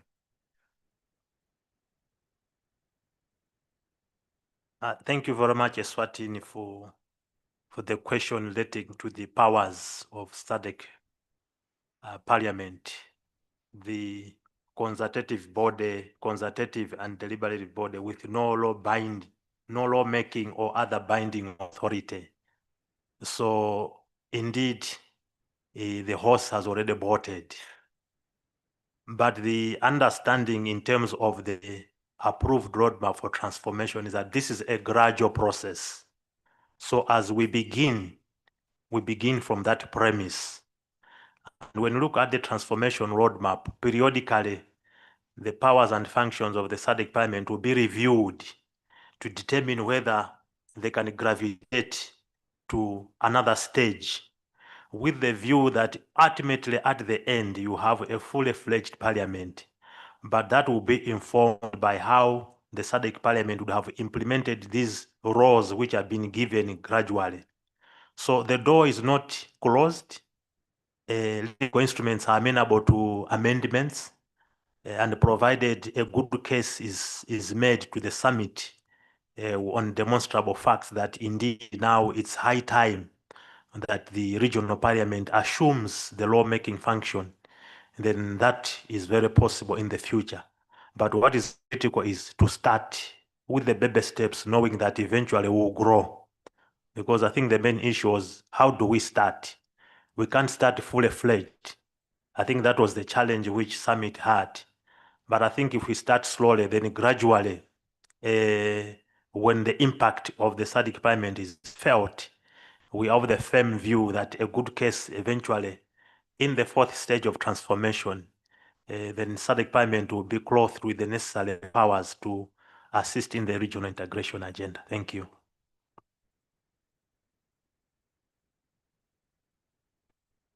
No, I don't have any other input, but maybe just to add that, well, if that function of consultation and persuasion is implemented very well, maybe at some point there will be recognition that now we need to move into lawmaking. Thank you.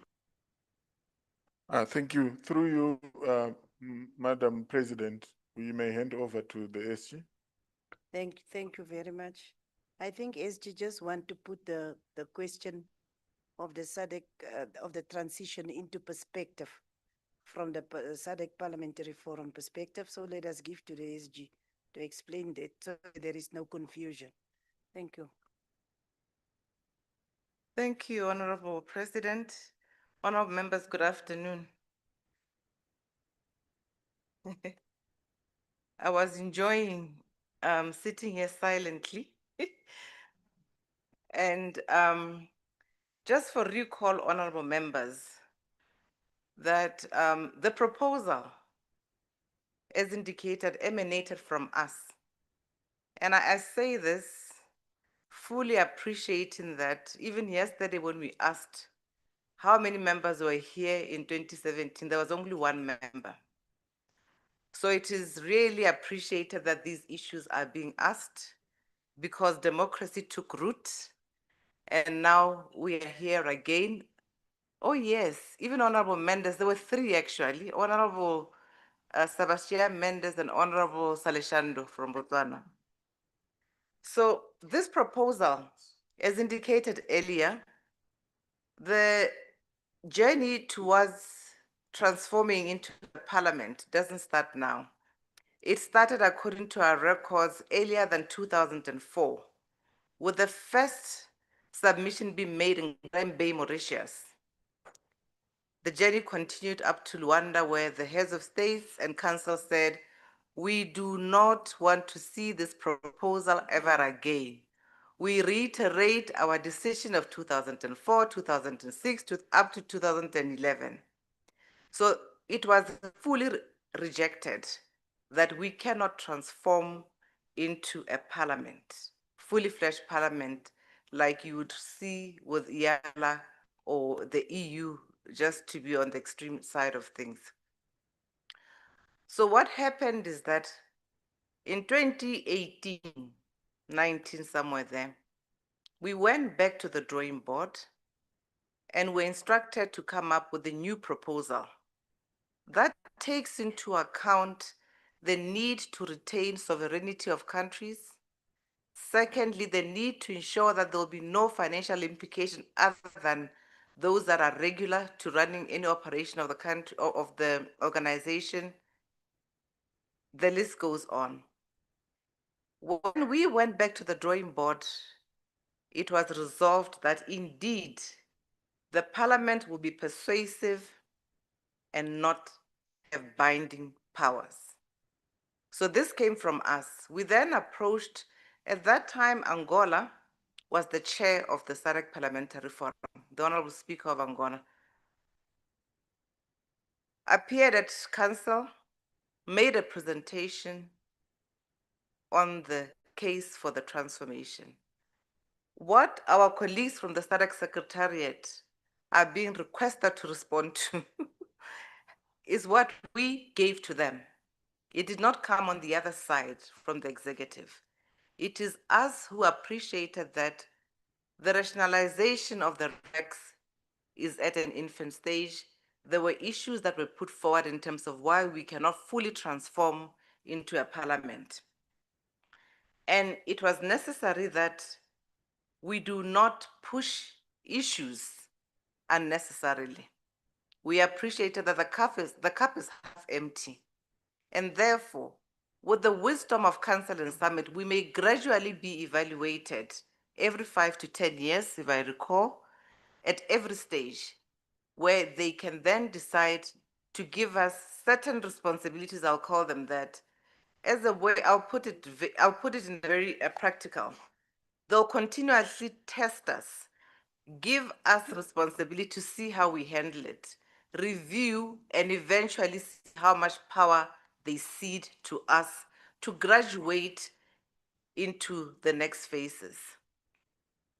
The other issue is that they settled and agreed that, okay, be that as it may, let us give them model lawmaking powers so that we don't take away completely the role of parliament. As you are well aware, honorable members, the model lawmaking function also makes us have that persuasive role, because we still have to respect countries, even the domestication, as you've heard earlier. It is not hook, line, and sinker. It goes through the various processes and respects the makeup of our countries. So we are not going to have legislative functions. This is what we resolved, and this is what we proposed, and that is what was accepted.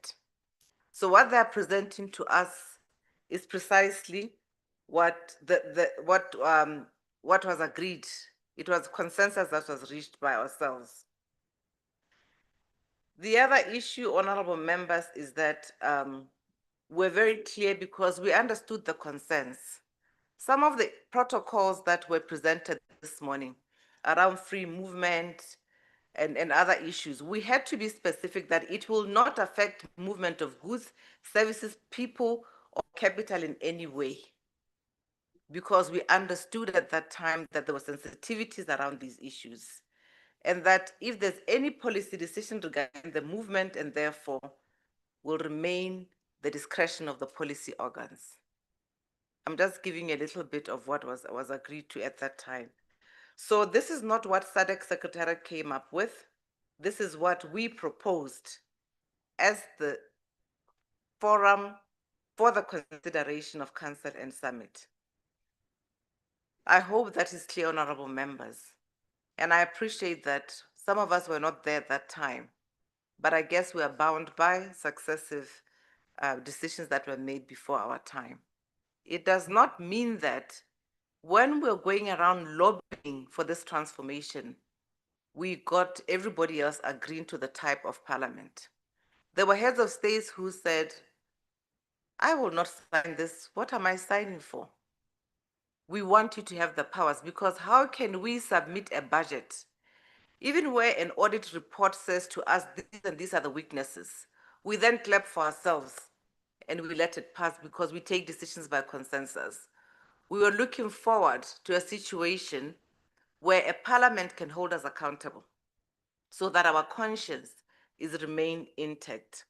Others were saying, no, let us go back and propose that we really go for this type of parliament and not this one. But ultimately, we arrived at a situation where it was better to begin the process of transformation and allow a staged approach where powers can be seated through the wisdom of summit at their own time. We come back now to the issues that we've been talking about, Honorable Member. It does not mean that we are not effective or we will not be effective ultimately. We still rely on you to ensure that the issues that we raise today around domestication can find it within the powers that you have at national level, that we implement these through very innovative ways that will assist us to ensure that when it comes to domestication or implementation of domestication, how do we then propose to reduce these to rules or narrow problem areas that we should deal with in our oversight? I think that not all is lost, and I'd like to stop here because I wanted to clear the air in terms of who it is us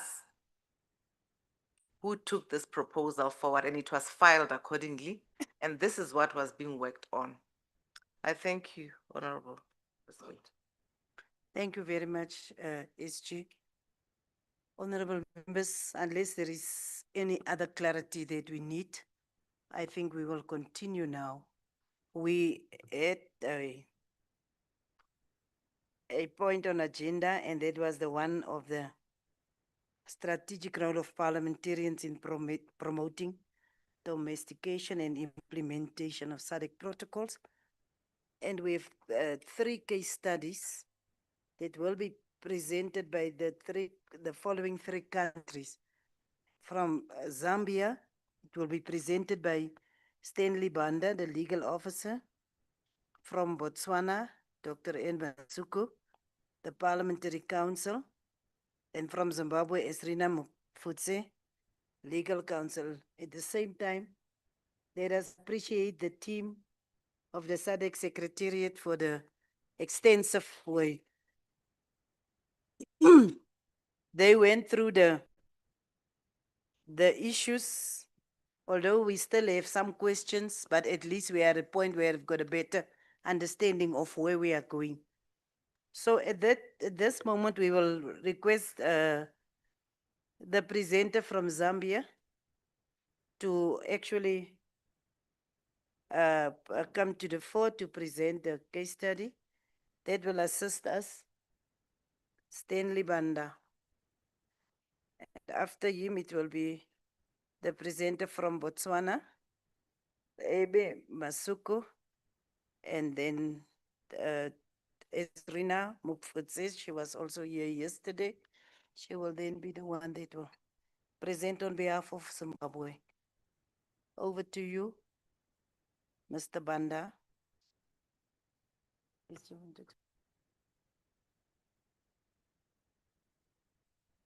Okay, thank you very much. Good afternoon. I'll ride on the protocols already established. So,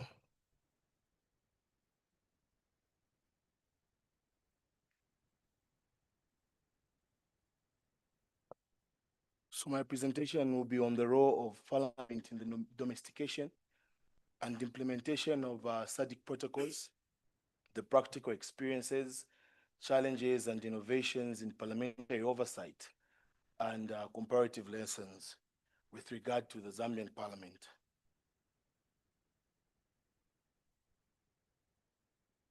So to begin with, in Zambia, the accession and ratification of international agreements and their domestications are an important function of the executive and legislative arms of government, which in practice involve many state and non-state stakeholders and interest groups.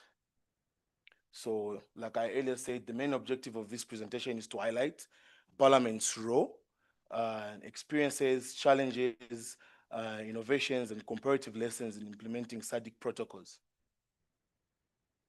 So Zambia is a common law jurisdiction that follows the dualist system, where international law is separate from domestic law and requires legislative action to be incorporated. So this simply means that Zambia recognizes international law and is bound by its commitments, but upholds the supremacy of its national legislature to enact laws that apply to the Republic. And to begin with, Article 62 of the Zambian Constitution gives the Parliament the function of approving treaties before ratification as one of its oversight roles on the executive. So we'll dive into what the ratification process looks like in the Zambian context. So to begin with, in Zambia, in 2016, we enacted a law that regulates the ratification of international agreements. So basically, the outline that I will give is one that emanates from an act of parliament that guides how parliament domesticates international agreements and protocols. So to start with, the minister responsible for the subject matter initiates the process through a cabinet memorandum, and after consulting, unless after consulting the Attorney General.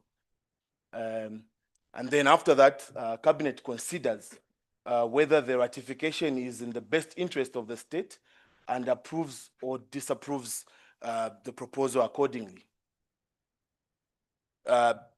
Once cabinet approves the cabinet memorandum that is initiated by the minister responsible for the subject matter, the vice president, as leader of government business in parliament, then submits the proposal to the National Assembly.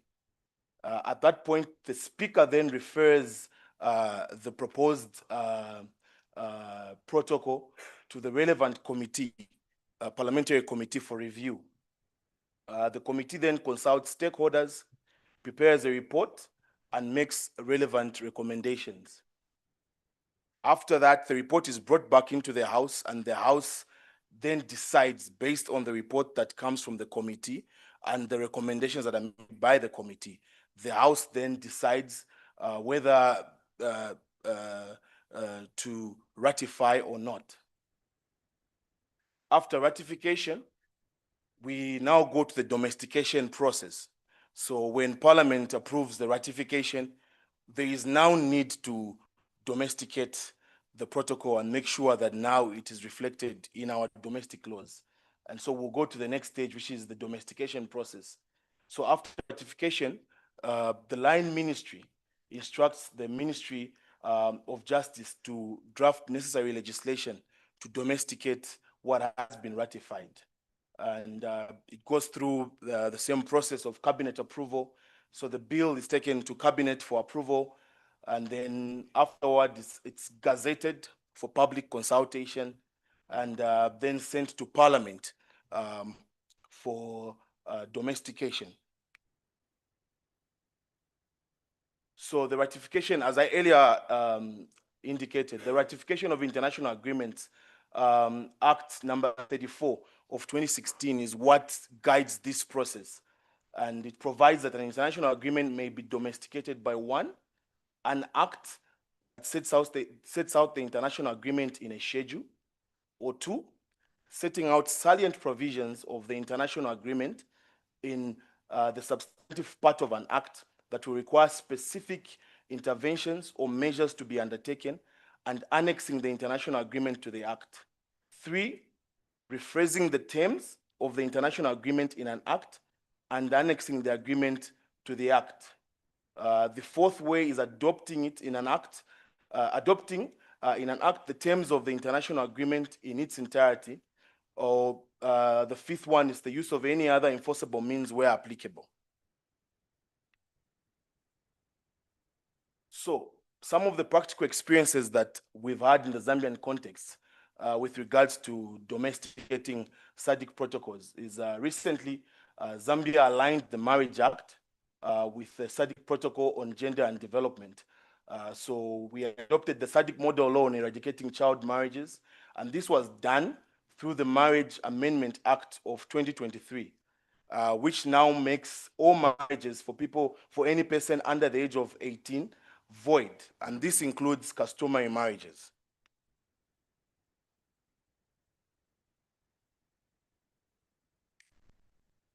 So just on that, it would be important to note that before this amendment, there were exceptions to child marriages in Zambia, in that marriages that were contracted under customary law would allow persons under the age of 18 to get married. But the amendment of 2023 did away with all that, and there are no exceptions. And so that has been a practical experience in how we have adopted this SADC model law within our domestic laws. Now, we'll go to our innovations in the oversight role of Parliament with regard to domestication of SADC protocols. So in 2023, Zambia's Speaker of the National Assembly approved the establishment of the Zambia Parliamentary Caucus on post-legislative scrutiny. Now, the purpose of this caucus is to evaluate the implementation and impact of enacted laws. This promotes accountability, evidence-based reform, and legislative responsiveness. So, the mandate of the PLS caucus. Number one is to initiate PLS studies on acts of parliament. Number two, liaise with committees to integrate PLS, which is post-legislative scrutiny, produce reports and recommend reforms, advocate for law improvements, and build capacity of MPs and staff with regard to post-legislative scrutiny. This is basically meant to ensure that laws are not just passed by the House, but ensure that there's a follow-up mechanism to actually assess and see whether the laws that have been passed by the House are achieving their intended outcomes. So an example of an activity that the caucus has carried out, immediately after its establishment, they conducted a post-legislative scrutiny of the Food Reserve Act. This was in response to a drought that the country had gone through due to, of course, climate change, and there were issues of food insecurity around the country. And so the caucus picked that up as a topical issue and decided to do a post-legislative scrutiny on the Food Reserve Act and just try and see whether our Food Reserve Agency was adequately equipped to address the issue of food shortages and recommend possible legislative reforms to address future occurrences of that nature.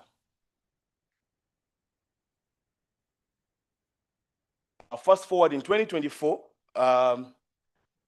the standing orders of the National Assembly were amended, and one of the amendments that was implemented empowered the Committee on Legislation and International Agreements to review implementation of laws and international agreements.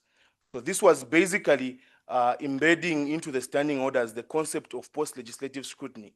As we all know, a caucus is a voluntary organization of members of parliament, and usually their work has limited ways of getting to the floor of the House, whereas reports are mandated to carry out certain activities and give reports to the floor of the House, which are adopted by the House. So it was felt that to make sure that the concept of post-legislative scrutiny as an oversight tool on the executive is embedded into the institution, one of the committees was given that as a task to conduct. So that committee is called Committee on Legislation and International Agreements.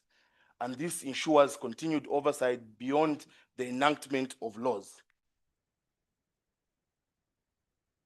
So some of the challenges that we faced as a Zambian parliament when it comes to oversight with regard to implementation of protocols is that there are no timelines for ratification and domestication.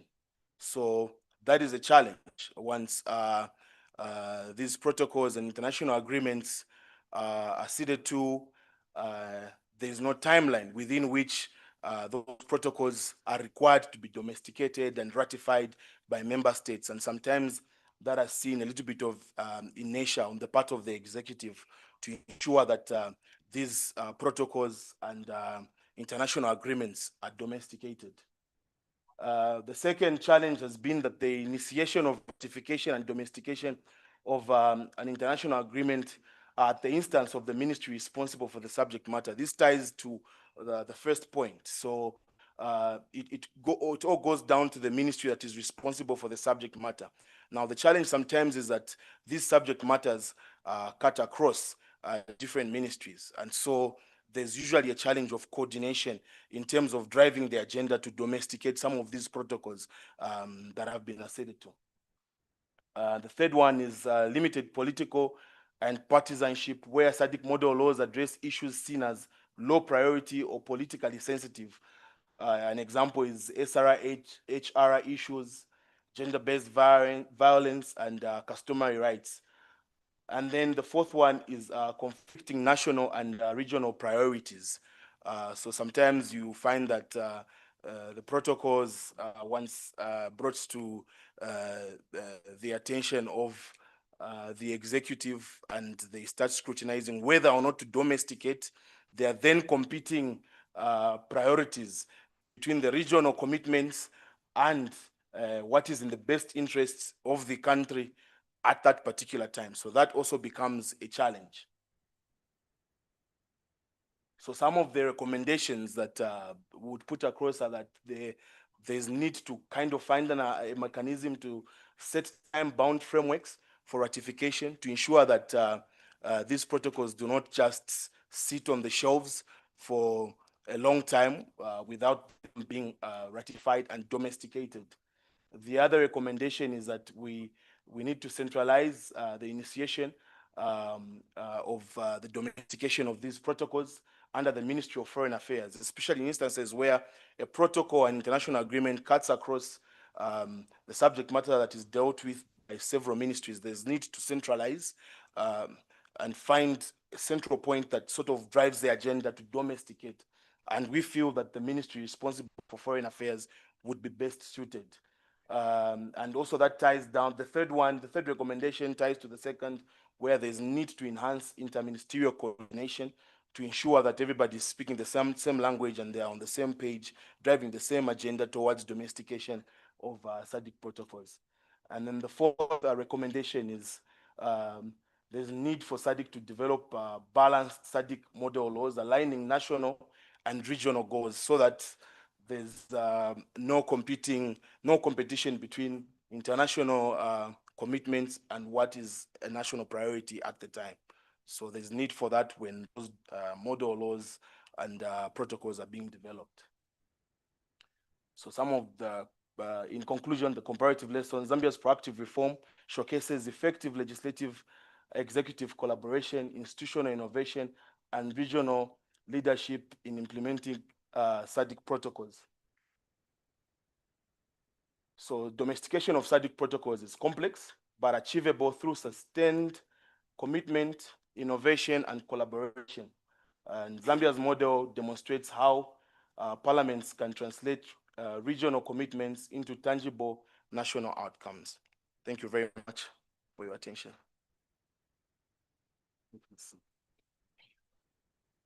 Thank you very much. Can we just call on the next presenter? It is the Parliamentary Council from Botswana. Dr. Masuku.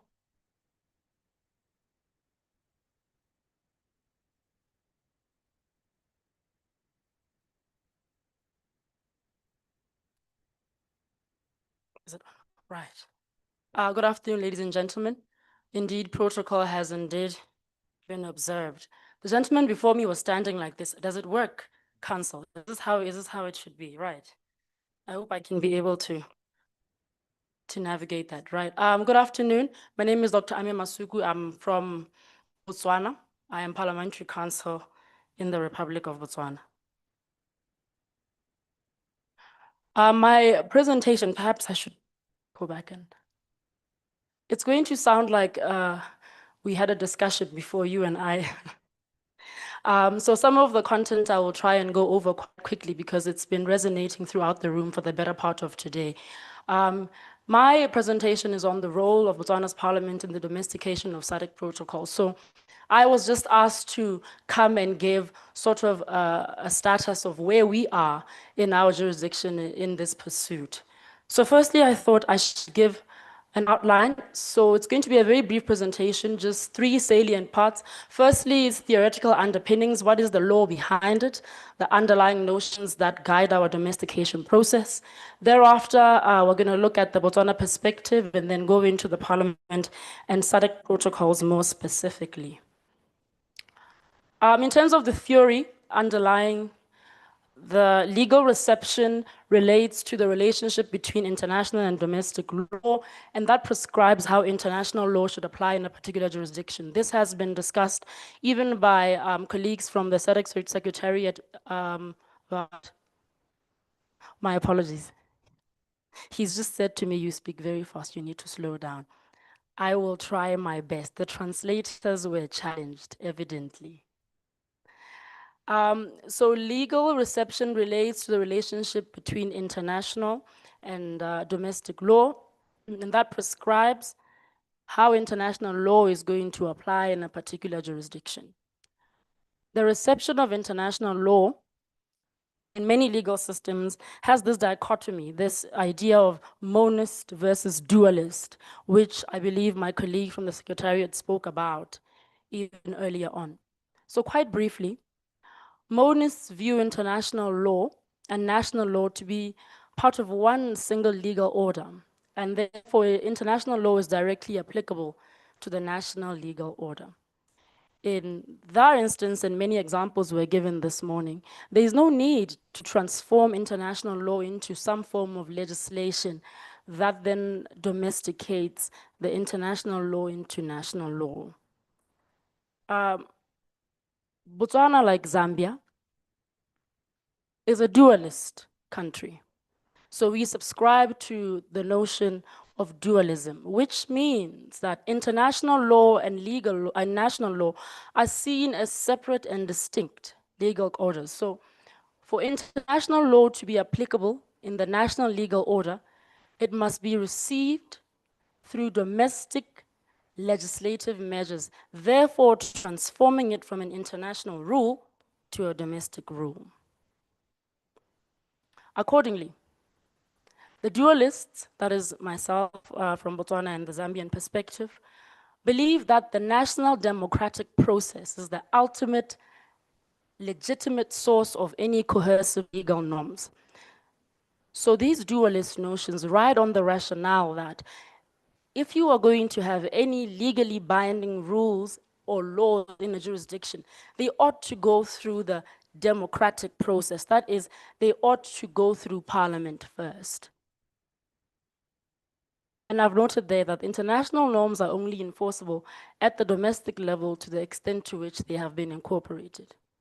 So in Botswana, it's 3 stages: signature, followed by ratification, and then domestication.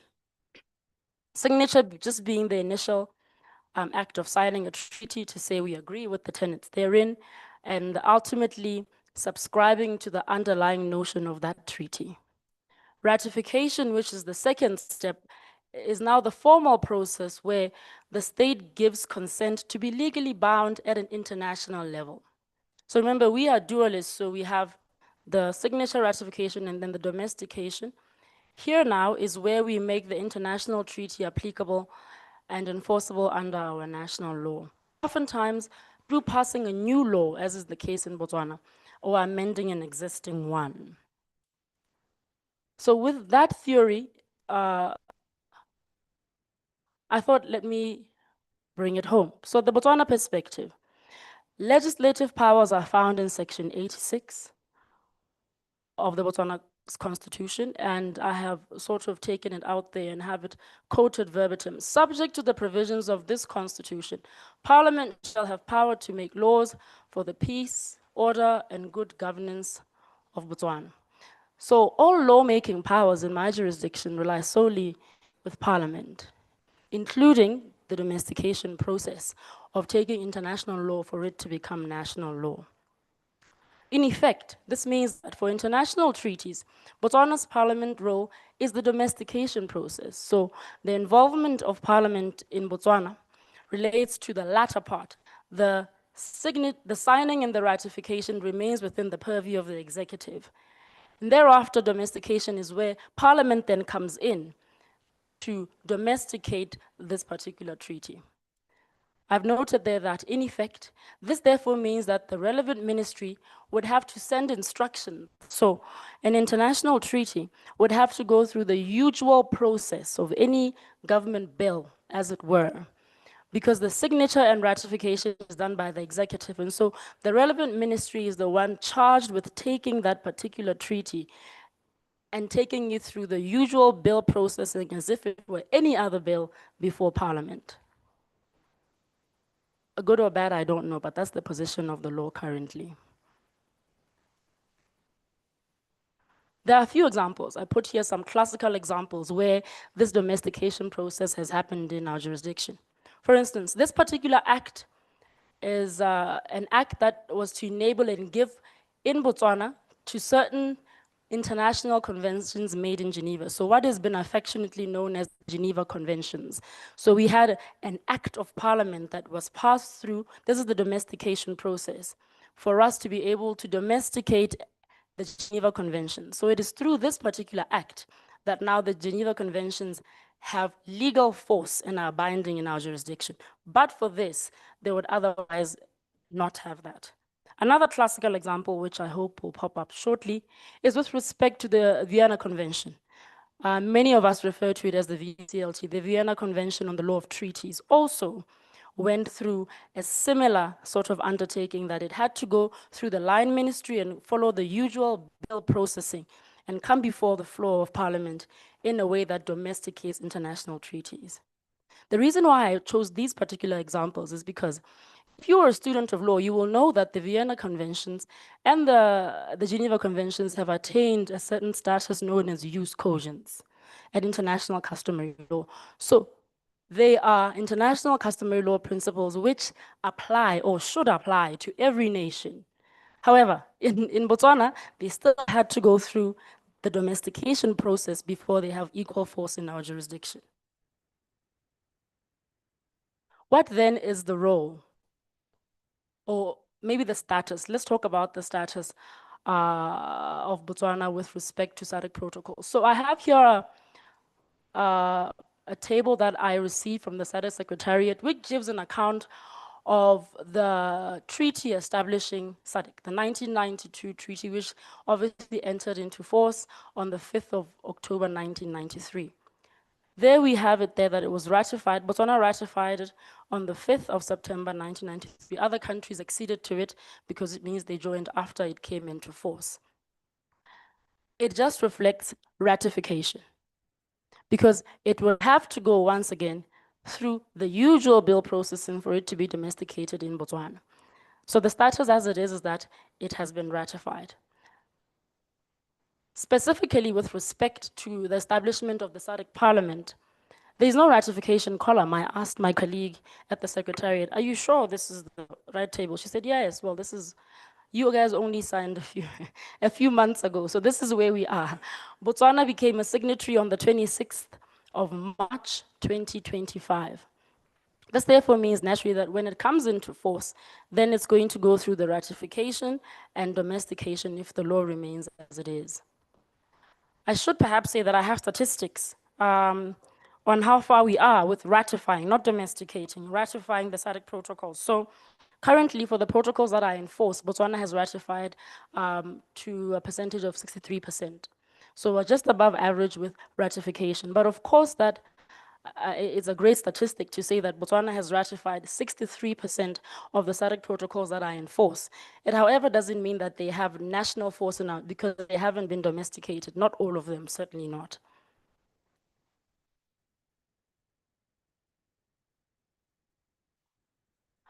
I wanted to make a special case study here with respect to the particular SADC PF. So for us to get to here, for us to get to the point where it was signed in Botswana, there was some lobbying and advocacy work that was done by parliamentarians.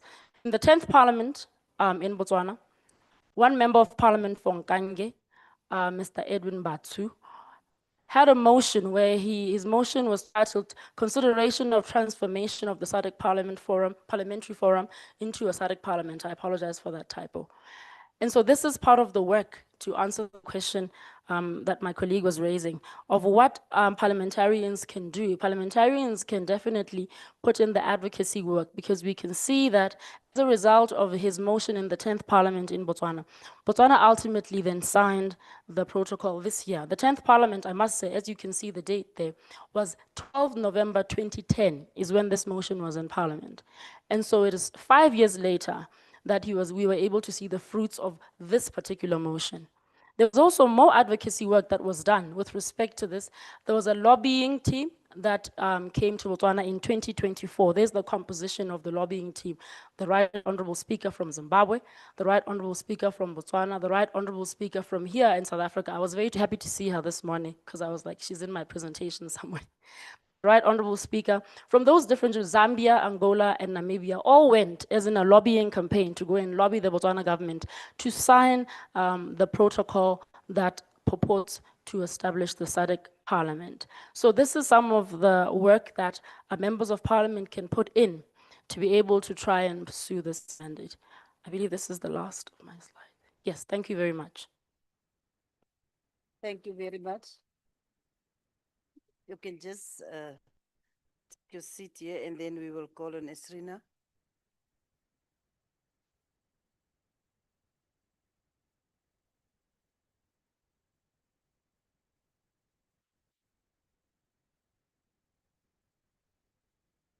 She's coming. It's the one that made you play games yesterday.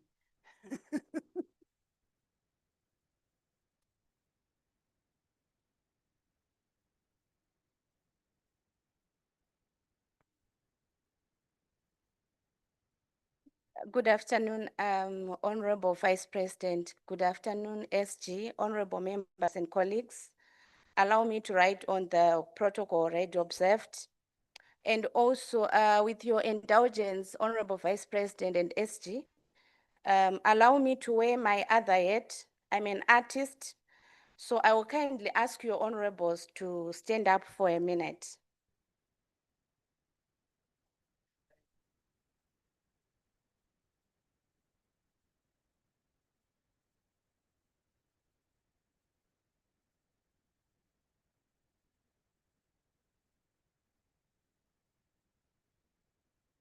Okay, so I'm going to sing a song and you're going to sing along with me, okay?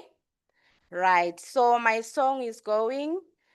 Head and shoulders, knees and toes, knees and toes, knees and toes. Head and shoulders, knees and toes, knees and toes, knees and toes. Oh, wonderful. Thank you so much. Thank you, thank you, thank you, thank you.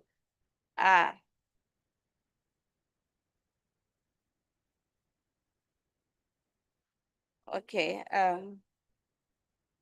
Thank you very much, honorable members, for your participation. So without wasting your time, I think my co-presenters have already done the work. Like they've already alluded to Zimbabwe, we are also a dualist country, so we follow the same processes like Botswana and Zambia. So my task here is to unpack the role of the Parliament of Zimbabwe in domestication of the protocol. Thank you.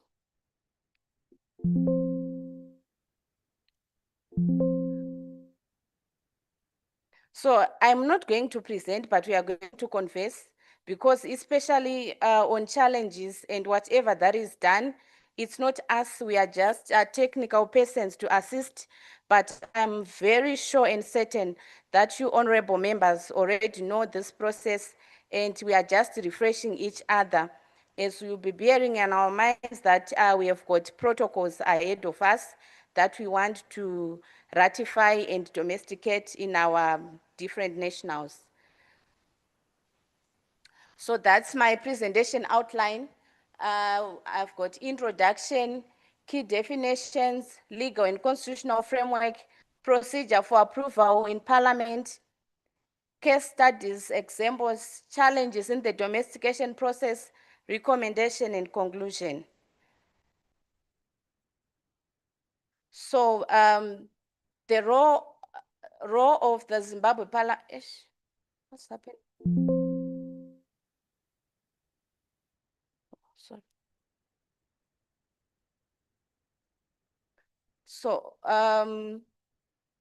So by way of introduction, protocols are agreements between between countries addressing shared issues, for example, human rights issues, climate change, trade. Protocols must be incorporated into national law through legislation to become enforceable. Okay. So I want you to tell me, we have been taught since morning, and our SADC Secretariat have also defined certain key definitions that are important in terms of domestication. They spoke about ratification and domestication. So I want to understand from you honorable members the difference between domestication and ratification.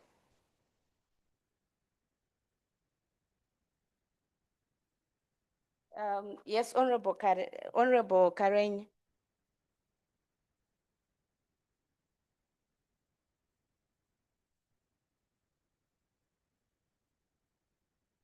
Thank you very much, our presenter. I think in my own understanding, when we talk of the ratification, this is where member countries do it formally by, for example, international treaties where the government are all going to agree on treaties. And this is going to be like they are committing themselves and they will be signing between governments and governments. And when it comes to domestication, this is where now we are now signing it or accepting it in our local parliaments to make it into laws. Thank you very much. That's it, and that's the difference between domestication and ratification, and also bringing it closer home to Zimbabwe. Who's responsible for ratification and domestication of treaties? With regards to ratification, who ratifies protocols in Zimbabwe? Honorable Nyabani. In Zimbabwe, the president or anyone assigned by the president to ratify is supposed to ratify. Yes, so in Zimbabwe, the situation is like that. In terms of ratification, it is the executive, the president himself, or any person assigned to ratify the protocol. And also,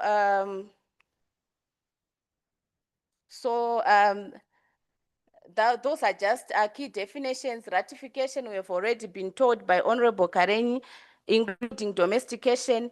There's also accession and acceptance. So in terms of accession, that's where the states accept the offer or opportunity to become a party to a treaty already negotiated or signed by other states.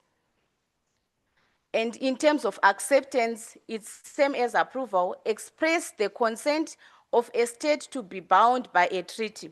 This is quite important because especially in our laws, you find these words being used. So in trying to demystify the mist, it's also important that we know what these words really mean so that we'll be able to put everything into perspective. So in Zimbabwe, the issue of ratification and domestication is based on the Constitution, none other than our Section 327 of the Constitution, which first of all gives definition of an international treaty. So you'll find out that in Zimbabwe, it's protocols, agreements, conventions, they fall all under one term, which is called international treaty. So the moment you see international treaty, it also includes protocols. But for the purposes of this presentation, I'm going to pick the example of an international treaty, which is a protocol, which is one thing that we are currently looking at. So the legal framework for international instruments and protocols. In Zimbabwe, we have got 3 instruments.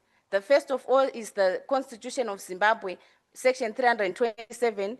We also have the International Treaties Act, Chapter 305. This one, I'm not going to dwell on it because it's not for us as parliamentarians, it's for the executive. We have got also our Parliament's National Assembly and Senate Standing Orders. That is National Assembly Standing Order 21, Sub-Order E, which mandate portfolio committees to consider or deal with all protocols relevant to such portfolio committee which are negotiated or entered into or agreed upon within 4 weeks of being seized with those protocols. So in this instance, assuming that the protocol on safe abortion is going to be validated by the plenary or by the highest decision maker, when it comes to Zimbabwe, after ratification, it will then be presented to the relevant portfolio committee, which deals with health issues or children issues. So that will be the portfolio committee which will deal with the protocol. So like we've already alluded to, that is the president who is responsible for ratifying the treaty. In also another circumstance, the Minister of Finance in terms of financial treaties, but in this case, we are not going to go on this one because it's a different issue altogether. But in Zimbabwe, the Minister of Finance is one who's supposed to ratify if it's an international instrument or a protocol which deals with financial issues.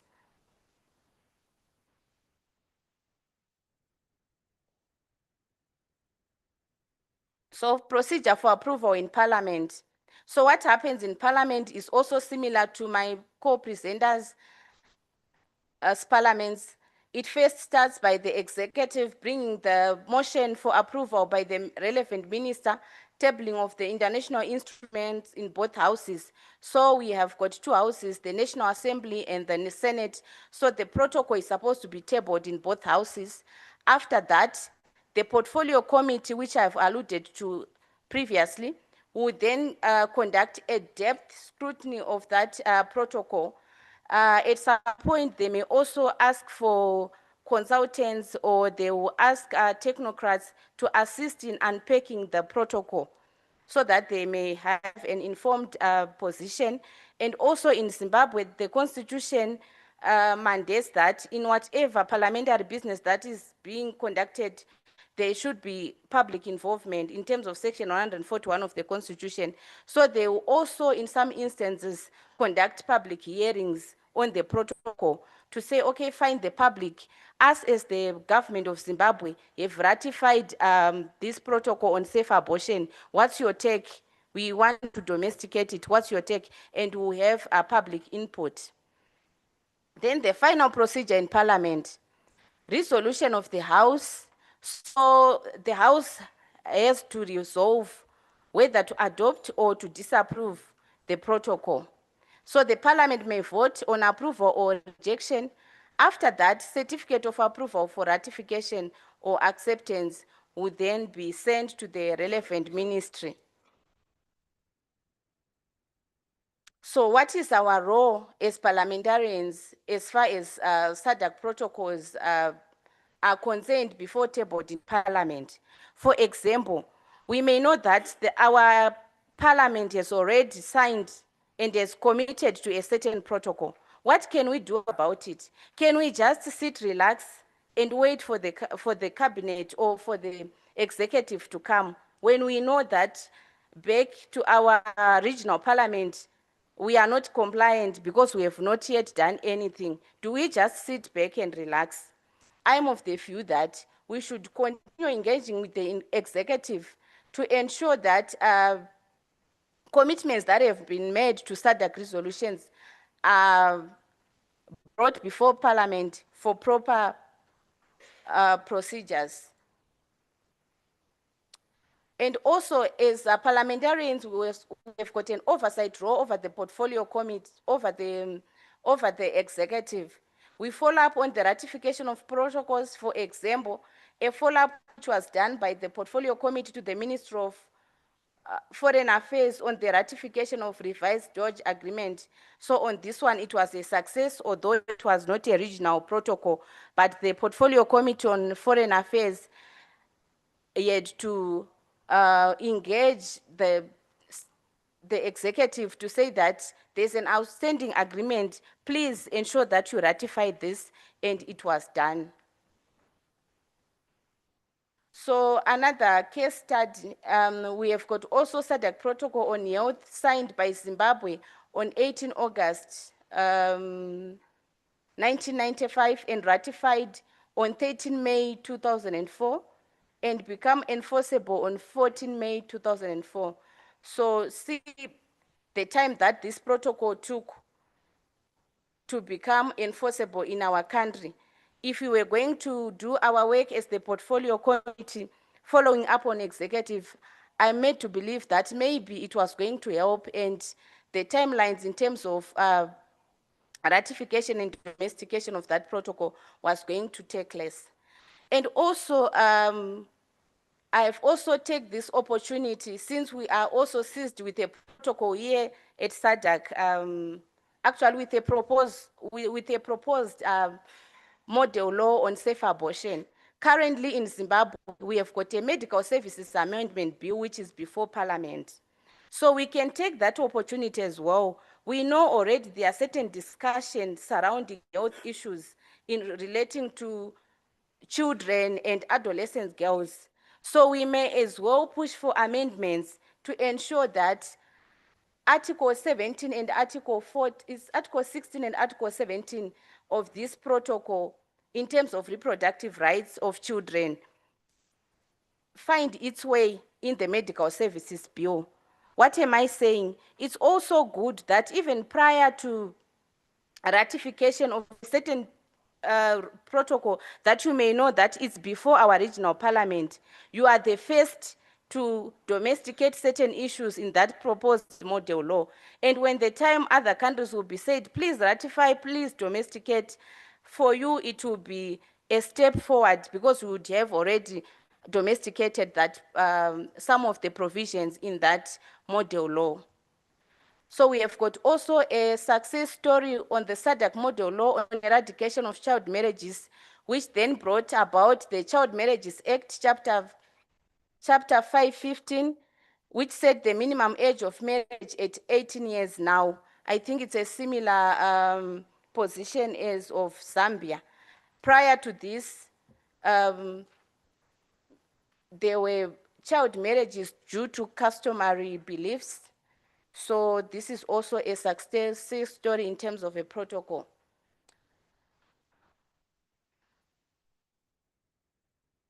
So innovations in terms of oversight and advocacy, like I've already alluded to, I'm of the view that in terms of innovation, what we can do as honorable members is to push for amendments in bills that are brought before us in Parliament. We can also use parliamentary questions and motions to hold the executive accountable. You may know that there's a treaty, or there's a protocol that is supposed to be ratified or that is supposed to be brought to Parliament for approval. Then we are supposed then to ask during question and time to say the executive, where are we now with regards to bringing this protocol for approval in Parliament? We can also use motions to table motions urging the government to accelerate alignment of national laws with regional commitments or to report on progress made. The other thing which also helps is that we can use debates to hold the executive accountable and to ensure that they bring the protocol for approval in Parliament. So the final procedure for domestication. So in terms of Parliament of Zimbabwe, there's what we call approval, right? So after ratification by the executive, the protocol is supposed to be brought to Parliament for approval. So Section 327 of the Constitution says that without approval of that protocol by Parliament, that protocol cannot be domesticated. The final procedure for domestication in Zimbabwe is like this. The bill process may be initiated, but it does not commence automatically upon ratification.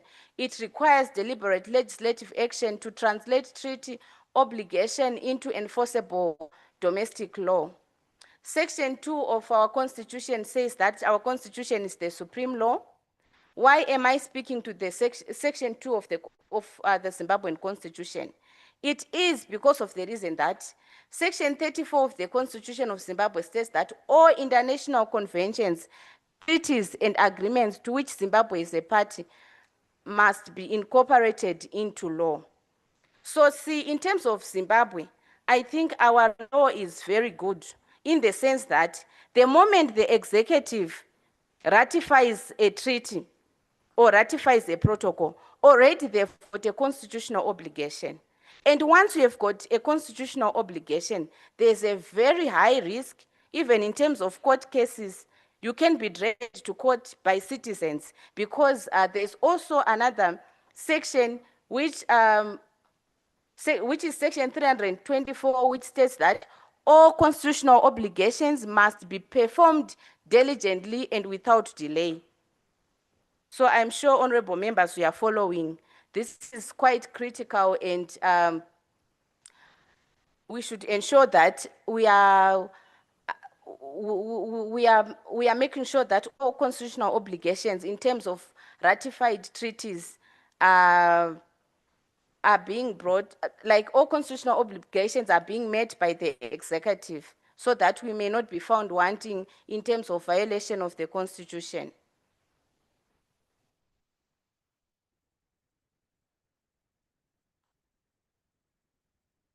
Okay, so in terms of challenges, I don't want to speak on your behalf.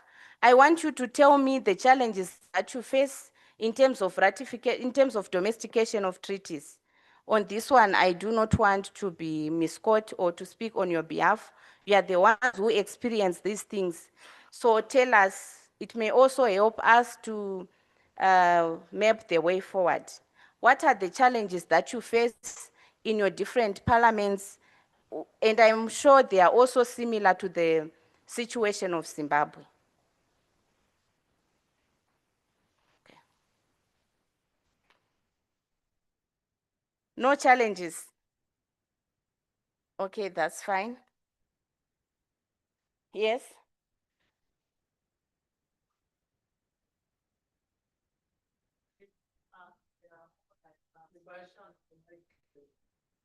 Thank you very much. I think we can talk of, in terms of, for example, politically, we can have some challenges because of the lack of political will. Yes, governments can agree, but in terms of them implementing, they might not. And also the issue of resources. There are some parliaments would not, for example, in Zimbabwe, maybe you can just highlight that issue that in terms of resources, it's not all parliaments which have got resources. And in terms of also the other aspect of conflict, it can have conflict between, for example, in Zimbabwe, we have got the cultural beliefs, the issue of social beliefs. So we can have some treaties, for example, in terms of the issue of gender. It can also conflict with other cultural beliefs and religion. So I think those could be also the barriers in terms of implementing these treaties, and also the issue of awareness.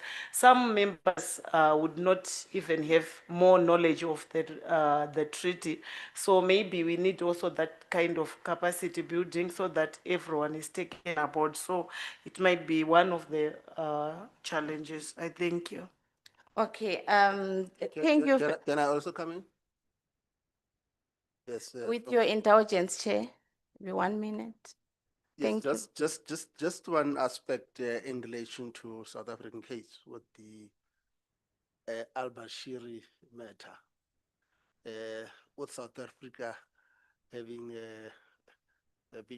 currently being a signatory to the ICC. With the al-Bashiri expectation that South Africa must arrest him because he is a signatory to the ICC statute. The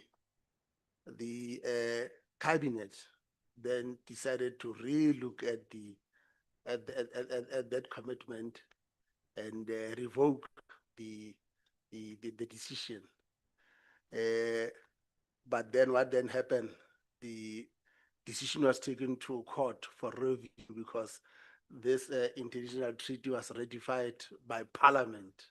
So the executive had no authority to revoke the decision of Parliament for South Africa to be a signatory to the ICC statute. Just the case study. Thank you. Oh, thank you very much and quite helpful. Thank you, honorable members, for co-presenting with me. You made my task easier, and my fellow councils, thank you very much. Honorable Chairperson, Honorable Vice President, thank you so much for your indulgence. I thank you. Thank you very much to the three of you. Honorable members, I will give the facilitator about 5 minutes, maybe 10 minutes, if there is anyone that want to engage the presentations, but I had a friend who said it was clear as mud, but maybe you can't see through the mud, Bongi. Thank you, honorable members. We have the next 5 to 7 minutes. You see Honorable Madikisla's hand. Any other hand? You seem to be the only one. Please shoot. Thank you, facilitate. I'm a process-driven individual. In fact, this question would be to all three panelists. And I think it ties with the discussion that we just had about the powers of this body and the relationship that this body has with the SADC Secretariat, which is the body that administers the affairs of the executive. So the question for me, and I do want to also just add on what my colleague from Zimbabwe said, because once you domesticate a protocol, then it is incumbent upon you as a member state to make sure that you deal with your domestic issues so that you can comply with the requirements of what you have signed. So the question is, how do we then hold member states accountable who are violating the very same protocols that they've signed? That's just one question.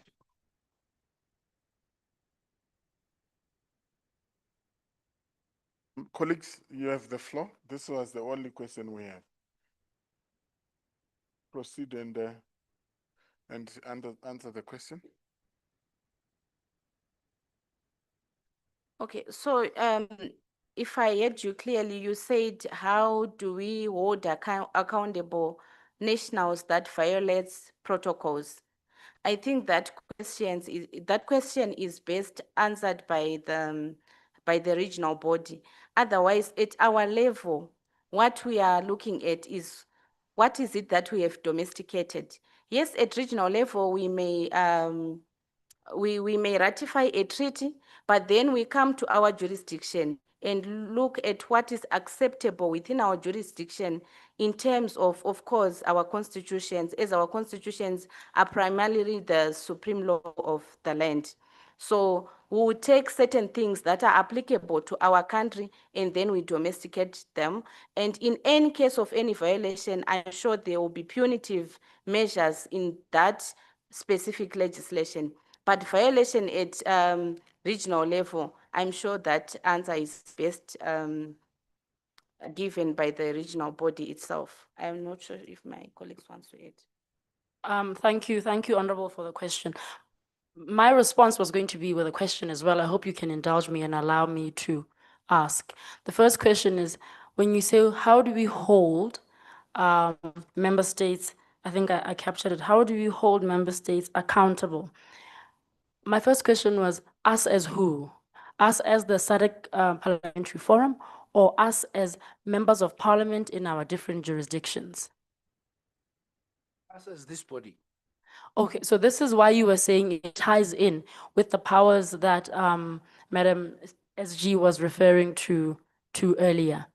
Perhaps then the enlightening conversation, which is what I think you are bringing to the table, is that when it does come to the fore, we need to consider whether the powers that are bestowed upon the SADC Parliament, now not the Parliamentary Forum, go to the extent of providing that oversight function of ensuring that if there are certain protocols that countries sign and ratify, there is some mechanism within the parliamentary sort of landscape to advocate or lobby or try and encourage that those member states adhere. Thank you. Sten, do you want to take a bite? It's covered, right? Is that a question? We are on 7 of the 10 minutes, Honorable. We hope us to stay within the time allocated by the chair. Ouais. Merci beaucoup pour la parole. C'est une contribution qui sera assortie d'une petite question. La contribution, c'est juste une information. Après avoir suivi les 3 intervenants, j'ai noté que dans leur système juridique national respectif, c'est le dualisme juridique. Contrairement à mon pays, la RDC, qui a un système moniste. C'est-à-dire, une fois qu'un protocole ou un traité est ratifié, directement, il est d'application dans l'ordre juridique national. Donc, je me dis, pour nous, c'est déjà un avantage. Bon, voilà. Dès que c'est ratifié, le pays peut déjà appliquer le protocole d'accord ou la convention ou encore le traité. Alors, ça, c'était le premier volet de mon intervention qui est en fait une intervention, qui est une information et une contribution. Alors, mais maintenant, la question est la suivante. Est-ce que dans le processus de domestication, au niveau de la SADC, il est prévu un délai en dehors lequel ce travail-là, ce processus-là doit aboutir dans le pays respectif? Est-ce qu'il y a un suivi qui est fait? Il y a un suivi parce que je réalise que souvent le délai varie d'un pays à un autre. Est-ce qu'il n'y a pas moyen de pouvoir limiter ça dans le temps? Dire par exemple, bon voilà, une fois que le protocole est signé, et voilà le délai en dehors lequel chaque pays devra ratifier et en même temps domestiquer ça. Peut-être un délai contraignant, ou si c'est un délai contraignant, ou bien c'est facultatif. Alors à ce moment-là, on va éprouver un peu de difficultés pour la mise en œuvre dans le délai voulu des différents protocoles adoptés au niveau de la SADC. Merci. Mr. Mpatso, would you want to take this question? Were you listening? Yeah, maybe we start with you. Thank you very much, DRC, for that question. Just to indicate that at the regional level, there are no timelines for ratifying or domesticating, because the understanding that these are sovereign member states, and therefore they decide at given point in time when to sign or ratify. However, it is the expectation of the community that the member states should take deliberate effort to ensure that they sign, they ratify those instruments which they have signed, and then domesticate those instruments that they have ratified. That is why in the morning we talked about the development of the compliance mechanism, where member states now will be assessed on how far they have gone in terms of implementing the provisions of the protocol. And we believe that through that mechanism, it will expedite the member states to ensure that they ratify and implement because if they didn't do so, they will be held to account to provide reasons why they are not doing so. So in case where the reasons are not valid, our understanding is that member states will do the right thing and ensure that they do ratify and then domesticate the relevant protocols. Thank you. Thank you. I think that sufficiently answers the question. Or you want to take a back?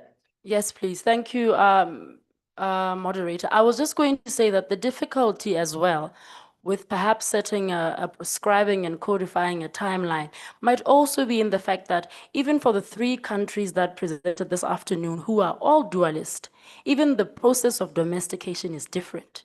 Even within the same basket of dualism, if you realize, I think in the Zambian perspective, there's a committee that deals with that, which is now in your standing orders.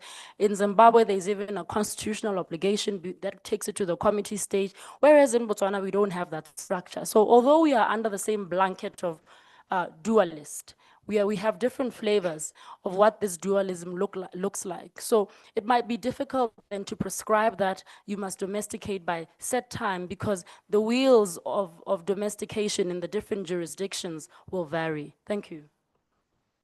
Thank you very much. Chair, I wish to report that we were nearly within time and we wish to end back to you. Thank you very much. Whilst we appreciate the 3 panelists and thank you very much for your input. We appreciate. Yeah, no, the future is bright. Thank you. I will just now give over to the SG if the Secretariat have any announcements. And after that, we will be in a position to adjourn the meeting. Is there any announcement?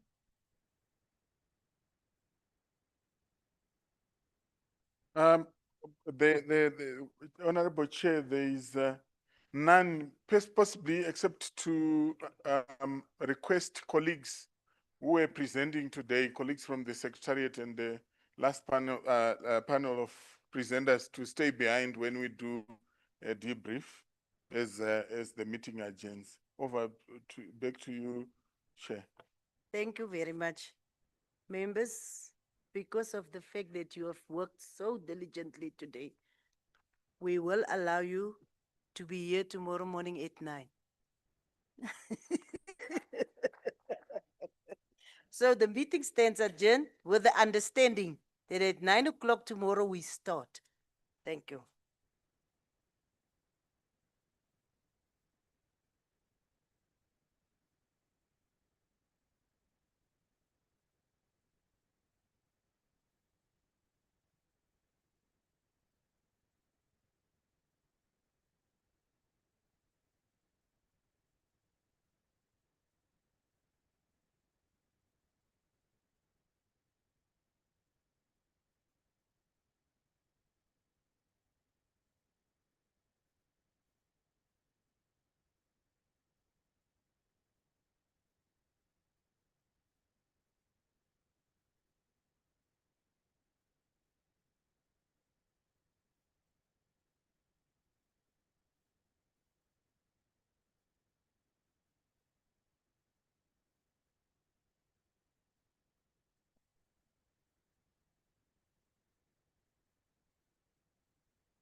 Colleagues, SADC PF, let's approach the chair.